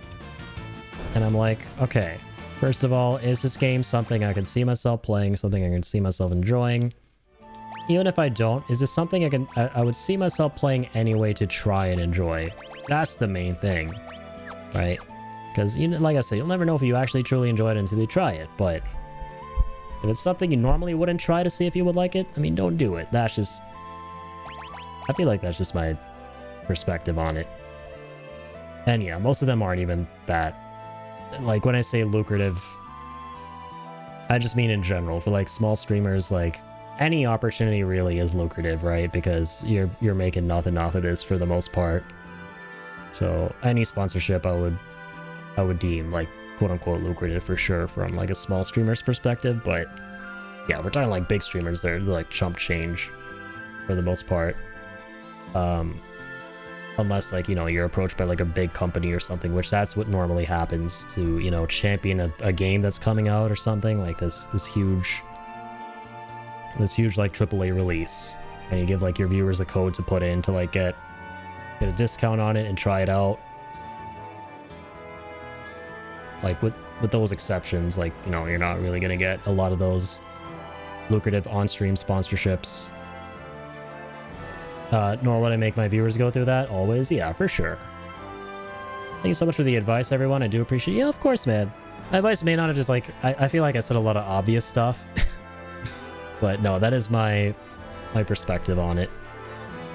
In the end, it has to be worth it, not just for yourself, but for everyone else. Yeah, you have to kind of like remember that it's a... Like when you're streaming, it's like a community endeavor, right? It's not just about what you like, but... You know, what the viewers will like. People watching you will like. You got to make people feel involved in what you're doing. And always create like a welcoming space for everyone and all that or obvious sort of jazz. For sure.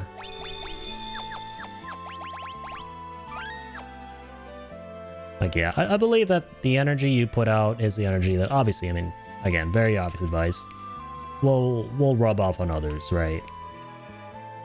And if you're kind of just like doing something, you're not liking it, other people won't like the experience of going through that either.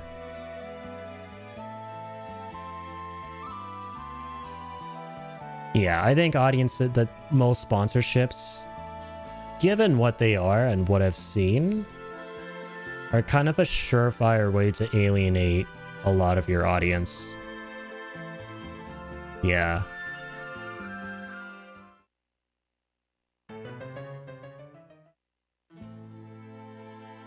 And obviously as a small streamer, you don't want to alienate your audience. You want to grow your audience.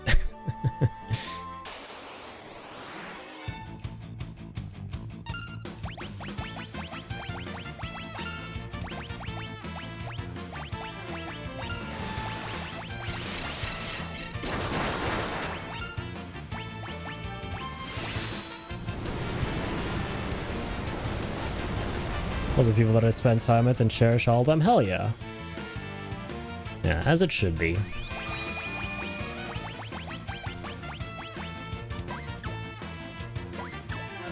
And same here, man. Nothing but amazing people that I've had the pleasure of meeting over the years.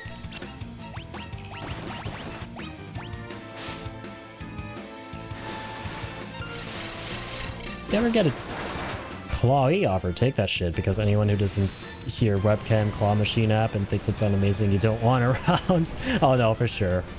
I don't think I've gotten that one.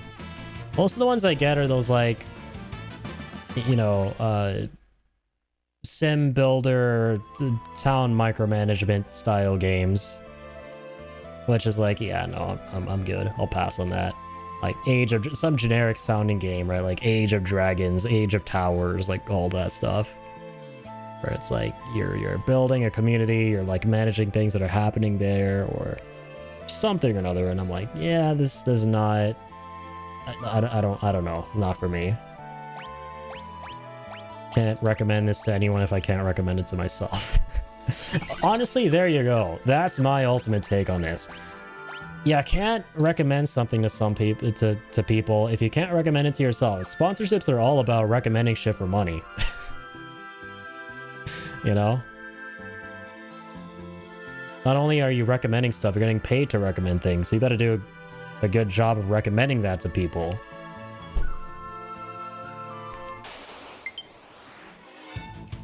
And some FF5 updates here or something. Oh, damn. Ooh, imagine if I got all 7 lucky, or all 3 lucky 7s. Holy shit.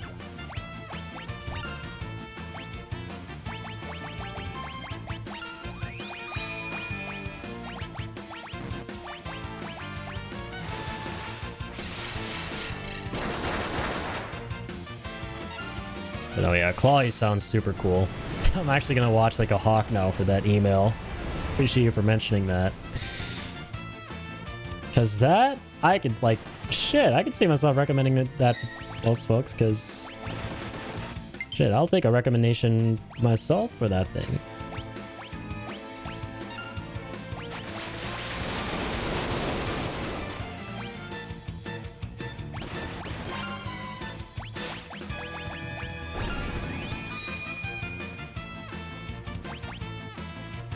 There we go.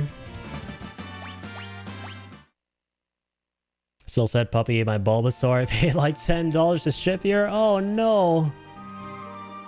Probably thought it was a plushie or something, right? That do be happening from time to time. Was there like, was it full of cotton? Was there just like cotton everywhere after he was done with it? That's what used to happen when my dog was super young and he would just tear through stuff.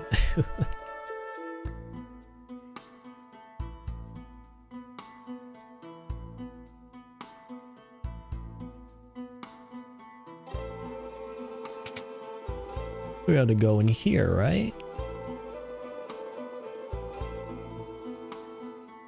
I don't know who wrote those letters, but reading them helped ease the pain in my heart. I'm sure whoever wrote them must have suffered the same kind of pain. I wish I could meet him. He's here. He's with us. How do we, like... Is there a way to get Cyan in here?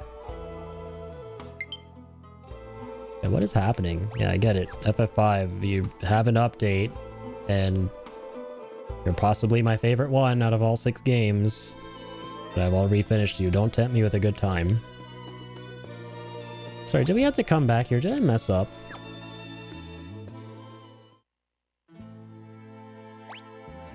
Where did Cyan go again? I'm kind of forgetting. There's so much stuff that happened.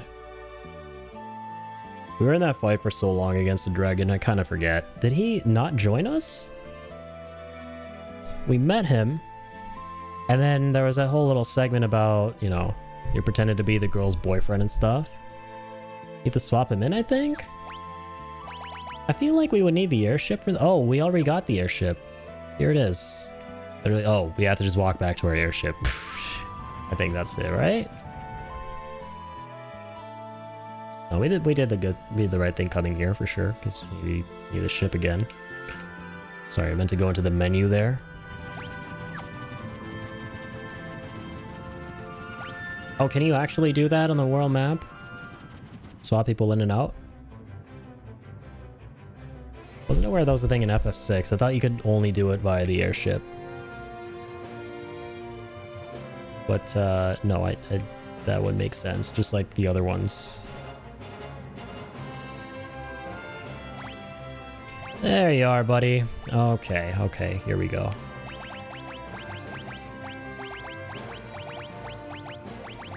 Boy, have I missed you.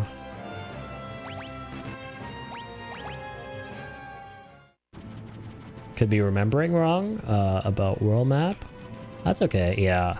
I don't know because it...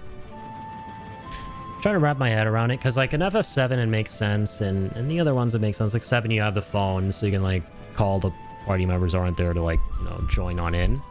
And this one there's, I don't think, anything like that. You gotta go on the airship to just like talk to them and swap them in. Oh nice, he's been decently scaled up. I can appreciate that. So yeah, when the story forces you apart, that they bring him back up a little bit when they rejoin. So he is 27. Okay. Good to see you, Mang. We are going to go unequip Cedser. We are stripping Cedser of his belongings. Anything else give you force armor and stuff?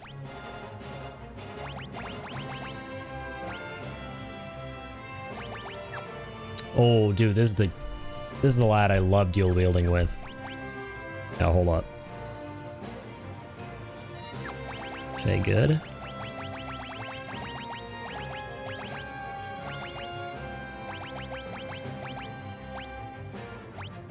Genji glove and just a counterattack. Yeah, he doesn't have the thing on anymore that allows you to succeed with every single hit.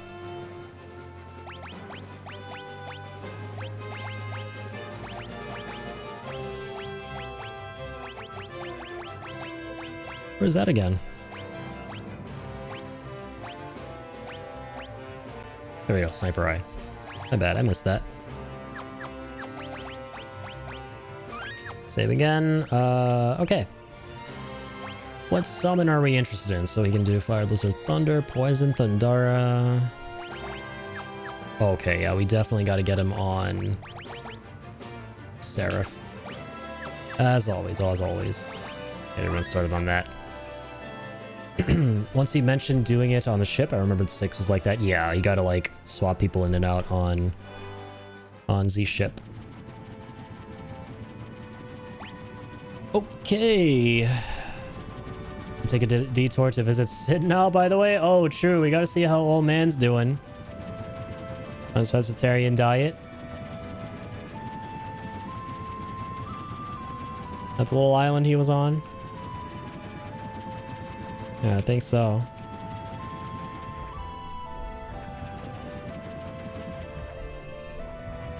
Oh, we can't land on the sand.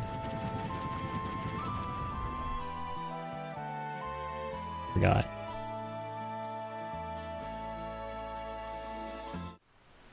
Also like how the music in general became way more hopeful after getting most of the party back. How you doing, Gramps? I'm all better now, thank you, Solis. Oh, okay. That's all.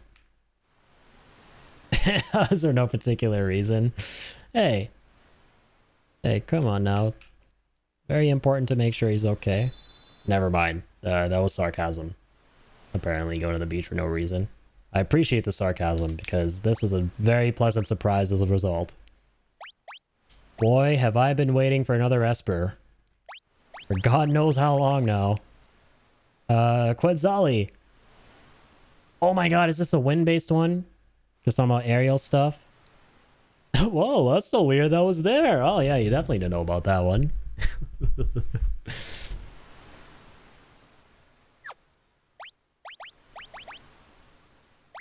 Okay, no. Okay, this is really cool, though. You learn a bunch of hastening spells. Hastiga, Sloga, Float. You can float from this as well. I see, I see, I see, I see. Quetzali's got to be like this winged beast, right? For sure. Because I'm just basing this off of like the prefix from 7 Rebirth, maybe even OG7. I forget if it's an enemy in that, but the Quetzalcoatl or whatever, that thing was kind of tough. I keep working on Mataween for now. Let's go though, another Seraph. Multi-target versions, unless I'm mistaken. Gotcha. Let's go. 0 birds, 1 stone. We know Sid's still alive. Eating juicy, literally delicious fish. And we got an Esper. Yeah, I do love to see it. Oh. Oh, do I love to see... I don't know if I love to see that. I don't. Well, okay, that's not a lot of damage. What the I don't even know what this is, but... Doesn't feel super bossy just yet. Oh, the OG name of the summon was Polydor? A big old bird? Yeah, facts. That's what I imagined. Let's go.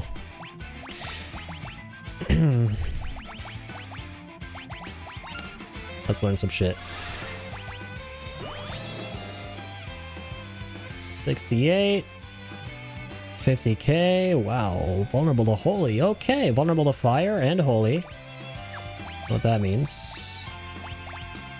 So with some of this. Oh, okay. There's the arrow.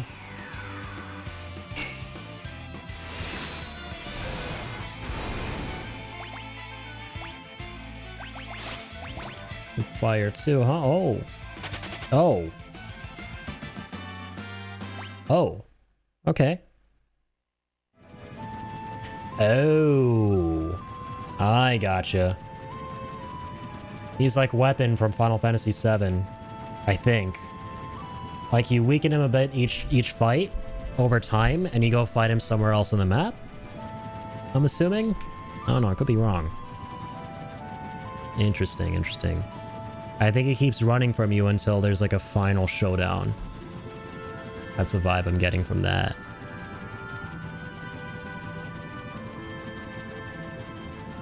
Not sure, this is that tower from before.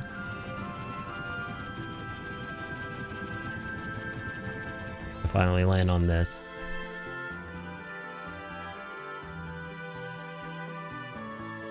What's this place?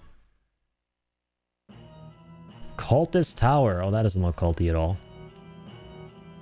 What's up, Power Rangers? Oh shit, what the... That's Grandpa! Realm Senior ×2. I keep forgetting his name. I keep forgetting his name. Yeah, I definitely should. That's a good reminder.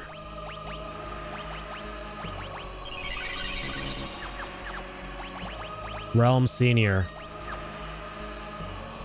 Blue Mage Realm. We're home to the Cult of Kefka. There's supposed to be a priceless treasure on the highest level. Okay, so we're gonna find not just this guy, but Locke here as well. I see. You only use magic inside, so you'll never make it to the top without strong spells. Ooh. Oh, he's talking to them. They've given their souls over to Kefka. Shit, okay. All they do now is shuffle about, praying to him day in, day out. For 100k, I'll tell you where you can find some hidden treasure.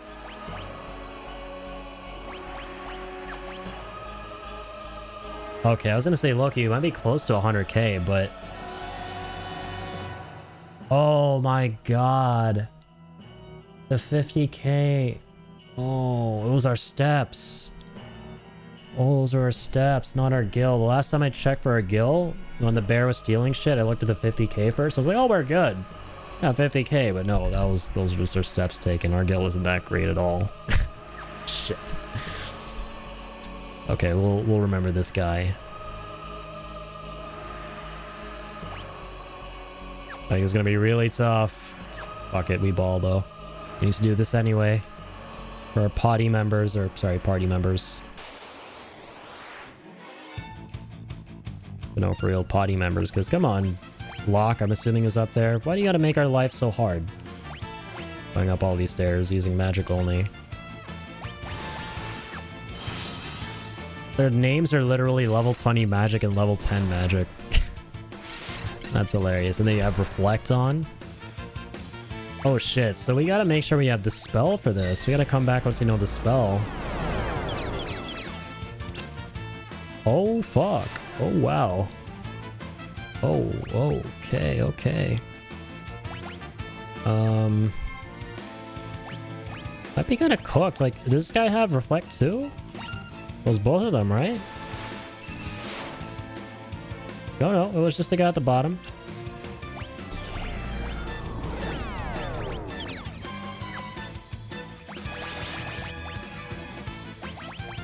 Lots going on here at the moment. So I'm just gonna go ahead and... Oh, wait, we can't use our special abilities. Okay, let's heal Cyan.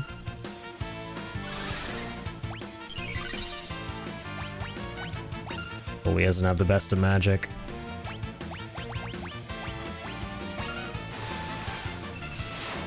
I think it's Strago just yet. Yeah, that's his name, I bet. Strago. Think you're about to get wrecked? I think so too. We don't even have to spell. I think this is quite literally impossible without it. Right? There's... Unless we cast Reflect on ourselves, then damage ourselves and reflect that back to the enemy. But it's... I don't know if that's how it works in 6. If it reflects back to the enemy or if it reflects back to the caster, aka one of your guys. We don't even have Reflect, I don't think. Never cook, right? Yeah. Can we leave? Tower itself is optional content. Oh, I see. Kind of like the one in 5. That was a cool tower. Wonder if it's as long as that one. And there's the other tower we saw on a different continent here as well, right?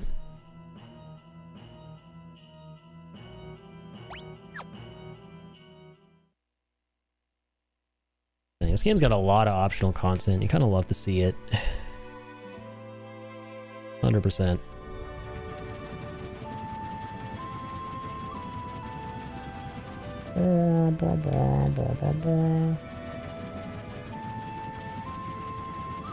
Only 100% agony to try and do it right now. I kind of had a feeling too, yeah. Oh my wow, Brent! Thank you! Thank you as always! For being so cool and unnecessarily cool on top of the necessary cool. God dang. Too kind, man. Holy crap. Brent being a legend as always. Sneezing. As always, quote unquote. Sneezing as always. Alright, you gotta, dude. You gotta keep a hanky handy so that, you know, all those gift subs don't start slapping the stream left and right. Because that's too amazing, man. Too amazing. You're already amazing enough, but, you know, being too amazing, now that's just a problem, but a good problem. Dude, thank you so much for the gifted sub. And it was Tatal here as well. Let's go. Enjoy the ad-free experience, Tal.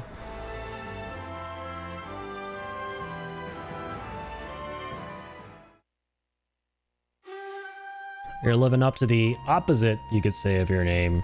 Spreading anything but clinical depression.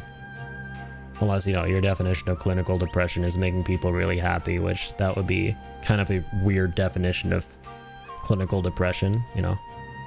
But hey, you know, you can come up with what you want. That's a free country and all. As I always like to say. I don't judge. Some people eat spicy chicken wings and think that stuff tastes like, I don't know, vanilla ice cream. Even though it doesn't, so. You know what? That's the way you wanna go about things. I was gonna say the way you wanna see things. I won't judge. I'm just a chill guy like that. I don't even know what I'm saying at this point. I think I'm cooked. I think I might need to end stream. See how much of this I can get through. I do love spicy wings, dude, same. I would say that they're my top 3 favorite foods. Top 3, easily. We were talking about, this is coming full circle. We were having such a long conversation in chat, like probably over an hour long early on in the stream today, about food and food places and stuff. We were talking about Mexican food for a while too. I would say burritos are probably my favorite food ever. And then spicy wings, like hot wings, are probably number 2 spot. I don't know what I'd put in number 3 though. I like knowing my top 3s of everything. For food, I'm still yet to decide what my 3rd favorite thing is though. Pretty big castle. Counters are on, right? Pizza's really nice too, yeah. The thing about pizza, the reason I probably wouldn't put it in my top 3 is because there's a lot of pizzas that I just don't like that are, I don't know, they don't drive with me. You know what's really weird about me is, this is gonna sound blasphemous, I actually just don't like cheese, straight up. But then I kind of like pizza, but then at the same time, if it's a pizza with a lot of cheese on it, I'm not a fan of that pizza. It's weird. But then I'm a big fan of certain pizzas, and then, oh man, I don't even know how to explain it. If you're confused, I'm probably more confused than you guys, don't worry. I think that we can rest here.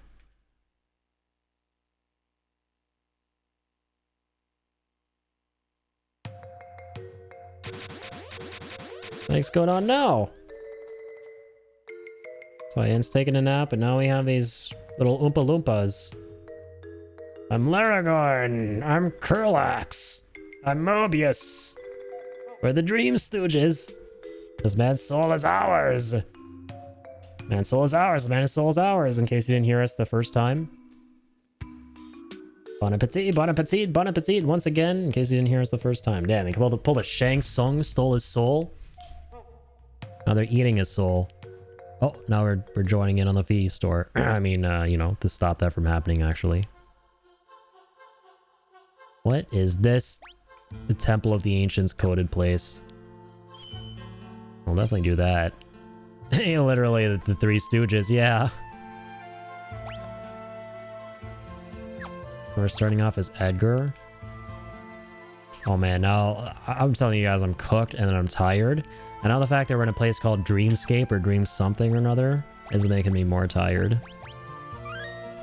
I think, guys, yeah, this might be where I call stream for tonight. I'm actually very, very zapped. I think I might call it here. Last stream was different, or of Final Fantasy VI, that is, like, last time we streamed this game, because towards the end, I was not tired at all. But I had to call it because, you know, there was, like, sunlight beaming through my blinds, and, you know, I had to end it at that point. I had to force myself to stop, but, you know, right now, my body is forcing me to stop. So this might be the end of the stream for tonight. I'm a little bit cooked. I really do want to continue though. Oh my god.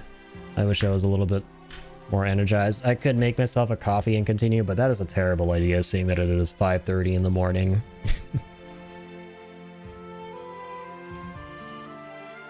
Brings us back to my younger days, Max. Sleep well, buddy, and I will talk with you later. Sounds good, Brent. I'll catch you on the flip-flop, man. Thank you so much for tuning in. And yeah, have a damn good one. Should look into Repo Game. A lot of people have been telling me that as of late. I probably will look into it this weekend and maybe even stream it. Yeah, we'll see about that for sure. My friend Jacob, who was in stream tonight as well, was playing with some of our other IRL friends off stream while I was streaming tonight. He told me it was really good. So yeah, it's kind of like the big new thing in town, right? The big new horror-coded party game or what have you. I'll have to look into it. Exhausted myself, so no complaints. Thanks for being here, Tall. Yeah, definitely go get some rest. Thank you, buddy. I have done that. Fantastic, fantastic. Of course.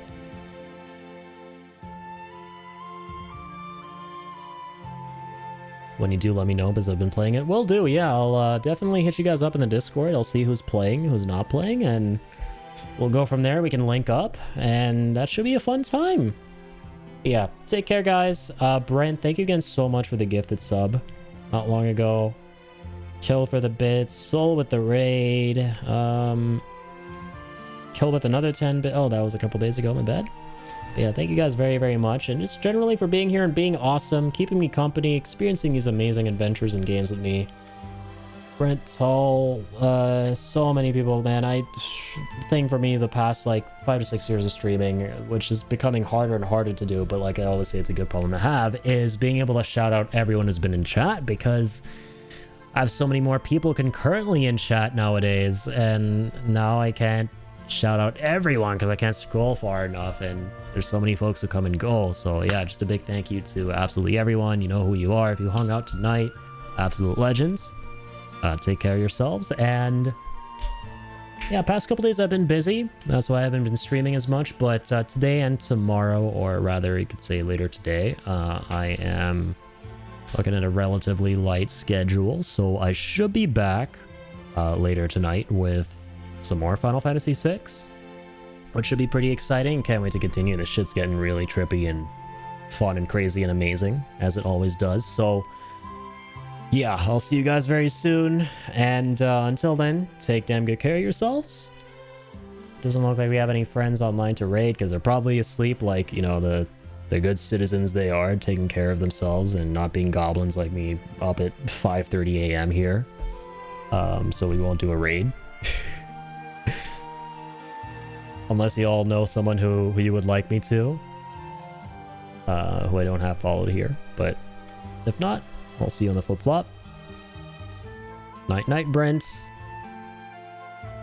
Enjoy the stream, man. Have a nice night. Thanks, Tall. You as well.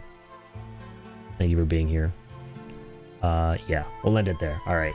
Keep on keeping on, guys. I'll catch you on the flip-flop.